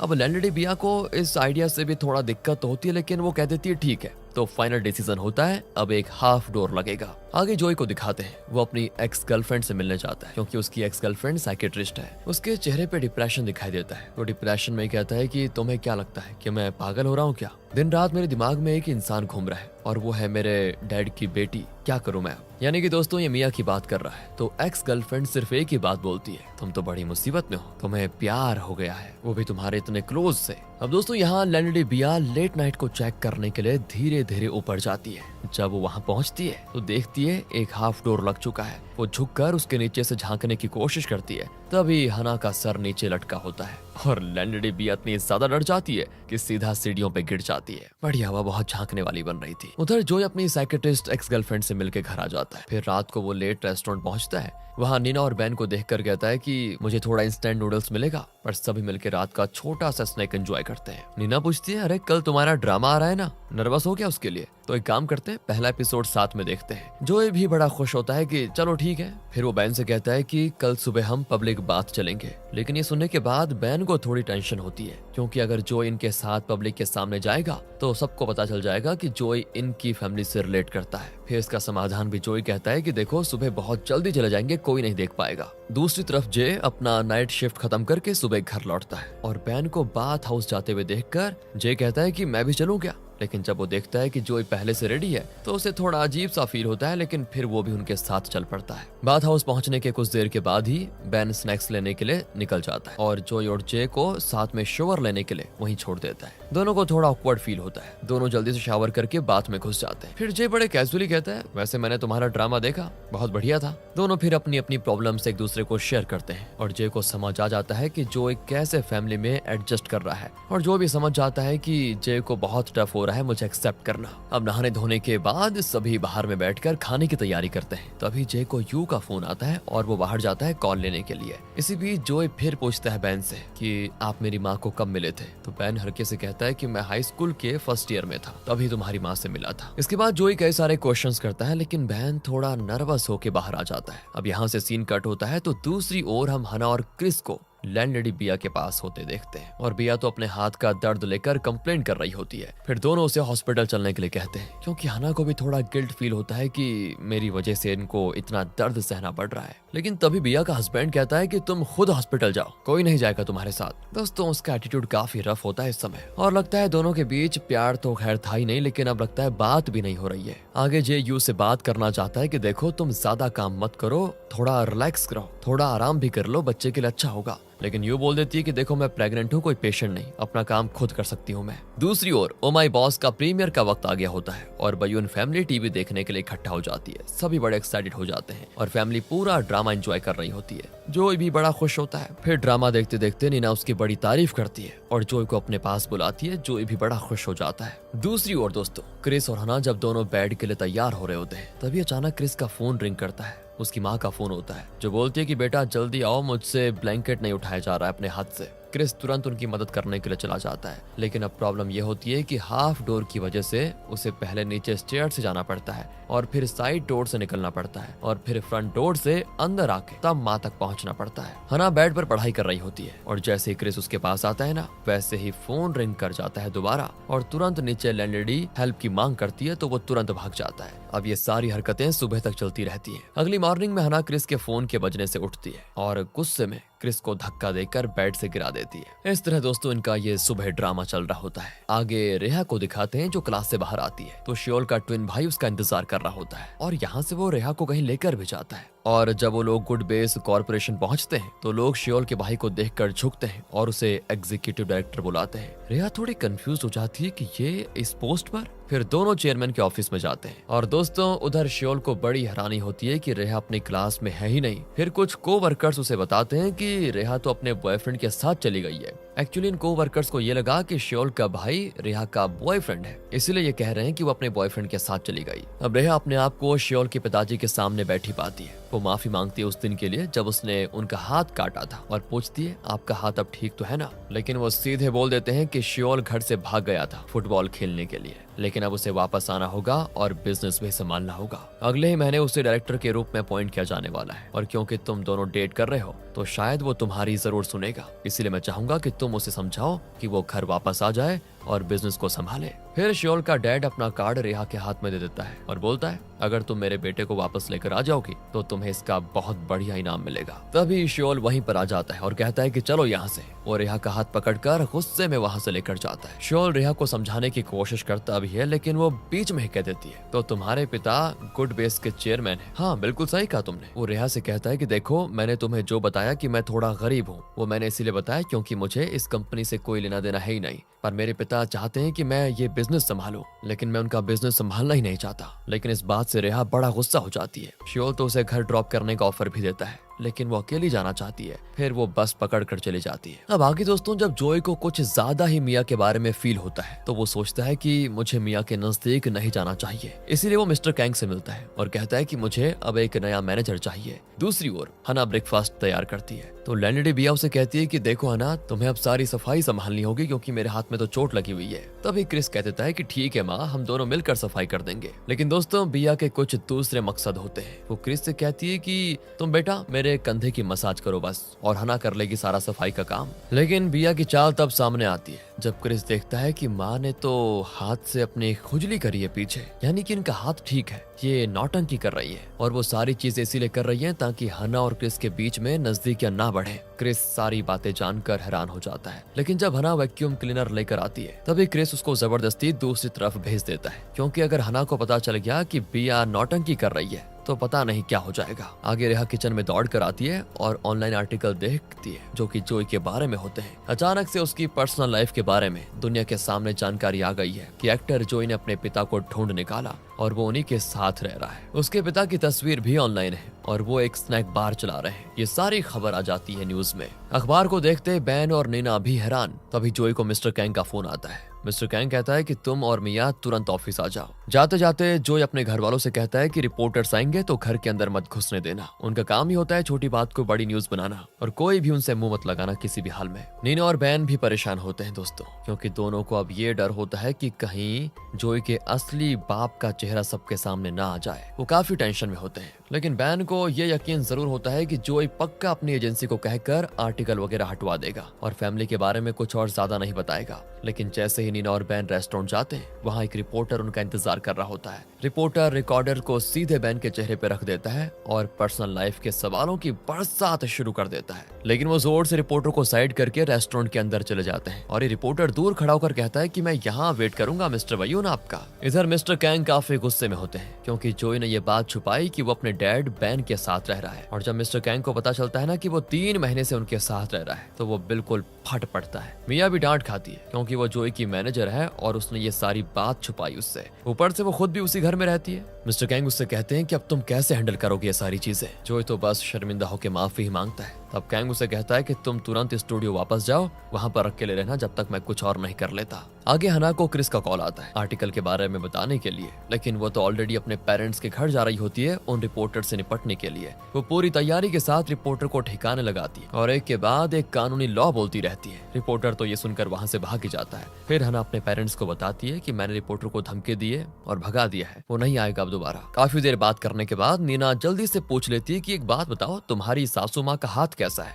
यानी उस लैंडलेडी बिया का। अब इधर जोई मिस्टर कैंग को बताता है कि शायद डायरेक्टर रेयो ने ही इन्फॉर्मेशन लीक की होगी, क्योंकि ऑडिशन फेल होने के बाद मैंने उससे अपने पापा बैन के बारे में बात की थी। मिस्टर कैंग अब काफी परेशान हो जाता है और जोई से कहता है कि तुम चिंता मत करो, मैं देखता हूँ कुछ। घर में भी सभी जोई के लिए बड़े परेशान होते हैं क्योंकि जोई को वैसे आज बुखार भी है, ऊपर से वो अकेला स्टूडियो में है बीमार, उसके पास शायद खाना भी नहीं होगा। बैन कहता है कि मैं जाऊंगा खाना लेकर, लेकिन नीना उसको रोक लेती है क्योंकि रिपोर्टर्स की लाइन लगी पड़ी है बाहर। तो मिया कहती है कि मैं जाऊंगी उसके पास क्योंकि मैं उसकी मैनेजर हूँ और कोई शक भी नहीं करेगा, और वैसे भी पब्लिक को ये बात पता नहीं है कि मैं उसकी बहन हूँ। लेकिन जब वो जोई के फ्लैट का डोर बेल बजाती है तो जोई उसे अंदर आने ही नहीं देता क्योंकि वो वैसे भी मिया से दूर ही रखना चाहता है। मिया कहती है कि मैं दवा लेकर आई हूँ, लेकिन जोई कहता है कि मैं ठीक हूँ, तुम चले जाओ। मिया भी निराश होकर चली जाती है। जोई भी पूरी तरह से फ्रस्ट्रेट हो जाता है उस लीक्ड आर्टिकल को देखकर और मिया के लिए अपनी फीलिंग्स दोनों को देखकर। फिर वो अपने डेस्क ड्रॉर में एक छोटा सा लॉक्ड बॉक्स निकालता है जो कि उसके साइकियाट्रिस्ट एक्स गर्लफ्रेंड ने दिया था। उसने कहा था कि जोई तुम उन सारी चीजों को इस पर लिख देना जो तुम्हारे दिमाग में आ रही है और फिर उसे इस बॉक्स में डाल देना। तो सबसे पहले चीज जो उसके दिमाग में आती है वो होती है जूडो। यहाँ से दूसरी ओर मिया को दिखाते हैं, वो वापस घर आ जाती है और फैमिली को बताती है कि जोई ने तो मुझे अंदर आने ही नहीं दिया। सबको बड़ा अफसोस होता है। अगली सुबह 5 बजे जोई का डोरबेल बजता है। वो उठकर देखता है कि बैन वहाँ पर खड़े हुए हैं। जोई उन्हें अंदर बुलाता है और पूछता है कि आप यहाँ पर क्यों आए। तो बैन भी कहता है कि मैंने सोचा कि सुबह सुबह रिपोर्टर्स नहीं होंगे तो आ जाता हूँ, तुम बिना दवा और पानी के बीमार हो गए हो। फिर बैन ब्रेकफास्ट लेकर आया हुआ था, उसे खिलाता है। जोई भी कहता है कि आप यहाँ पर हो तो बड़ा अच्छा लगता है। दोनों बड़ी अच्छी बातें करते हैं। दूसरी ओर क्रिस उठकर अपनी मॉम के लिए ब्रेकफास्ट बनाता है और हना को थोड़ा और सो लेने के लिए कहता है क्योंकि बहुत काम कर रही है बेचारी आजकल। अब हना ने भी अच्छी नींद ले ली थी तो वो भी फ्रेश फील करते हुए नीचे ब्रेकफास्ट के लिए आती है। लेकिन जैसे ही वो आती है लैंडलेडी बिया शिकायत करने लगती है। कहती है कि ओहो नई बहुरानी ने मेरे बेटे से ब्रेकफास्ट बनवाया। तो क्रिस कहती है कि नहीं माँ, मेरा मन था अपने हाथों से बनाने के लिए, इसलिए बनाया, और मैं चाहता था कि मैं अपने हाथ का आपको खिलाऊं, इसलिए बनाया मैंने। लगता है दोस्तों ये बिया कभी सुधरेगी नहीं। अब आगे दिखाते हैं तो यू जे को एक नीली टाई गिफ्ट करती है और उसके गले में टाई बांधने भी लगती है। इसी मौके पर अब वो कहती है कि मैं बहुत बिजी रहती हूँ, बेबी पर ध्यान नहीं दे पा रही हूँ। लेकिन हाँ, अब से वादा करती हूँ कि अपना और बेबी का बड़े अच्छे से ख्याल रखूंगी। और यहाँ से फिर दोनों मिलकर बेबी के लिए निकनेम भी सोचते हैं। ये कहता है कि मैं सोच के बताता हूँ और ऑफिस चला जाता है। फिर ऑफिस में यू अपनी टीम को बताती है कि आज जे का पहला दिन है काम पर और इसी खुशी में लंच मेरी तरफ से। लेकिन तभी कोई उसका नाम लेता है और वो होती है यू की माँ, जो आज उसके ऑफिस आई हुई है। पूछती है कि बेटा मेरे कॉल्स क्यों नहीं उठाती हो। वो सबके सामने कह देती है और फिर यू कहती है कि देखिए मैं आज लंच नहीं करवा रही हूँ, कल करवाऊंगी। यहाँ से यू फिर अपनी माँ के साथ लंच पर बैठी होती है, लेकिन खुश नहीं लगती। और दोस्तों उसकी माँ बस थोड़ा सा खाने के बाद उससे पैसे मांगने लगती है। तो यू भी कह देती है कि माँ मैंने आपको 2 साल पहले जितना देना था सब कुछ दे दिया, अब मेरे पास कुछ नहीं बचा। और वैसे भी तुमने मेरे लिए आज तक किया ही नहीं कुछ, दोबारा कभी यहाँ मत आना। इतना कहकर वो चली जाती है। वहीं पास ही में मियाँ भी बैठी होती है और उसने पूरी बात सुन ली थी। आगे रेहा को दिखाते हैं। जब वो श्योल को कैफेटेरिया में आते हुए देखती है ना, तो चुपके से उठकर निकल जाती है। श्योल समझ जाता है कि ये मुझसे बच रही है अब। फिर श्योल उसके रास्ते में आकर कहता है क्या हम बात कर सकते हैं दोबारा। वो अपने पिताजी और अपने भाई के लिए माफी मांगता है। यहाँ रेहा सोचती है कि मैं इतने गरीब घर से हूँ और ये चेयरमैन का बेटा, लगता है हमारी दुनिया अलग अलग है। रेहा कहती है मुझे अब हमारे रिलेशनशिप के बारे में सोचने के लिए और वक्त चाहिए। फिर वो चली जाती है वहाँ से। पर श्योल को इस बात से बड़ी उलझन होती है। वो समझ नहीं पाता कि रेहा को हो क्या क्या है। साथ ही वो अपने भाई को भी मैसेज कर देता है कि तुम दोबारा रेहा के पास मत जाना। तभी श्योल के दरवाजे पर नॉक होता है और वो सोचता है कि रेहा होगी, लेकिन नहीं, और प्रॉब्लम आ जाती है। सुपरवाइजर को अब पता चल जाता है कि श्योल चुपके से रिकॉर्डिंग सेंटर में रह रहा है और इस बार वो उसे पकड़ लेता है। आगे दोस्तों हना एक वीडियो देखकर बिल्कुल हिल जाती है। आगे जब वो घर आती है तो वो शांति से कहती है सभी चलो लिविंग रूम में, मुझे कुछ जबरदस्त चीज दिखानी है। वहाँ जाके हना यूएसबी लगाती है और वीडियो चालू होती है जिसमें भी अपनी गाड़ी में बैठी हुई है, अपना प्लास्टर निकाल कर फेंक देती है। और ये देखने के बाद तो क्रिस का चेहरा देखने लायक होता है। उसका हस्बैंड तो गुस्से में खड़ा होता है और चीख कर बोलता है अच्छा तो ये सब ड्रामा था। हना भी सीधे अपने रूम में चले जाती है। क्रिस भी हना के पीछे जाता है तो हना पूछती है कि तुम्हें कब से पता थी ये बात, बताओ मुझे। क्रिस शर्मिंदा होकर माफी मांगता है कि मुझे माँ की चाल के बारे में 4 दिन पहले पता चल गया था। हना कहती है तो इसका मतलब तुमने माँ की इज्जत बचाने के लिए हमारे बीच के भरोसे को तोड़ दिया। क्रिस को और बहाने बनाने का मन नहीं कर रहा होता है, इसलिए वो कुछ कहता ही नहीं, चुपचाप सुनता रहता है हना की। अब आगे दोस्तों हम आपको एक शॉकिंग चीज देने वाले हैं। अब जोई अपनी असली माँ से मिलता है। हाँ, असली माँ का जिक्र शायद अभी तक ना हुआ हो, लेकिन इसके बारे में और डिटेल आपको आगे पता चलेगी। तो वो अपनी माँ से एक होटल के रूम में मिलता है। बहुत टाइम के बाद ये दोनों मिल रहे होते हैं। तो एक लंबे हक के बाद माँ सीधा सवाल करती है कि बेटा तुमने मुझे बताया क्यों नहीं। मैंने भी वो आर्टिकल पढ़ा तब मुझे पता चला और अब मैं तुम्हारे पापा से मिलना चाहती हूँ। तो यहाँ पर जोई हैरान होकर कहता है कि माँ तुमने पहले तो कभी नहीं चाहा कि उनसे मिलूं मैं। तब माँ जवाब देती है कि बेटा क्या पता अब वो तुम्हारा फायदा उठा रहे हो क्योंकि तुम सेलिब्रिटी बन चुके हो। लेकिन जो अपनी माँ को समझाता है कि माँ ऐसा कुछ नहीं है, मेरे डैड बहुत ही अच्छे हैं, मैं डैड से पूछ लूंगा, अगर वो तुमसे मिलना चाहते हैं तो मिल लेना अब भी। दोस्तों अब यहाँ पर क्वेश्चन ये आता है कि क्या जोई को पता है कि बैन मेरा असली डैड नहीं है। तो क्या कहानी है ये आगे आपको सारी चीजें क्लियर हो जाएंगी। और यहाँ मियाँ के दिमाग से जोई का ख्याल निकल नहीं रहा होता है। वो उसे कॉल करती है लेकिन कोई जवाब नहीं मिलता। फिर वो एक टेक्स्ट भेजती है कि फैमिली तुम्हारी चिंता कर रही है, उम्मीद है सब कुछ ठीक होगा तुम्हारा। लेकिन फिर भी जोई कोई जवाब नहीं देता। आगे बैन और भी खाना लेकर जोई के स्टूडियो अपार्टमेंट में आता है। जोई खुश होकर कहता है कि डैड ऐसे तो मैं बहुत मोटा हो जाऊंगा टेस्टी खाना खा खा के। फिर वो अचानक से बोल पड़ता है कि मेरी मॉम कोरिया आई है और वो तुमसे मिलना चाहती है। ये सुनने के बाद बैन तुरंत ही शॉक और उदास भी हो जाता है। इसी बीच रेहा को पता चलता है कि सुपरवाइजर श्योल को डांट रहा है क्योंकि श्योल का राज सबके सामने आ गया है। कौन सा राज? कि वो वहीं रिकॉर्डिंग सेंटर में रहता है। रेहा भी परेशान हो जाती है और उसका इंतजार करते हुए पूछती है कि तुम कहाँ जाओगे अब। फिर दोनों सस्ते कमरे देखने के लिए चले जाते हैं, लेकिन या तो कमरे इतने छोटे होते हैं कि श्योल अपने पैर भी नहीं फैला सकता या फिर काफी महंगे होते हैं। अब रेहा उसे सजेस्ट करती है कि एक काम करो, अपनी फैमिली से मदद मांगो। लेकिन श्योल तो अपनी फैमिली का जवाब बहुत ही अच्छे तरह से जानता है। उसके घर वाले बोलेंगे कि अमीर लड़का अपने डैड के पैसे पे जी रहा है लेकिन जिम्मेदारी नहीं उठा रहा। रेहा को अब दुख होता है कि श्योल को कितनी तकलीफें अपनी जिंदगी में। फिर रेहा कहती है कि वो छोटा कमरा है ना, चलो उसे अपना बनाते हैं। आगे दोस्तों बयून फैमिली लिविंग रूम में बैठी होती है और जब मियाँ अचानक कहती है रुको, एक अजीब न्यूज आर्टिकल है कि जोई के डैड उसके सेलिब्रिटी स्टेटस का फायदा उठा रहे हैं। और आर्टिकल कह रहा है कि रेस्टोरेंट अब पॉपुलर बन गया है पहले से ज्यादा सिर्फ जोई की वजह से। सभी लोग ये सुनकर अपसेट हो जाते हैं और उधर जोई और उसकी माँ भी वही आर्टिकल देखते हैं। जोई की माँ कहती है कि तुम्हारे डैड तुम्हारा फायदा उठा रहे हैं बेटा, लेकिन जोई इस बात को एग्री नहीं करता। फिर वो जे को कॉल करके कहता है आर्टिकल के बारे में फिक्र मत करो, मैं सब हैंडल कर लूंगा। यहाँ से वो जल्दी से मिस्टर कैंग को कॉल करके कहता है कि सारे आर्टिकल्स तुरंत हटाओ। इसके बाद और भी ज्यादा अनोइंग कमेंट्स ऑनलाइन आने लगते हैं। फिर मिया एक कमेंट पढ़ती है जिसमें रेस्टोरेंट की लोकेशन होती है और तब लोकेशन भी न्यूज पर छप जाती है। रिया फिर यहाँ रूम में आती है। वो कहती है कि लोग तो अब मेरे सोशल नेटवर्क पर मुझे भी गालियां दे रहे हैं। तो नीना भी कहती है कि बेटा छोटी छोटी बातों पर हंगामा क्यों कर रहे हो। इस तरह घर का माहौल टेंस्ड हो जाता है। आगे हम देखते हैं कि नीना एक कॉल उठाती है और ये कॉल होता है जोई की असली माँ का, जो बैन से बात करना चाहती है। ये सुनकर नीना बहुत शॉक हो जाती है। फिर थोड़ी देर के बाद नीना कहती है बैन रेस्टोरेंट में नहीं है,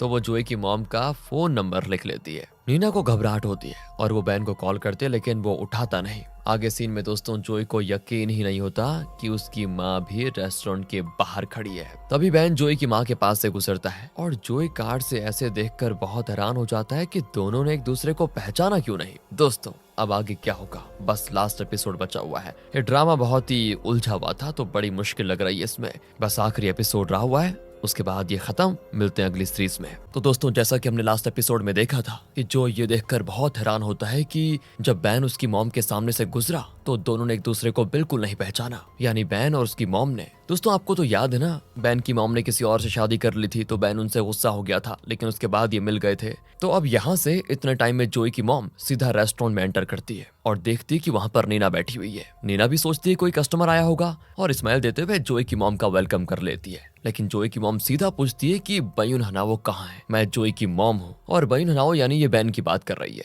लेकिन नीना अपने आप को संभालते हुए झूठ बोलती है, वो तो दूर गए हुए हैं, रात तक नहीं आएंगे। फिर जोई की मॉम नीना को अपना कार्ड देती है और कहती है उन्हें दे देना और कहना मुझे कॉल करें। उसके बाद जोई की मॉम बाहर आती है तो जोई उसे पकड़कर अपनी कार में लेकर जाता है और थोड़े गुस्से में कहता है कि आप यहाँ पर क्या कर रही है, मैंने कहा था ना आपको कि बैन आपसे मिलना नहीं चाहते। उसके बाद जोई अपनी मॉम को घर लेकर आ जाता है और यहाँ जब बैन मार्केट से वापस आता है तो नीना कहती है कि जोई की मॉम यहाँ पर आई थी और जब तक जोई की मॉम वापस यूएस नहीं चले जाती तब तक तुम्हें छुपना पड़ेगा। लेकिन बैन कहता है मैं सोच रहा हूँ कि जोई को सारी असलियत बता दे, लेकिन नीना मना कर देती है। आगे हना और क्रिस बैन के घर जाते हैं। फिर हना जोई को कॉल करती है कि मैं घर आ रही हूँ, तुम भी आ जाओ। जोई भी बड़ा खुश होता है और एक बड़ी सी स्माइल के साथ बैन के घर के लिए निकल जाता है। तो अगली सुबह की बात है, बैन ने सबके लिए उनके फेवरेट डिशेस बनाए होते हैं और यहाँ रेहा मिया के बारे में सबको बताती है कि दूसरे एक्टर जावेद ने मिया को डेट पर बुलाया है। जोई भी ये सुन लेता है, बेचारा बहुत दुखी हो जाता है। तभी बैन किचन में सॉस लेने जाता है और उसी वक्त डोरबेल बजती है और पता है जोई की मॉम सीधा बयून फैमिली के घर में घुस आ जाती है। फिर वो अपना इंट्रोडक्शन देने लगती है, लेकिन जोई तो तुरंत उठकर अपनी मॉम को घर के बाहर लेकर जाता है और यहाँ सभी बेचारे शॉक कि ये क्या हो रहा है। आगे जोई अपनी मॉम से कहता है कि देखिए आप यहाँ पर क्यों आ गई, आपको पता है ना मैं इस फैमिली के साथ कितना खुश हूँ,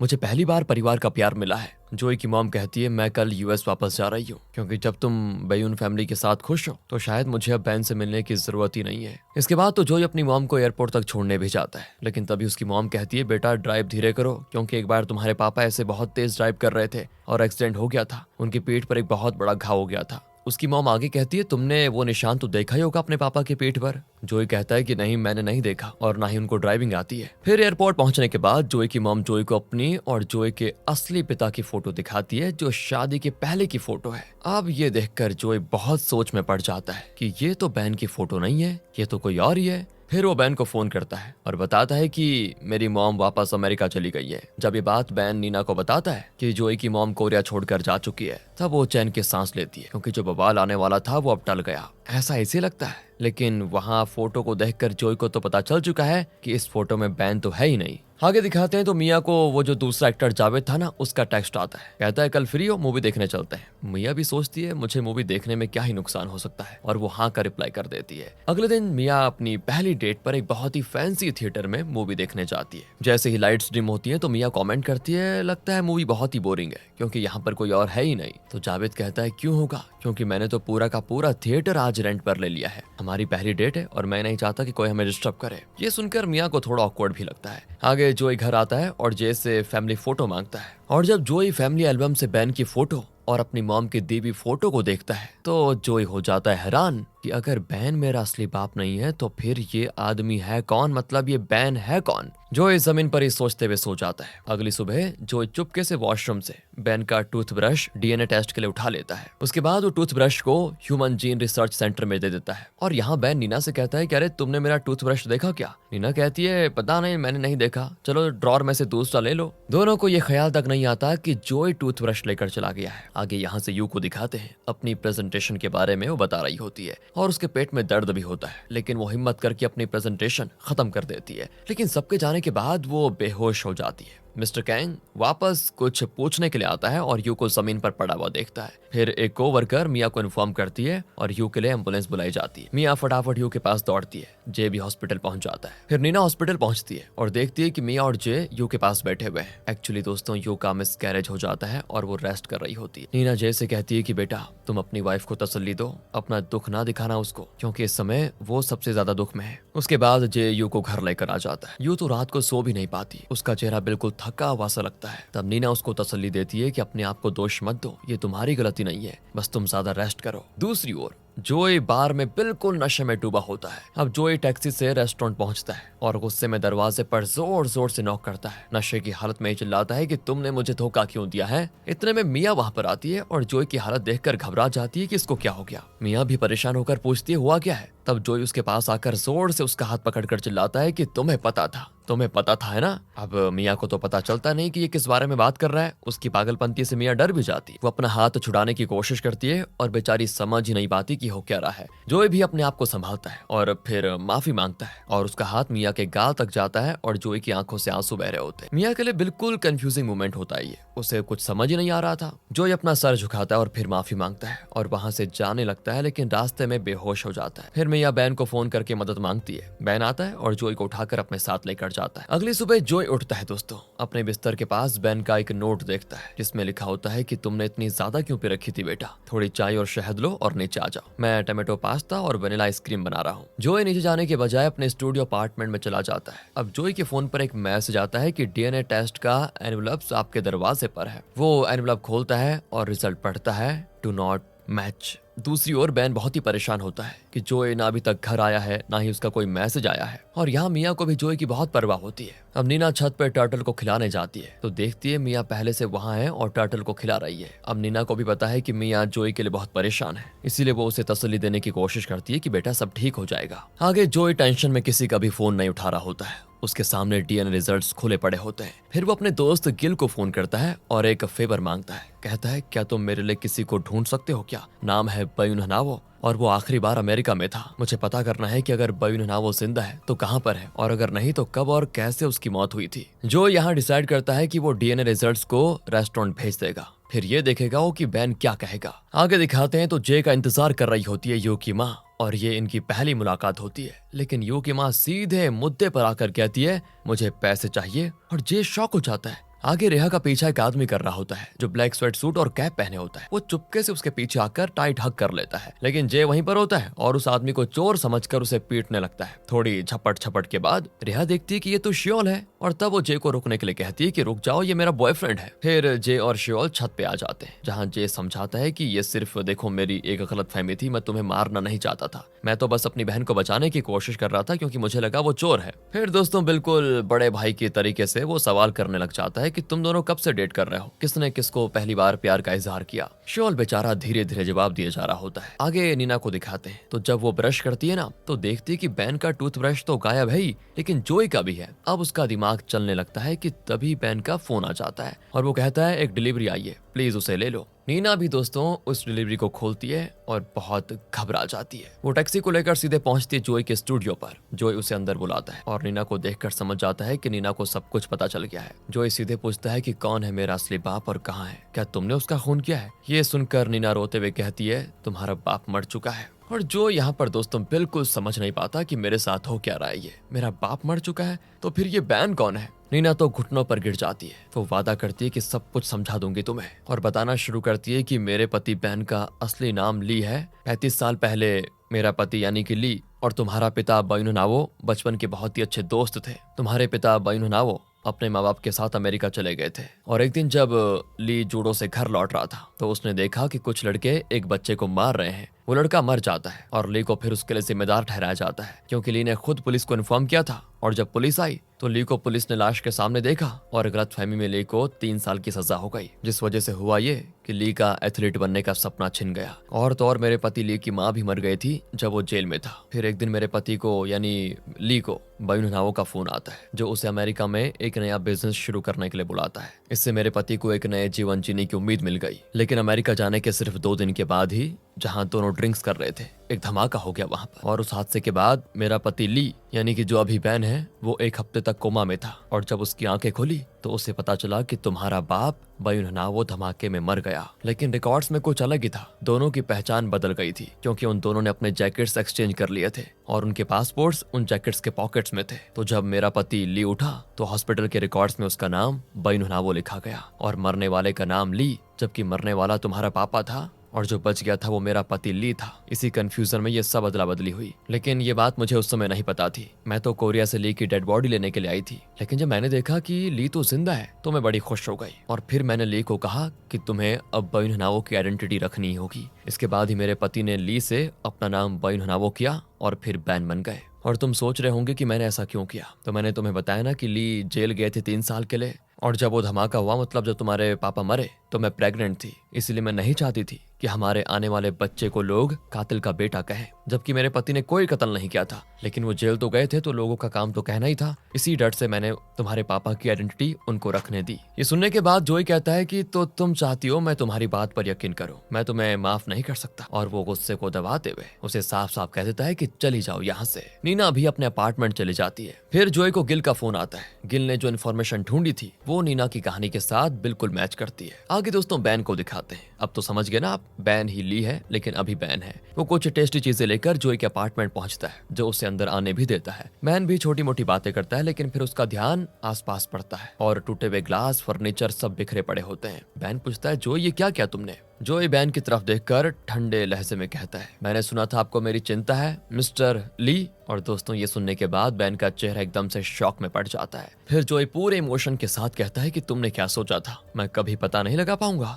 और तुमने ऐसा घटिया काम किया क्यों। लेकिन यहाँ पे बैन के पास कोई जवाब नहीं होता। जोई बड़ी तेजी से चिल्ला रहा होता है कि चले जाओ यहाँ से। बैन भी थोड़ा लड़खड़ाते हुए अपार्टमेंट से बाहर चला जाता है। वहीं बारिश में नीना रेस्टोरेंट के बाहर बैन का इंतजार कर रही होती है। जैसे बैन भीगते हुए घर आता है ना तो नीना समझ जाती है बैन जोई से मिलकर आया है। दोनों चुपचाप बैठे होते हैं। दोनों एग्रीमेंट करते हैं कि बच्चों को सब बता देना होगा हमें अब, और फिर पुलिस के पास जाना होगा अपना गुनाह कबूल करने के लिए। आगे दोस्तों मिया को काफी दिनों से जोई का कोई मैसेज नहीं मिला होता है, लेकिन जब उसे पता चलता है कि जोई आज काम के लिए ऑफिस आया है तो वो एकदम से भागकर उसे ढूंढने में लग जाती है। लेकिन तभी देखती है कि जोई अपनी कार में बैठकर कहीं जा रहा है, और अब मिया को दिखाते हैं जो जोई के साथ बिताए हुए पलों के बारे में सोचने लगती है, किस हग और उसके साथ बिताए हुए सारे लवली मोमेंट्स। और फाइनली मिया अपने दिल से एक्सेप्ट करती है कि उसे जोई पसंद है। अब अगले सीन में बैन जोई के अपार्टमेंट में पहुंचता है और जोई का इंतजार कर रहा होता है। जब जोई आता है तो बैन कहता है देखो मैं कल सभी बच्चों को सच बता दूंगा और फिर पुलिस के पास जाऊंगा और जो कुछ भी मैंने तुम्हारे साथ किया वो सब बता दूंगा। यहाँ पे इनकी बात खत्म होती है तो आगे क्रिस और जे बर्थडे डिनर बनाते हैं और फिर हना पूछती है कि जोई कहाँ पर है,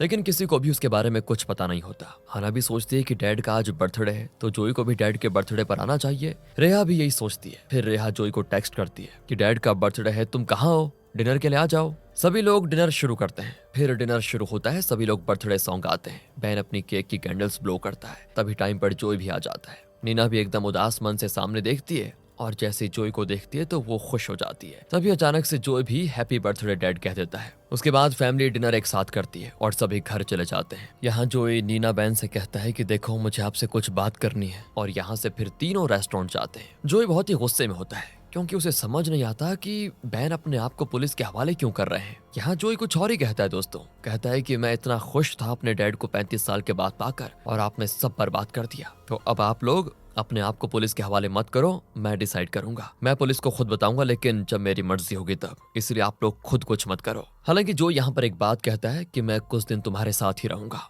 पता नहीं जोई की क्या सोच है। ये कहने के बाद वो अपने कमरे में जाकर बहुत रोता है और यहाँ से मिया को दिखाते हैं तो वो जोई से दूरी बना के रखती है, जबकि उसको तो नजदीक जाना चाहिए था क्योंकि उसको रियलाइज हो गया था कि वो जोई से प्यार करती है, लेकिन वो खुद उसके पास नहीं जाना चाहती। और उसकी ये हरकतें देखकर जोई को भी समझ नहीं आता कि ये ऐसे बिहेव क्यों कर रही है। अगले दिन मिया को उसका सुपरवाइजर उसे एक बॉक्स उठाने के लिए कहती है और जब मिया बॉक्स लेकर लिफ्ट से जाने लग जाती है तो देखती है कि जोई ऑलरेडी वहां पर है, तो वो तुरंत लिफ्ट से निकलकर सीढ़ियां चढ़ती है, लेकिन उसकी किस्मत देखो वहीं पर फिसल कर गिर भी जाती है, उसको चोट भी आ जाती है। अब आगे दोस्तों उसी साइकेट्रिस्ट को दिखाते हैं जो जोई की एक्स गर्लफ्रेंड थी। वो जोई का इंतजार कर रही होती है और जब वो मिया से पूछती है कि जोई कहाँ पर है तो मिया तो झूठ बोल देती है कि वो यहाँ आसपास कहीं नहीं है, लेकिन अचानक से जोई वहां पर आ जाता है और इस तरह मिया फंस जाती है। फिर वो खुद ही सोचती है कि मैं इस तरह बिहेव क्यों कर रही हूँ आजकल। तो जोई की एक्स गर्लफ्रेंड उसको समझाती है कि देखो तुम्हारा असली बाप बैन नहीं है, और फिर इसकी वजह से क्या हुआ, मिया भी तुम्हारी असली बहन नहीं है, मतलब तुम्हारी बहन है ही नहीं वो।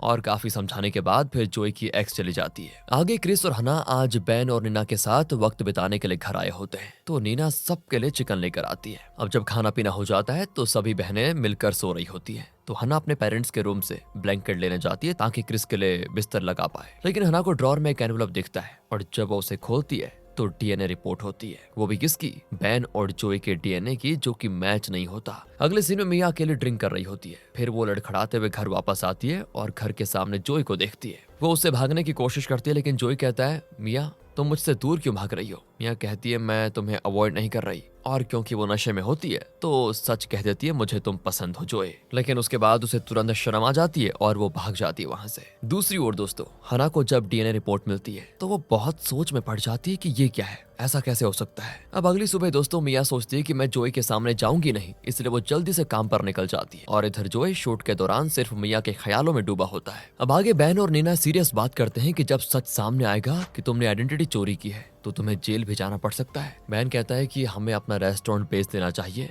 क्योंकि अगर मैं जेल चला गया तो फिर उसके बाद तुम रेस्टोरेंट नहीं हैंडल कर पाओगी। अब नीना तो मान जाती है, लेकिन अब उनको ये चिंता है कि अगर हम ये बात बच्चों को बताएंगे तो वो क्या सोचेंगे। आगे हना को दिखाते हैं तो वो अभी भी डीएनए रिपोर्ट के बारे में सोचती है, क्या डैड जोई के असली पिता नहीं है। उसे दोस्तों कोई भी बात समझ नहीं आती, इसीलिए वो बड़ी कंफ्यूजन में रहती है। अब आगे यहाँ से रेहा को दिखाते हैं तो वो एक न्यू सेल्स का काम करती है। तभी श्योल भी वहां पर आता है और दोनों ही इशारों में बात करते हैं, लेकिन चेयरमैन जो श्योल का पापा है उन्हें देख लेता है। और जब श्योल दिल बनाता है ना तो रेहा फिंगर हर्ट्स बनाती है, और चेयरमैन को ये सारी चीजें बिल्कुल पसंद नहीं आती, तो वो रेहा की जिंदगी मुश्किल बनाने का प्लान बनाता है और उसे एक काम के सिलसिले में बहुत दूर भेज देता है, क्योंकि रेहा सेल्स का वर्क चेयरमैन की कंपनी में ही करती है। उसके बाद रेहा अपना काम निपटाती है, और जब रेहा को पता चलता है कि उसके पास घर लौटने का कोई राइड नहीं है तो वो समझदारी से श्योल की जगह उसके भाई ट्विन को कॉल करती है, मतलब जो उसके जैसा है। वो सोचती है कि अगर श्योल को बताऊंगी तो वो तो अपने पापा के साथ झगड़ लेगा, लेकिन उसका ट्विन भाई वो खुद श्योल को ही रेहा को लेने के लिए भेज देता है ताकि दोनों अच्छा वक्त बिता पाएं।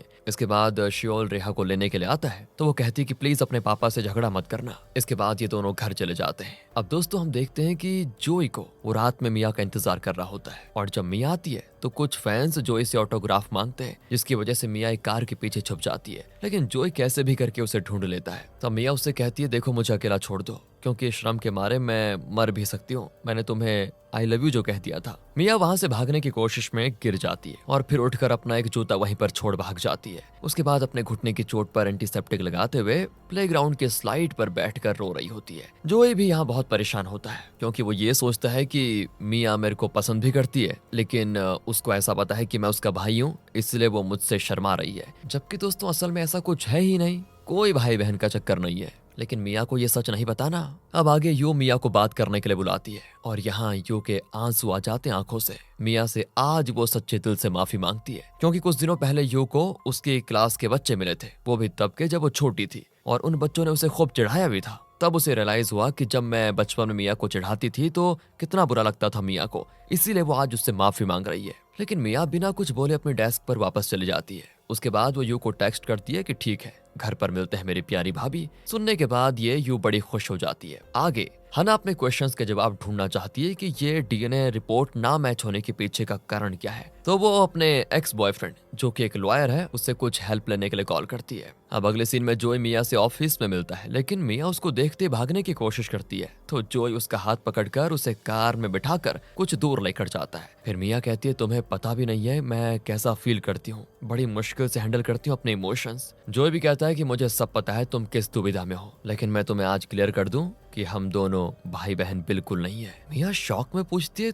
तुम किस बारे में बात कर रहे हो, भाई बहन नहीं है मतलब? तो वो कहता है कि हाँ हम भाई बहन नहीं है, तुम्हारे पिता यानी कि बहन मेरे असली पिता नहीं है, बल्कि तुम्हारे पिता और मेरे पिता एक बहुत ही अच्छे दोस्त थे। पर यहाँ पर जोई मिया से ये भी कहता है कि अभी ये बात बाकी परिवार वालों को मत बताना। मिया भी ये सुनकर थोड़ी खुश लेकिन थोड़ी हैरान भी हो जाती है, वो सच्चाई को समझ नहीं पाती। अब अगले दिन हम अंकल और आंटी को देखते हैं, और यहाँ आंटी को बड़ा अजीब लगता है, तो वो डॉक्टर के पास चेकअप करने के लिए जाती है, और डॉक्टर बताती है आप प्रेग्नेंट है। आंटी भी हैरान होकर पूछती है क्या, और फिर एक और ऐसा सरप्राइज आता है कि किसी ने भी नहीं सोचा होगा। आंटी सिर्फ प्रेग्नेंट नहीं बल्कि उसके पेट में 2 बच्चे हैं। और उधर सेट के बाद स्टाफ रात के लिए अपनी जगह पर लौट आता है तो जोई मिया को कॉल करता है और स्नैक्स मंगवाता है, लेकिन असल में वो उसके साथ बस वक्त बिताना चाहता है। दोनों वैन में बैठकर चिकन खाते हैं। दोनों एक दूसरे की फीलिंग्स को यहाँ पर समझ पाते हैं, लेकिन उतनी ज्यादा बात नहीं करते क्योंकि अभी भी वो खुलकर बात नहीं कर पा रहे हैं। उसके बाद जोई उससे कहता है कि ठीक है तुम आराम करो, मैं अपनी लाइनें प्रैक्टिस करता हूँ। मिया भी सो जाती है और सोने के बाद जोई इस पर ब्लैंकेट डाल देता है। और जब मिया सुबह उठती है तो देखती है कि जोई सो रहा है,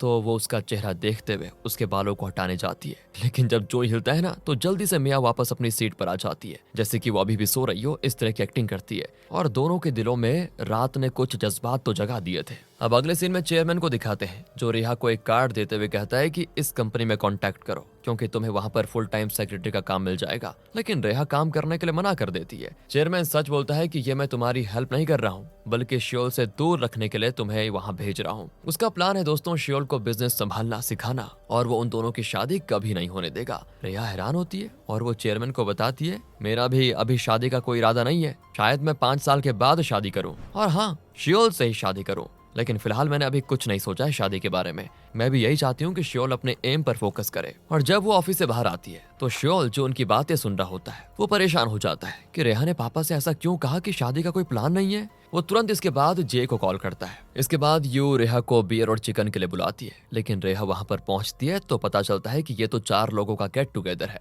और यहाँ पर श्योल रेहा के भाई जे को बताता है कि देखो मैं रेहा से शादी करना चाहता हूँ। जे भी श्योल की बात को सुनकर खुश होकर कहता है ठीक है मैं तुम्हारे साथ हूँ जीजू। श्योल भी बोल देता है कि ठीक है और फिर चारों ड्रिंक करके एंजॉय करते हैं। अब आगे क्रिस को दिखाते हैं तो उसे अब जलन हो रही होती है क्योंकि हना लगातार अपने एक्स बॉयफ्रेंड से संपर्क कर रही है ना। और जब क्रिस हना के ऑफिस के बाहर उसका इंतजार कर रहा होता है तो हना कॉल करके बताती है मैं डिनर के लिए नहीं आ सकती। लेकिन दोस्तों क्रिस हना को ऑफिस के बाहर उसके एक्स बॉयफ्रेंड के साथ रेस्टोरेंट में जाते देख लेता है। और जैसे ही हना की नजर क्रिस पर पड़ती है वो समझ जाती है कि ओहो क्रिस को गलतफहमी हो गई है। फिर वो मैसेज करके समझाती है कि देखो ये काम से रिलेटेड डिनर है, लेकिन क्रिस तो नाराज हो जाता है कि इसने मुझसे झूठ क्यों कहा। अब आगे दोस्तों प्रोड्यूसर को दिखाते हैं जो जोई से कहता है कि जोई तुम अपनी मैनेजर मिया के साथ लव स्टोरी बनाओ। जोई तो मना करता है लेकिन डायरेक्टर दबाव डालता है और नाराज होकर कहता है कि जोई तुम अपनी औकात मत भूलो। इसीलिए दोस्तों जोई डायरेक्टर को मुक्का मार देता है और चीजें यहाँ पर बिगड़ जाती हैं। उसके बाद डायरेक्टर चिल्ला के बोलता है कि ठीक है अब मैं तुम पर केस करूंगा।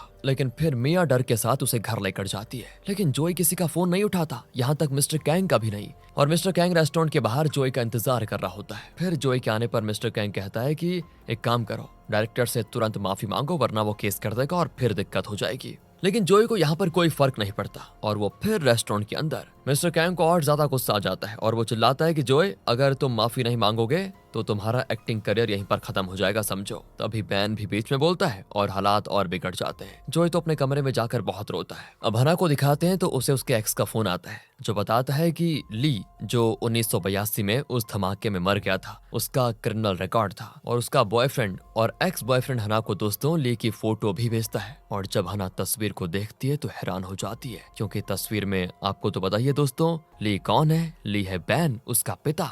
आगे क्रिस देख रहा होता है कि हना कुछ दिनों से बहुत ही परेशान लग रही है तो वो पूछता है कि क्या हुआ, लेकिन हना कहती है मैं एक केस के बारे में सोच रही हूँ। और ये कहने के बाद वो काम पे जल्दी निकल जाती है। और दोस्तों यहाँ फिर जोई के झगड़े बड़ी मुश्किल से खत्म हो जाते हैं, सब कुछ सॉर्ट आउट हो जाता है। ओ माय बॉस की शूटिंग फिर से शुरू होती है। सबसे पहले एक किसिंग सीन शूट होता है, वो भी जोई और लीड एक्ट्रेस के बीच में। लेकिन मिया को ये सब देखकर अच्छा नहीं लगता और जोई भी वहाँ मिया को देखकर डिस्ट्रैक्ट हो रहा होता है। इसीलिए वो मिया को मैसेज करता है कि जाओ मेरे लिए थोड़ा चिकन लेकर आओ। मिया भी टेक्स्ट करती है ठीक है, लेकिन मिया खुद में सोचती है कि ये ड्रामा तो फादर और सन के बारे में है, फिर ये सीन किसिंग का क्यों हो रहा है। और जब वो चिकन लेकर वापस आती है तब तक भी किस वाला सीन हो रहा होता है। सब कुछ बहुत अच्छा चल रहा होता है। डायरेक्टर भी तालियां बजाते हुए कहता है कि ग्रेट जॉब। अब जैसे ही एक्टर्स और स्टाफ अगली लोकेशन के लिए निकलते हैं तो इसी बीच मिया चिकन जोई को देती है तो जोई कहता है तुम भी खाओ, लेकिन मिया यहाँ पर मना कर देती है। अब नीना और बैन को दिखाते हैं रेस्टोरेंट में सोए हुए होते हैं। बैन तो थका हुआ लग रहा होता है और परेशान भी कि कोई रेस्टोरेंट खरीदने के लिए क्यों नहीं आ रहा। जब दोनों ऊपर जाते हैं ना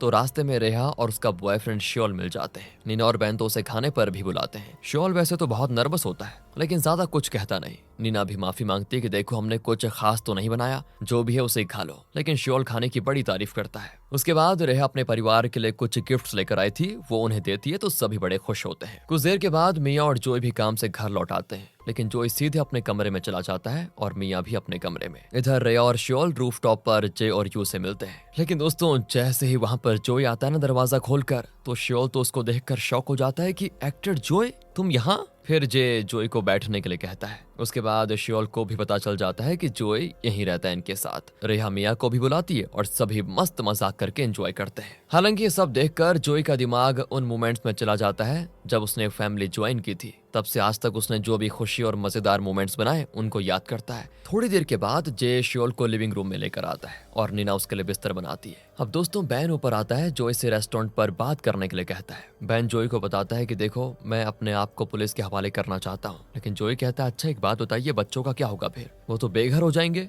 इसीलिए जोई बैन को ऐसा करने नहीं देता। जोई दोस्तों बहुत ही अच्छे दिल का है, वो नहीं चाहता कि बैन के बच्चे उस दर्द से गुजरे जो मैंने महसूस किया है। जोई ने अपने पिता को 2 बार खोया, एक बार तो पहली बार और दूसरी बार जब उसे ये पता चला कि बैन मेरे असली पिता नहीं है, और वो ये नहीं चाहता कि बैन के बच्चे भी अपने पिता को खो दें। तो वो बैन से कहता है कि तुम बहुत ही अच्छे तरीके से रहो, अपने बच्चों को बाद में बताना कि मैं तुम्हारा बेटा नहीं हूँ, तुम्हारे दोस्त का बेटा हूँ। यहाँ जोई अपनी चीजें पैक करता है और अपने स्टूडियो अपार्टमेंट वापस चला जाता है। अगली मॉर्निंग दोस्तों बैन जोई के खाली कमरे में जाता है, बिस्तर पर सिर रखकर जोर जोर से रोता है। साथ ही सुबह यू किचन टेबल पर किसी को देखकर चीख पड़ती है। बेचारा श्योल जो रात भर की पार्टी के बाद टेबल पर सोया हुआ था, उसे देखकर सभी लोग फिर ब्रेकफास्ट करते हैं। अब आगे आंटी को दिखाते हैं। वो अल्ट्रासाउंड को देखकर घूरती है, समझ नहीं पाती कि फैमिली को कैसे बताए। तभी ग्रैंडमा पूछती है कि क्या हो गया, सब ठीक तो है ना। ग्रैंडमा और अंकल टेबल पर बैठे होते हैं। तब आंट उन्हें बता देती है मैं प्रेग्नेंट हूँ, वो भी ट्विंस की। अंकल तो शॉक। आगे मिया जब घर आती है तो वो जोई को बुलाती है, लेकिन कोई जवाब आता ही नहीं। फिर वो जोई के कमरे में जाती है तो कमरा खाली।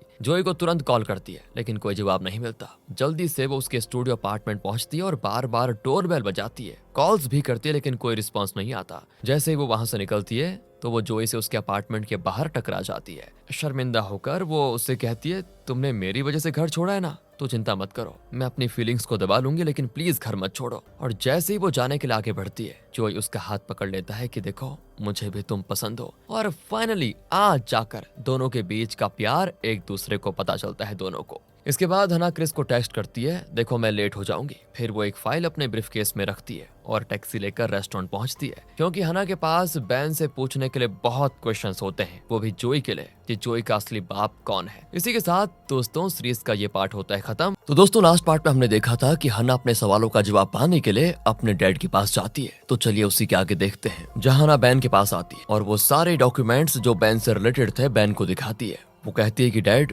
मैंने जितना पता किया है अभी तक उसके हिसाब से आप बयून हनावो नहीं हो, आपका नाम ली है ना डैड। और जैसे ही बैन हाँ कहता है तो हना विश्वास नहीं कर पाती। फिर वो अपने पेरेंट्स से कहती है कि इसके आगे सोचो अब क्या करना है, क्योंकि ऐसे तो चल नहीं सकता।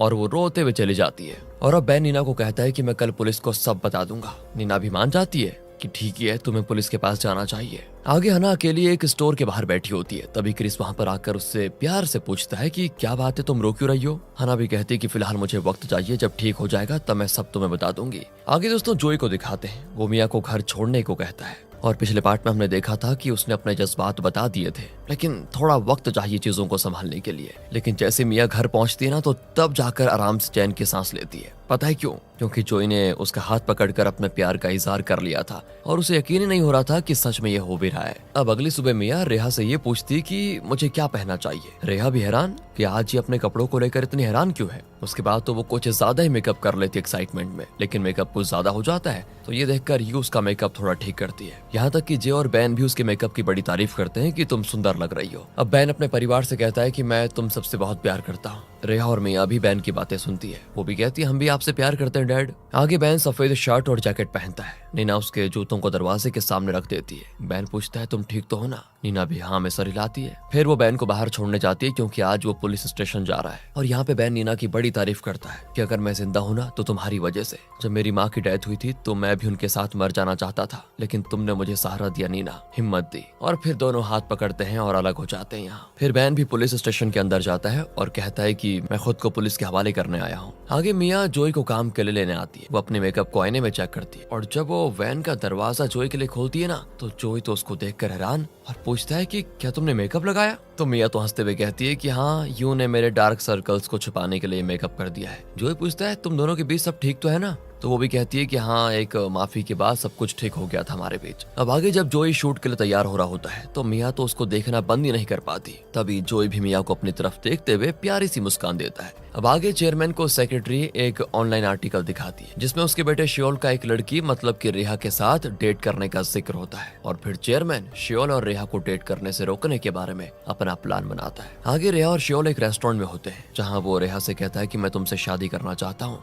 रेहा भी हैरान हो जाती है कि मैंने कभी इस बारे में सोचा नहीं है अभी। शियोल भी कहता है कि मैं तुमसे सच्चे दिल से शादी करना चाहता हूँ। तब रेहा भी कहती है कि ठीक है, मैं इस बारे में सोचूंगी। अब आगे हना को उसकी माँ नीना का फोन आता है। हना अपनी माँ से मिलती है। फिर नीना हिम्मत करके सब कुछ सच बता देती है, कैसे हना के डैड पर झूठा इल्जाम लगाया गया था और उन्हें कातिल कहा गया था और जब बैन जेल में थे तो उनकी माँ की डेथ हो गई थी। उसकी माँ आगे कहती, बेटा सब मेरी गलती थी क्योंकि तुम्हारे पापा ने किसी और की आइडेंटिटी मेरे कहने पे ही ली थी ताकि तुम्हारे पापा जेल से आजाद हो जाए, मैं यही चाहती थी। अब तुम्हें जो दोष देना है मुझे दे दो क्योंकि मेरी वजह से सब कुछ हुआ। हना भी अपने पेरेंट्स की कहानी जानकर बोझ महसूस करती है और ऊपर से नीना उसको ये भी बताती है कि जोई को ये सब पता था। अब यहाँ से आंटी को दिखाते हैं, वो डॉक्टर से मिलने क्लिनिक में जाती है। उसे अपने होने वाले ट्विंस की हेल्थ को लेकर बड़ी चिंता होती है क्योंकि उसकी उम्र 43 साल की है। डॉक्टर बताती है कि ट्विन प्रेगनेंसी और उसकी उम्र जरूर फैक्टर है, लेकिन अगर ध्यान रखा जाए तो सब ठीक हो सकता है। डॉक्टर उसे काम छोड़ने की सलाह भी देती है। उधर अंकल को घर पर अपनी खुद की चिंता होती है। वो सेविंग्स, कैश और प्राइस मनी का हिसाब करता है कि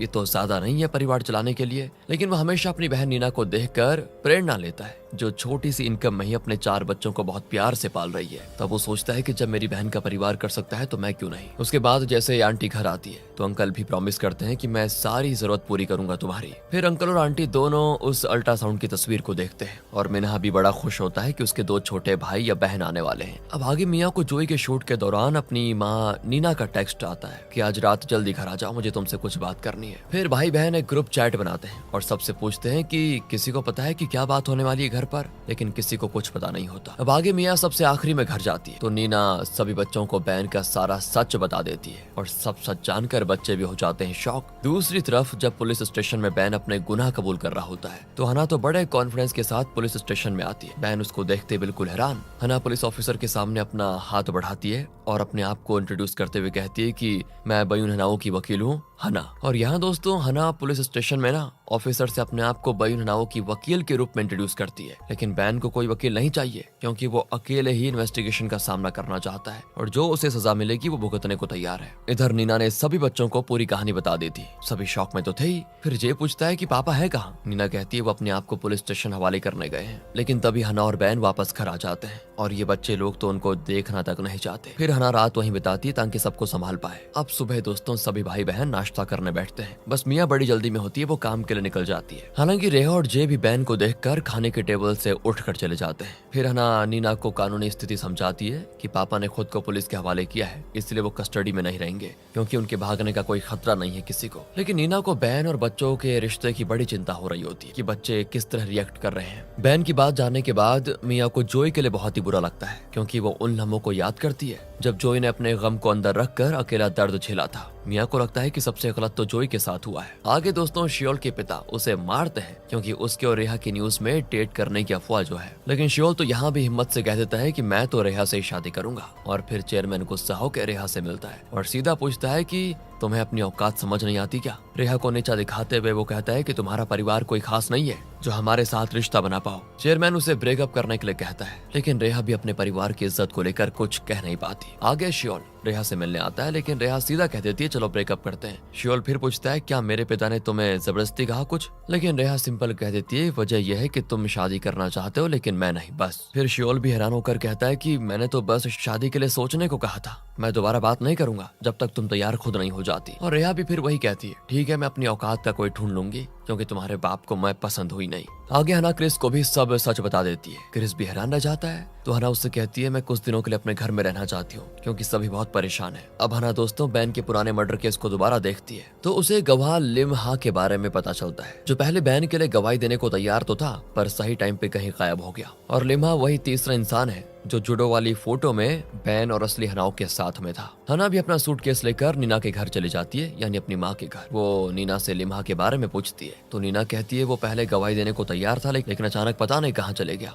अब अगली मॉर्निंग जय जल्दी उठकर किचन में बैन की मदद करने आता है और तब हना देखती है कि जय ने बैन से सुलह कर ली है और वो मुस्कुरा देती। लेकिन मिया ऐसा नहीं कर पाती। वो बिना किसी से बात किए घर से चली जाती है। साथ ही मिस्टर कैंग को अपना रिजिग्नेशन देती है। मिस्टर कैंग उसे रोकने की कोशिश भी करते हैं, लेकिन वो चली जाती है। इसके बाद मिस्टर कैंग जोई को कॉल करके बताते हैं कि मिया ने रिजाइन कर दिया है। जोई भी घबरा जाता है और कहता है कि एक काम करना, उसका रिजिग्नेशन स्वीकार ही मत करना। अब जैसे वो मिया से बात करने के लिए जाने वाला होता है, डोरबेल बजती है और वहाँ पर होती है नीना। और आज नीना उसके अपार्टमेंट में पिछली बार आए हुए अपने रूड बिहेवियर के लिए माफी मांगती है। वो बताती है कि बैन ने खुद को पुलिस के हवाले कर दिया है और सभी बच्चों को सच भी बता दिया। जोई बहुत ही गुस्से में आ जाता है क्योंकि जोई ने बैन को ऐसा करने से मना किया था कि ऐसा मत करना। अब पहले तो जोई मिया को ढूंढने निकलता है। वो रेस्टोरेंट के बाहर बैठकर उसका इंतजार करता है। अब जैसे मिया आती है तो जोई उससे कहता है तुम्हें भी पता चल गया है ना। लेकिन मिया फिर अपने पापा की तरफ से जोई से माफी मांगती है, लेकिन जोई उसको रोक कर कहता है कि देखो मैं पहले से तुम्हें पसंद करता था और तुम मेरे लिए वही मिया हो जो पहले थी। तुम्हारे पापा ने जो भी किया या फिर नहीं,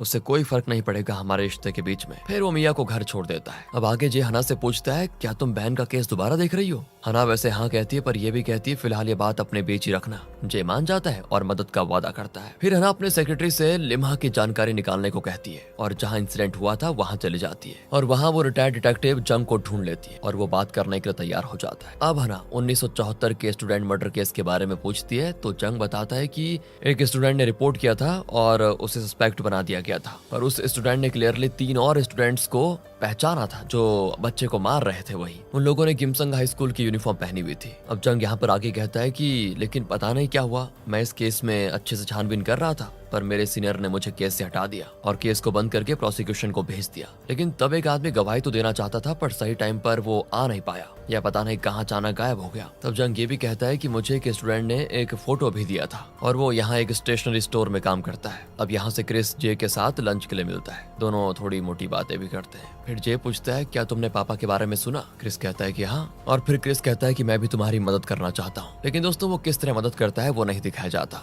और आगे रेहा को दिखाते हैं बिल्कुल क्लियर लुक में अपनी रेड हील्स पहने चेयरमैन के ऑफिस में घुसती है और अपना रिजिग्नेशन दे देती है। चेयरमैन कहता है कि अच्छा डिसीजन है तुम्हारा। और ये क्या दोस्तों, फिर रेहा चेयरमैन से माफी मांगने को बोलती है। वो कहती है आपने मेरे परिवार की इंसल्ट की थी इसलिए मुझसे माफी मांगो बस। और जब चेयरमैन माफी नहीं मांगता तो रेहा धमकी देती है मैं ये न्यूज पब्लिक कर दूंगी कि चेयरमैन ने एक पार्ट टाइमर को फायर किया और उसके परिवार की बेइज्जती भी कर दी। ये कहकर वो जा ही रही होती है तभी शियोल को हॉलवे में देखती है। शियोल उसे इग्नोर करके चला जाता है और इस वक्त दोस्तों रेहा अपने पापा से भी और शियोल दोनों से नफरत कर रही होती है। अपने पापा से पता है ना क्यों आपको, वही वाला मैटर। और तभी दोस्तों रेहा का पैर हिल्स की वजह से छिल भी जाता है और जब वो फिर से शियोल से टकराती है ना तो पूछती है कि हाई तो बोल ही सकते हो। तब शियोल कहता है कि अब मेरे पास कोई वजह नहीं है हाई हेलो बोलने की क्योंकि हमारा ब्रेकअप हो चुका है ना। ये सुनते ही रेहा के आंसू निकलने लगते हैं और शियोल अपनी कोट उसके सिर पे डाल देता है, बिल्कुल वैसे जैसे पहली बार उसने रेहा को उसके पुराने ब्रेकअप पर रोते हुए देखा था। यहाँ ना स्टोर में दोस्तों उस आदमी से मिलती है और वो आदमी उस इंसिडेंट को याद भी करता है। बताता है कि जो लड़का मर गया था ना उसे बुली किया जाता था और जिन 3 लड़कों पर इल्जाम था उनको अचानक कहीं दूसरे स्कूल में शिफ्ट कर दिया गया था। उनमें से एक तो काफी अमीर भी था। कुछ लोग कहते हैं कि वो यूएस चले गया है। और अब हना को समझ आ जाता है कि इन्वेस्टिगेशन और स्टोरी दोनों काफी सस्पिशियस है और लगता है जैसे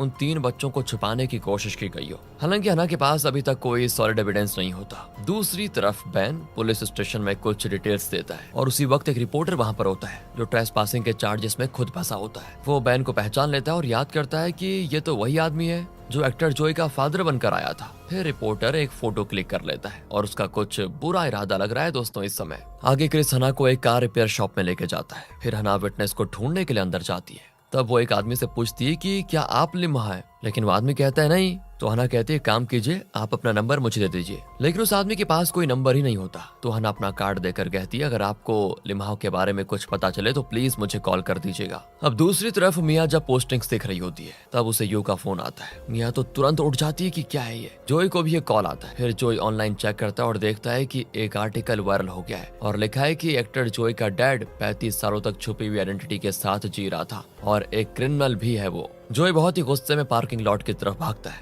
लेकिन वहाँ रिपोर्टर्स का जाम लगा होता है। वो अगले दरवाजे की तरफ भागता है, लेकिन वहाँ पे रिपोर्टर्स बड़ी संख्या में होते हैं। फिर जोए मिया को कॉल करने की कोशिश करता है, लेकिन मिया कोई जवाब नहीं देती। मिया भी जल्दी से घर आ जाती है, जहाँ बैन के रेस्टोरेंट के बाहर लोगों की बहुत बड़ी भीड़ जमा होती है। जैसे बैन बाहर निकलता है, उस पर जोई के फैंस अंडे फेंक देते हैं। मिया शॉक। ये सब होते हुए देखकर वो बड़ी ताज्जुब होती है और तेजी से कहती है कि पापा। बैन भी मिया की तरफ देखते हैं। तभी मिया भी अपने पापा के पास दौड़ कर जाती है, क्योंकि जोई के फैंस बैन के ऊपर अंडे फेंक रहे थे। क्योंकि जोई के फैंस वो आर्टिकल पढ़कर बड़े गुस्से में थे। बैन भी चुपचाप सारी चीजें सह लेता है और तब मिया बैन को घर लेकर आती है। जब बैन वैसी हालत में घर आता है तो सभी हैरान और गुस्से में होते हैं। अगली सुबह नाश्ता करते वक्त हना कहती है कि पापा और मम्मी दिन भर घर के अंदर ही रहेंगे जब तक ये हालात ठीक नहीं हो जाते। फिर हना को अपने सास ससुर को सब कुछ बताना पड़ता है, क्योंकि आर्टिकल ऑनलाइन है और उन्हें देखने से पहले ही हना को बताना होगा। पर लेनेडी बिया तो पहले ही जोई के बारे में कुछ देख चुकी होती है, लेकिन अब तक उसे हना के परिवार और एक्टर जोई का कनेक्शन समझ नहीं आता। मतलब कि उसको नहीं पता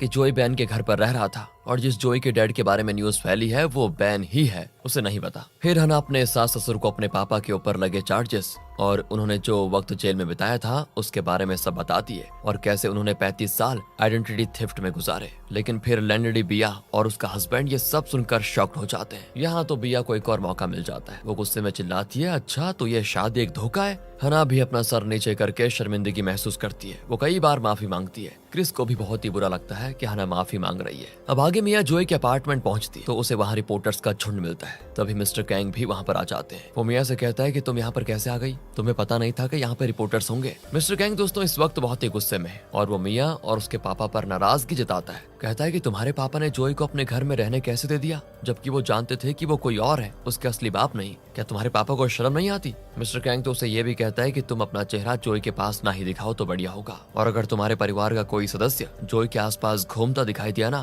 तो कानूनी कार्रवाई की जाएगी, बता रहा हूँ। अब मिस्टर कैंग जोई के स्टूडियो में जाता है। उससे कहता है कि तुम एक बयान दो, क्योंकि अफवाहें हर जगह फैली हुई है। तो मिस्टर कैंग जोई से कहता है कि एक आर्टिकल लिखवाओ कि ये सब कुछ मेरा पर्सनल मामला है और मैं बिल्कुल ठीक हूँ, और अब अगर किसी ने झूठी अफवाह फैलाई तो मैं उस पर केस कर दूंगा। फिर मिस्टर कैंग वहाँ से चला जाता है। आगे मिया को दिखाते हैं जो जोई से बात करना चाहती है और जोई भी मिया से बात करना चाहता है। लेकिन दोस्तों टैबू ना अपार्टमेंट के बाहर पहरा दे रहा होता है ताकि जोई बाहर ना निकले। फिर मिया टैबू को कॉल करती है और जोई के बारे में पूछती है कि वो कैसा है। वो भी कहता है कि फिक्र की बात नहीं है, सब ठीक है। फिर जोई मिया की कॉल को सुनकर इतनी जोर से कहता है कि उसको बोलो मैं ठीक हूँ, अगर उसे मेरे से बात करनी है तो मुझे कॉल कर सकती है वो। अब आगे दोस्तों रेहा को शियोल का मैसेज आता है कि मुझे अपना जैकेट वापस चाहिए और वो बाहर इंतजार कर रहा होता है। रेहा भी जैकेट नीचे ले जाकर उसको दे देती है, लेकिन शियोल तो असल में ये देखने आया था कि क्या रेहा ठीक है भी या नहीं। फिर दोनों पार्क में झूले पर बैठकर बातें करते हैं। शियोल कहते हैं मुझे कोई फर्क नहीं पड़ता तुम्हारे पापा के मैटर के बारे में, और अगर तुमने अपने पापा के मैटर की वजह से मुझसे ब्रेकअप किया है तो मैं इससे बिल्कुल भी सहमत नहीं हूँ। रेहा भी गहरी सांस लेते हुए कहती है सच तो यह है कि चेयरमैन ने मुझे ब्रेकअप करने के लिए बहुत मजबूर किया था,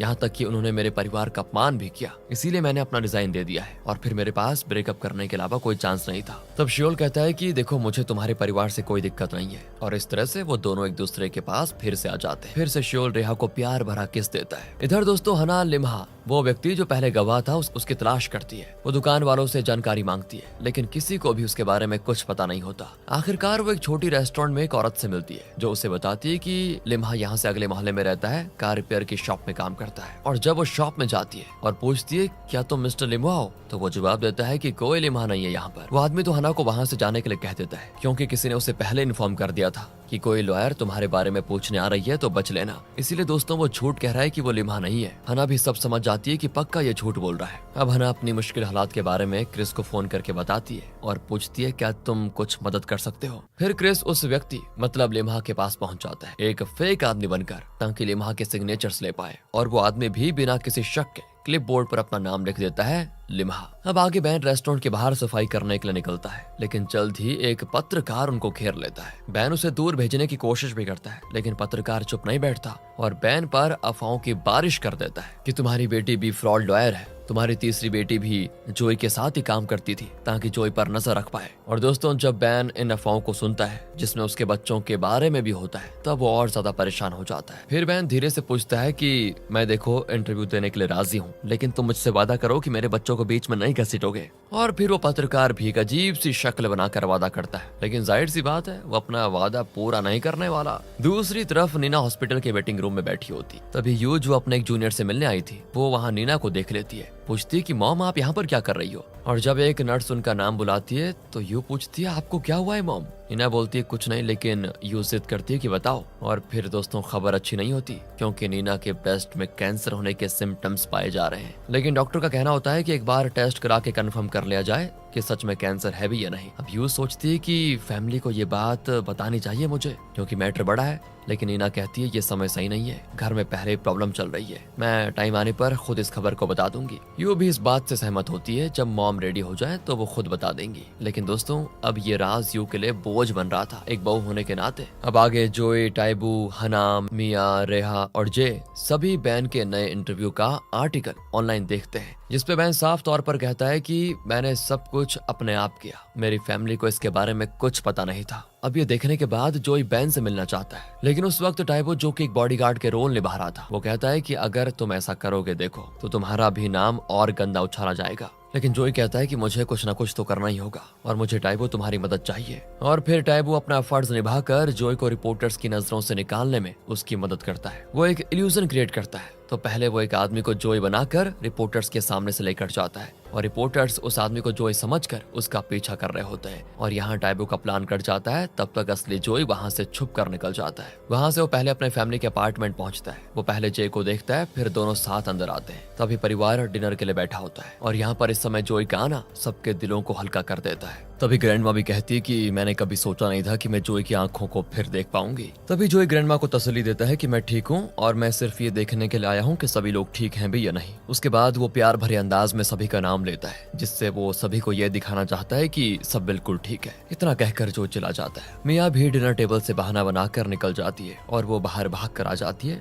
लेकिन उसे जोई की कार दिखती नहीं। तभी जोई का टेक्स्ट आता है कि रूफ पर आ जाओ। जब मिया वहाँ पहुँचती है तो जोई वहाँ उसका इंतजार कर रहा होता है। असल में उसका यहाँ पे आने का प्लान ये था कि फैमिली से मिल जाऊं और साथ ही मिया से भी बात कर लो। मिया फिर रुक रुक कर कहती है मुझे खुशी है ये सुनकर कि तुम ठीक हो। जोई पूछता है बस इतना ही, क्या तुम यही कहने आई हो बस? फिर जोई एक कदम आगे बढ़ाता है और अपने हाथ उसके चेहरे पे रख कर धीरे से उसे अपनी तरफ खींचता है और एक प्यार भरी किस देता है। मिया भी वैसा ही करती है। अब आगे हना को दिखाते हैं। वो फिर से मिस्टर लिमहुआ के पास जाती है। उसे बताती है कि ली मेरे पापा हैं। पर जैसे वो ये कहती है कि ली मेरे पापा हैं तो लिमहुआ ये सुनकर हिल जाता है और अपने मुंह से तुरंत कहता है कि नहीं मैंने कुछ नहीं देखा। ये कहने के बाद चला जाता है। हना भी समझ जाती है कि ये पक्का झूठ बोल रहा है। फिर जब हना घर आती है तो रेहा उसको एक हैंड डिलीवर्ड एनवलप देती है। फिर हना फैमिली को बताती है कि पापा को कोर्ट डेट मिल चुकी है। जे पूछता है तो अब आगे क्या होगा? वो कहती है पापा जेल जा सकते हैं। ये सुनकर सभी बच्चे परेशान हो जाते हैं। आगे हना फिर से सुबह उठकर घर से निकलती है और कार रिपेयर शॉप में जाती है। यहाँ भी मिस्टर लिमहुआ उसको चले जाने के लिए कह देता है, लेकिन हना उसे इन्फॉर्म करती है कि मेरे पापा को नहीं पता है कि मैं तुमसे मिलने के लिए यहाँ पर आई हूँ। मेरे पापा अपने गिल्ट से छुटकारा पाना चाहते हैं और अपने आइडेंटिटी थेफ्ट के लिए सजा भुगतने को तैयार है। उनका ट्रायल मंडे को है तो तुम भी आ जाना वहाँ पर। ये सुनने के बाद लिमहुआ के पास कुछ कहने को नहीं होता। हना भी चली जाती है वहाँ से। आगे क्रिस को दिखाते हैं तो वो हना का इंतजार कर रहा होता है। जब वो वापस आती है तो बताती है कि मैं मिस्टर लिमहुआ से मिली तो, लेकिन उसे मना नहीं पाई। और ये पहली बार होता है जब हना बिल्कुल उम्मीद हार जाती है और जोर जोर से रोती भी है। क्रिस उसको तसल्ली देता है कि देखो सब ठीक हो जाएगा, मैं हूं ना। फाइनली दोस्तों मंडे का दिन आ जाता है और सुबह बैन सूट पहनता है। हना और जे नीना और बैन के साथ कोर्ट जाते हैं। सभी कोर्ट रूम में जाकर बैठे होते हैं। जज आते हैं और फिर होता है ट्रायल शुरू। प्रोसिक्यूटर खड़ा होता है और बैन के खिलाफ चार्जेस पढ़ता है। हना भी खड़ी होती है और कहती है डिफेंडेंट अपने ऊपर लगाए गए चार्जेस को मानने के लिए तैयार है, लेकिन उनको बचाने के लिए कोई सबूत नहीं होता। फिर जज अपना फैसला सुनाते हैं कि मैं डिफेंडेंट को सभी चार्जेस में दोषी पाता हूँ, लेकिन जज ये भी कहता है कि डिफेंडेंट के गलत कारनामों से किसी को कोई नुकसान नहीं हुआ और उसने अपने किए पर गहरा पछतावा दिखाया है। लेकिन फिर भी डिफेंडेंट के पास कई मौके थे सामने आने के लिए, लेकिन उसने नहीं किया।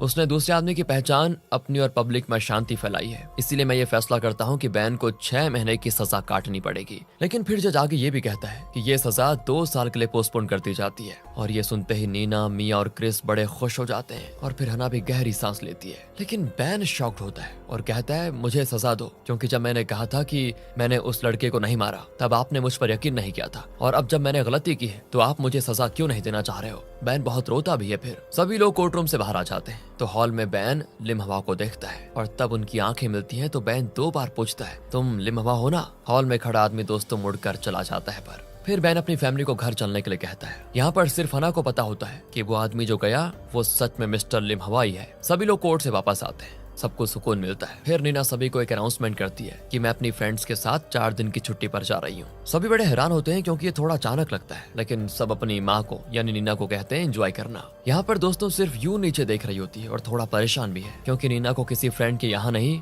बल्कि सर्जरी के लिए हॉस्पिटल जाना है। उसने अपने परिवार वालों से झूठ कहा। ये बात फिर यू छुपा नहीं पाती और जय को बता देती है और यू भी दोस्तों जय को बताती है कि मुझे भी अचानक काम के सिलसिले में 3 दिन के लिए कहीं जाना है। असल में यू भी नीना के साथ सर्जरी के लिए हॉस्पिटल जाना चाह रही है, तो उसके लिए सिचुएशन काफी टफ हो जाता है। फिर नीना और यू जाने की तैयारी करती, दोनों एक टैक्सी लेती हैं और सभी लोग उनको हाथ हिलाकर विदा करते हैं। अब आगे जोई को दिखाते हैं। वो टैबू को एक दूर के रेस्टोरेंट से करी लेने के लिए भेज देता है और चुपके से बैन के घर चला जाता है। तब वो बैन से कहता है कि मुझे बड़ी खुशी है कि ट्रायल ठीक से हो गया। बैन उसको रेहा और मिया के साथ घर के बने नूडल्स खाने का इनविटेशन देता है और यहाँ पर रेहा अपनी बहन मिया और जोई को देख रही होती है और छोटी छोटी बातों को नोटिस करती है, जैसे जोई मिया को अपने बॉल से नूडल्स दे रहा है ताकि वो ठीक से खा पाए। दोनों हल्की फुल्की शरारत कर रहे होते हैं, लेकिन रेहा की तीखी नजर से ये छुपा नहीं जाता। फिर मिया जोई का पीछा करते हुए ऊपर रूफटॉप में जाती है। यहाँ वो जोई के हाथों पर किस भी करती है और जोई भी मौका हाथ से कैसे जाने देता, वो भी मिया को अपने पास खींचता है और जोर से किस करता है। यहाँ दोस्तों हॉस्पिटल में दिखाते हैं यू नीना का बड़ा ध्यान रखती है, लेकिन वो सोचती है कि फैमिली को ये बात अब बता देनी चाहिए। लेकिन नीना नहीं चाहती कि वो किसी और से कुछ कहे क्योंकि वो बहन पर अब और बोझ नहीं डालना चाहती। लेकिन यू उसका विरोध भी करती है कि ये सही बात नहीं है। तो नीना कहती है जब रिजल्ट आने दो उसके बाद फैमिली को सब बता देंगे। आगे दोस्तों रेहा श्योल के ऑफिस में उसका इंतजार कर रही होती है। फिर श्योल आता है और रेहा उसे बताती है कि माँ ट्रिप पर गई हुई है और पापा का ट्रायल खत्म हो गया है। मैंने तुम्हें इस बीच बहुत मिस किया। फिर जैसे श्योल रेहा को किस करने के लिए झुकता है, चेयरमैन उसको खींच लेता है और चिल्लाकर कहता है कि चलो मेरे साथ तुम दोनों। तभी रेहा उसे कहती है कि तुमने मेरी फैमिली का अपमान किया था, लेकिन अभी तक तुमने मुझसे माफी नहीं मांगी है। चेयरमैन बेचारा स्पीचलेस हो जाता है। तो श्योल भी बड़े बोल्ड तरीके से कहता है कि हमारा ब्रेकअप नहीं हुआ है डैड। चेयरमैन भी सोचता है कि अब इन दोनों को कंट्रोल नहीं किया जा सकता। आगे मॉम सर्जरी के लिए रेडी होती है। यू उनके साथ जाती है, लेकिन ये सब देखकर यू से और बर्दाश्त नहीं होता और वो जे को कॉल करती है और उसे सब बात बता देती है क्या क्या हो रहा है। जे भी बहन को फोन करके बता देता है। पूरी फैमिली एक साथ सर्जरी शेड्यूल मॉनिटर पर नजर गाड़े इंतजार कर रही होती है। समय जैसे थमा हुआ लगता है और आखिरकार नीना सर्जरी से बाहर आ जाती है। और जब नीना होश में आती है ना, तो वो सर्जरी को हल्का दिखाने की कोशिश करती है, लेकिन फैमिली उसको डांटती भी है कि तुमने हमें बताया क्यों नहीं, आपके इतने सारे बच्चे हैं लेकिन फिर भी आप अकेले यहाँ पर आई। नीना उनसे माफी भी मांगती है और कहती है सबको एक साथ देखकर थोड़ा रिलीफ होता है, थैंक यू। अब डॉक्टर आकर बताता है कि तुम्हारा रिजल्ट 1 हफ्ते के बाद आएगा और नीना को 2 दिन तक हॉस्पिटल में ही रुकना पड़ेगा। और फिर यहाँ हॉस्पिटल में कोई दिन में तो कोई रात में नीना के साथ रुकने को तैयार होता है। जैसे कि हना सोचती है कि वो बड़ी बेटी है तो उसे रुकना चाहिए, लेकिन रेहा कहती है कि माँ को मिया पसंद है तो मिया को रुकना चाहिए, लेकिन बैन सभी को कहता है कि आज रात मैं रुकूंगा यहाँ। इस तरह की बातें चलती है। फिर बैन बड़े प्यार से नीना के पास बैठा होता है और दोनों अपनी बातें करते हैं। बैन ये भी कहता है कि अगर मैं दोबारा जन्म लूँ ना तो तुमसे शादी करूंगा, तुम्हारा क्या ख्याल है वैसे। नीना भी मस्ती मस्ती में कहती है ये भी कोई पूछने वाली बात है। अब अगली सुबह हना हॉस्पिटल से बैन को लेने आती है क्योंकि बैन को आज लिमहवा से मिलने जाना है। फिर बैन कार रिपेयर शॉप में एंटर करता है और लिमहवा बोलता है काफी समय हो गया तुमको देखे हुए। दोनों बैठे होते हैं तो बैन बस एक ही बात जानना चाहता है कि लिमहवा तुमने अपना बयान क्यों बदला था। लिमहवा बिल्कुल चुप रहता है, कुछ नहीं बोलता। तो बैन उठकर जाने लग जाता है। तब वो कहता है कि मेरी माँ को पैसे दिए गए थे और ये सुनने के बाद रुक जाता है बैन। लिमहवा समझाता है कि मेरे पिताजी के मेडिकल बिल्स किसी ने पे कर दिए थे। उन्हीं लड़कों में से एक के पिताजी मेरी माँ के पास आए और पैसे देकर चले गए, इसी वजह से मैंने अपना बयान बदल लिया था। बैन भी ये सुनकर कहता है कि समझ गया, मुझे वैसे इस बात का शक पहले ही हो गया था जब मैंने ये सुना कि तुम्हारे पिताजी का ऑपरेशन सक्सेसफुली हो गया था। यहाँ से सीधे दिखाते हना को, वो दरवाजे पर खड़ी सब सुन रही होती है। बैन दोबारा पूछता है क्या तुम गवाही दोगे दोबारा, लेकिन लिमहवा कोई जवाब नहीं देता। तभी हना अंदर आती है और तेजी से चिल्लाती है कि तुमने अपने दोस्त की जिंदगी बर्बाद कर दी, गवाही दे दो, बता दो तुमने जो भी किया था। वो यही नहीं रुकती, एक के बाद एक डिटेल बोली जाती है। बोलते बोलते बहुत इमोशनल भी हो जाती है। तभी बैन भी कहता है कि बस करो बेटी, क्योंकि बैन को समझ में आ गया है कि लिमहवा की माँ ने जो किया वो क्यों किया था और लिमहवा ने अपना बयान बदला क्यों था। उसकी कोई गलती नहीं थी क्योंकि वो भी अपने माँ बाप को तकलीफ में नहीं देखना चाहता था। फिर बैन भी हना का हाथ पकड़कर बाहर आ जाता है। तभी धीरे से लिमहवा उठता है और बोलता है मैं अब गवाही दूंगा, केस की सुनवाई दोबारा से शुरू करो। ये सुनने के बाद बैन को भी लगता है कि शायद लिमहवा अपना बोझ हल्का करना चाहता है पिछले 40 सालों का। आगे यहाँ से हॉस्पिटल में नीना का मिया और रेहा ख्याल रख रहे होते हैं। बैन वहाँ पहुंचकर नीना को लिमहवा के बारे में बताता है तो नीना तो रोने लग जाती है और बैन भी। आगे हना भी क्रिस को बताती है कि लिमहवा गवाही देने के लिए तैयार हो गया है और क्रिस भी हना को गले लगाकर उस पर गर्व फील करता है। तो आगे हना फिर से मिस्टर लिमहवा के पास जाती है, लेकिन अब माहौल बदल चुका है क्योंकि इस बार हना लिम हवा का बयान लेने के लिए जाती है और लिम हवा हना का पूरा साथ दे रहा होता है। आगे दोस्तों लैंडलेडी और उसके हस्बैंड को दिखाते हैं, वो नीना से मिलने के लिए आए हुए हैं और जब बैन दरवाजा खोलता है तो वो अपने इन लॉज मतलब हना के सास ससुर को वहाँ देखकर हैरान हो जाता है क्योंकि वो अचानक से आ गए थे। तब लैंडलेडी नीना के रूम में जाती है और वो जो गिफ्ट लेकर आई थी ना उसकी खुद ही तारीफ करती है कि बहुत अच्छी क्वालिटी का है। नीना भी सिर्फ थैंक यू बोलकर बस उसकी बातें सुन रही होती है। तभी लैंडलेडी बिया भी अपनी बहू मतलब हना की तारीफ करती है, तब जाकर नीना खुश होती है। आगे रेहा को दिखाते हैं तो बेचारी एक जॉब ढूंढ रही है लेकिन वो श्योर नहीं होती कि किस चीज में वो अच्छी है, मतलब क्या कर सकती है। तब श्योल उसको कहता है कि अरे तुम सेल्स में बड़ी अच्छी हो, उसे करो ना। तभी श्योल के भाई का फोन आता है जो एक होम शॉपिंग सेल पर्सन ढूंढ रहा होता है और रेहा बिल्कुल इसमें फिट बैठ जाती है। तो अब रेहा वहाँ पर बहुत ही अच्छा काम करती है जिसकी वजह से सेल्स बढ़ती जाती है। श्योल और उसके भाई की तो खुशी का ठिकाना नहीं होता क्योंकि सब कुछ बढ़िया चल रहा होता है। वैसे देखने के बाद चेयरमैन भी बड़ा खुश होता है। आगे दोस्तों बैन को दिखाते हैं तो वो जोई को हनावो की ग्रेव पर लेकर जाता है और वहाँ रिस्पेक्ट देने के बाद दोनों बैठ जाते हैं। जो ईमानदारी से कहता है कि मुझे अजीब लग रहा है। बैन कहता है कि क्या तुम वाकई में मेरा बेटा बनना चाहते हो। जो भी हकलाता है वैसे कुछ कह नहीं पाता अच्छे से। आगे दोस्तों एक और प्रॉब्लम आ जाती है। मिस्टर कैंग जोई को एक नई अफवाह के बारे में फोन करके बताते हैं कि एक और अफवाह आई है, तुम और तुम्हारी को स्टार रिम डेटिंग कर रहे हो। जब वो और बैन घर पहुंचते हैं तो फैमिली को पहले से ही अफवाह के बारे में पता होता है। जोई को देखकर मिया अपने कमरे में गुस्से से चली जाती है। जोई भी कमरे में जाकर मिया से माफी मांगता है और कहता है कि यह अफवाह बिल्कुल झूठी है, मैंने कुछ नहीं किया, मैं तो तुमसे प्यार करता हूँ मिया बस। लेकिन मिया बहुत ही उदास होती। आखिर में जोई कह देता है कि ठीक है चलो फिर सबको बता देते हैं कि हम डेटिंग कर रहे हैं। और जैसे मिया कहती है कि नहीं ऐसा नहीं करना,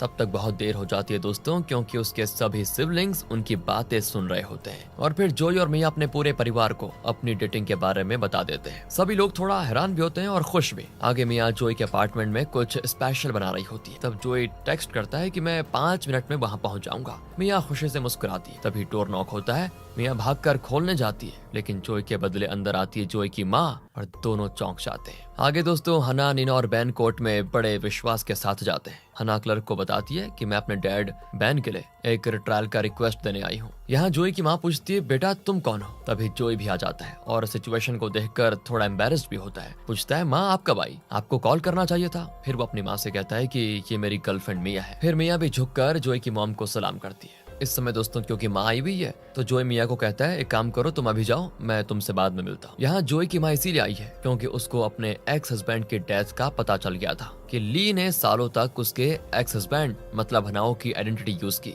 ली कौन है दोस्तों पता है ना, बैन यानी हना के पापा। तो जोई अपनी मॉम को समझाता है कि माँ ये बात पुरानी हो गई है, अब मैं ली के घर वालों के साथ बड़ा खुश हूँ। लेकिन जब वो ये बात बताता है ना कि मिया उसी ली की बेटी है तो जोई की माँ का गुस्सा बहुत ज्यादा बढ़ जाता है। यहाँ बैन नीना और हना के साथ कोर्ट से वापस आता है। सारे बच्चे जानना चाहते हैं कि क्या असली क्रिमिनल अब भी पकड़ा जाएगा या नहीं। तब हना समझाती है कि पहले पापा को बेगुनाह साबित करना पड़ेगा तभी आगे की जांच हो पाएगी। अब आगे दोस्तों रेहा को चेयरमैन खुद होम शॉपिंग चैनल्स होस्ट करने का ऑफर देते हैं लेकिन रेहा अपने सपोर्ट के लिए श्योल को बुलाती है। चेयरमैन पूछते हैं कि ये यहाँ पर क्या कर रहा है, क्या ये तुम्हारा मैनेजर है। तो रेहा जवाब देती है कि नहीं ये मेरा बॉयफ्रेंड है। फिर चेयरमैन रेहा से माफी मांगता है क्योंकि चेयरमैन ने रेहा की फैमिली को नीचा दिखाया था ना इसीलिए। और अभी क्या हो रहा है कि रेहा की वजह से इनका सब कुछ बढ़िया चल रहा है इसीलिए चेयरमैन माफी मांग लेता है। रेहा भी चेयरमैन का ऑफर एक्सेप्ट कर लेती है। आगे जोई को दिखाते हैं वो अपने काम पर चला जाता है तो जोई की माँ तुरंत मिस्टर कैंग को कॉल करके मिया का फोन नंबर मांगती है। फिर वो मिया को फोन करके बुला लेती। मिया भी बड़ी टेंशन में आती है और जोई की माँ उसको डांटते हुए कहती है तुम होती कौन हो मेरे बेटे के साथ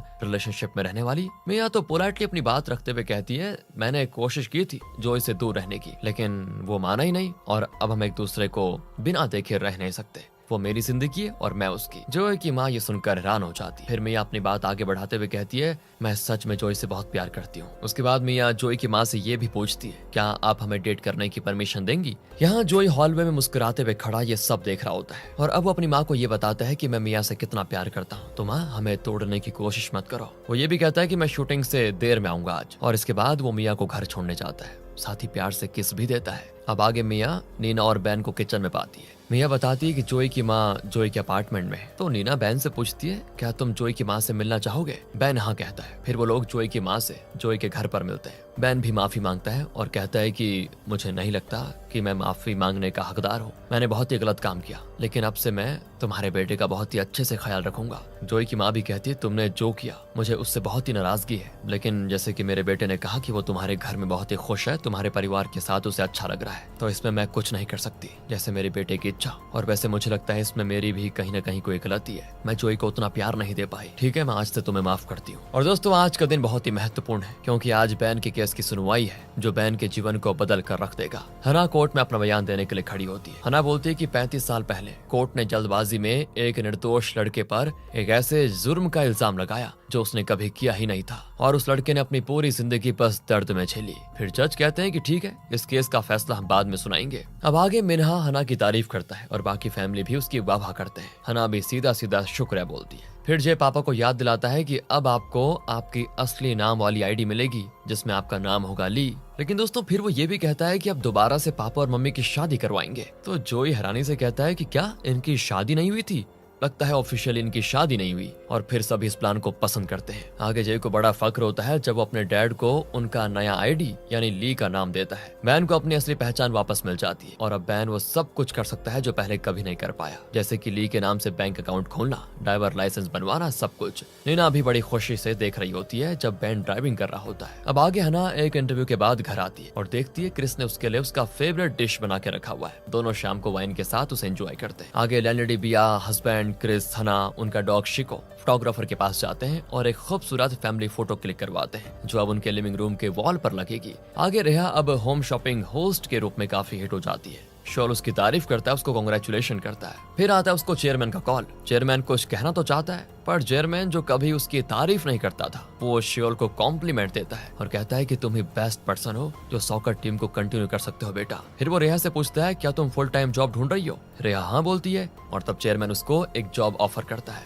रेहा पहले तो एक्साइटेड हो जाती है, लेकिन अपने आप को संभाल कर कहती है हाँ मैं सोचूंगी इस बारे में। फिर चेयरमैन कहता है श्योल अपनी गर्लफ्रेंड से कुछ सीखो, और ये सुनते ही श्योल बोलता है आपने उसे मेरी गर्लफ्रेंड कहा? हाँ बेटा, जाओ उसको डेट करते रहो। बस दोस्तों श्योल को चाहिए क्या था। यहाँ से रेहा चेयरमैन को पापा बुलाती है। चेयरमैन कहता है पहले अपनी जॉब सेटल करो फिर शादी की बात करेंगे। और यहाँ से श्योल और रेहा खुशी खुशी चेयरमैन का शुक्रिया अदा करते हैं और ये पल किसी खास मौके से कम नहीं होता। फिर रेहा अपने घर वालों को बताने के लिए बड़ी एक्साइटेड होती है कि उसे गुड बेस कंपनी में जॉब मिली है और सभी लोग रेहा से बड़े इंप्रेस भी होते हैं। तब मिया को जोई का मैसेज आता है कि रूफ टॉप पर आ जाओ, और जोई छत पे सूट पहने हुए मिया का इंतजार कर रहा होता है। काफी हैंडसम भी लगता है। फिर मिया आती है और दोनों फुल मून की तरफ देखते हैं। फिर जोई एक रोल पेपर मिया को देता है जिसमें एक चमकदार रिंग होती है। उस पे लिखा होता है एक्टर जोई जल्द ही शादी करने वाला है और उसकी मंगेतर उसकी मैनेजर है। जोई थोड़ा रोमांटिकली कहता है कि क्या तुम मुझसे शादी करोगी? मिया भी खुशी से मुस्कुराती है और वादा करती है कि मैं तुम्हारे साथ हमेशा दिन रात तुम्हारी ही रहूंगी।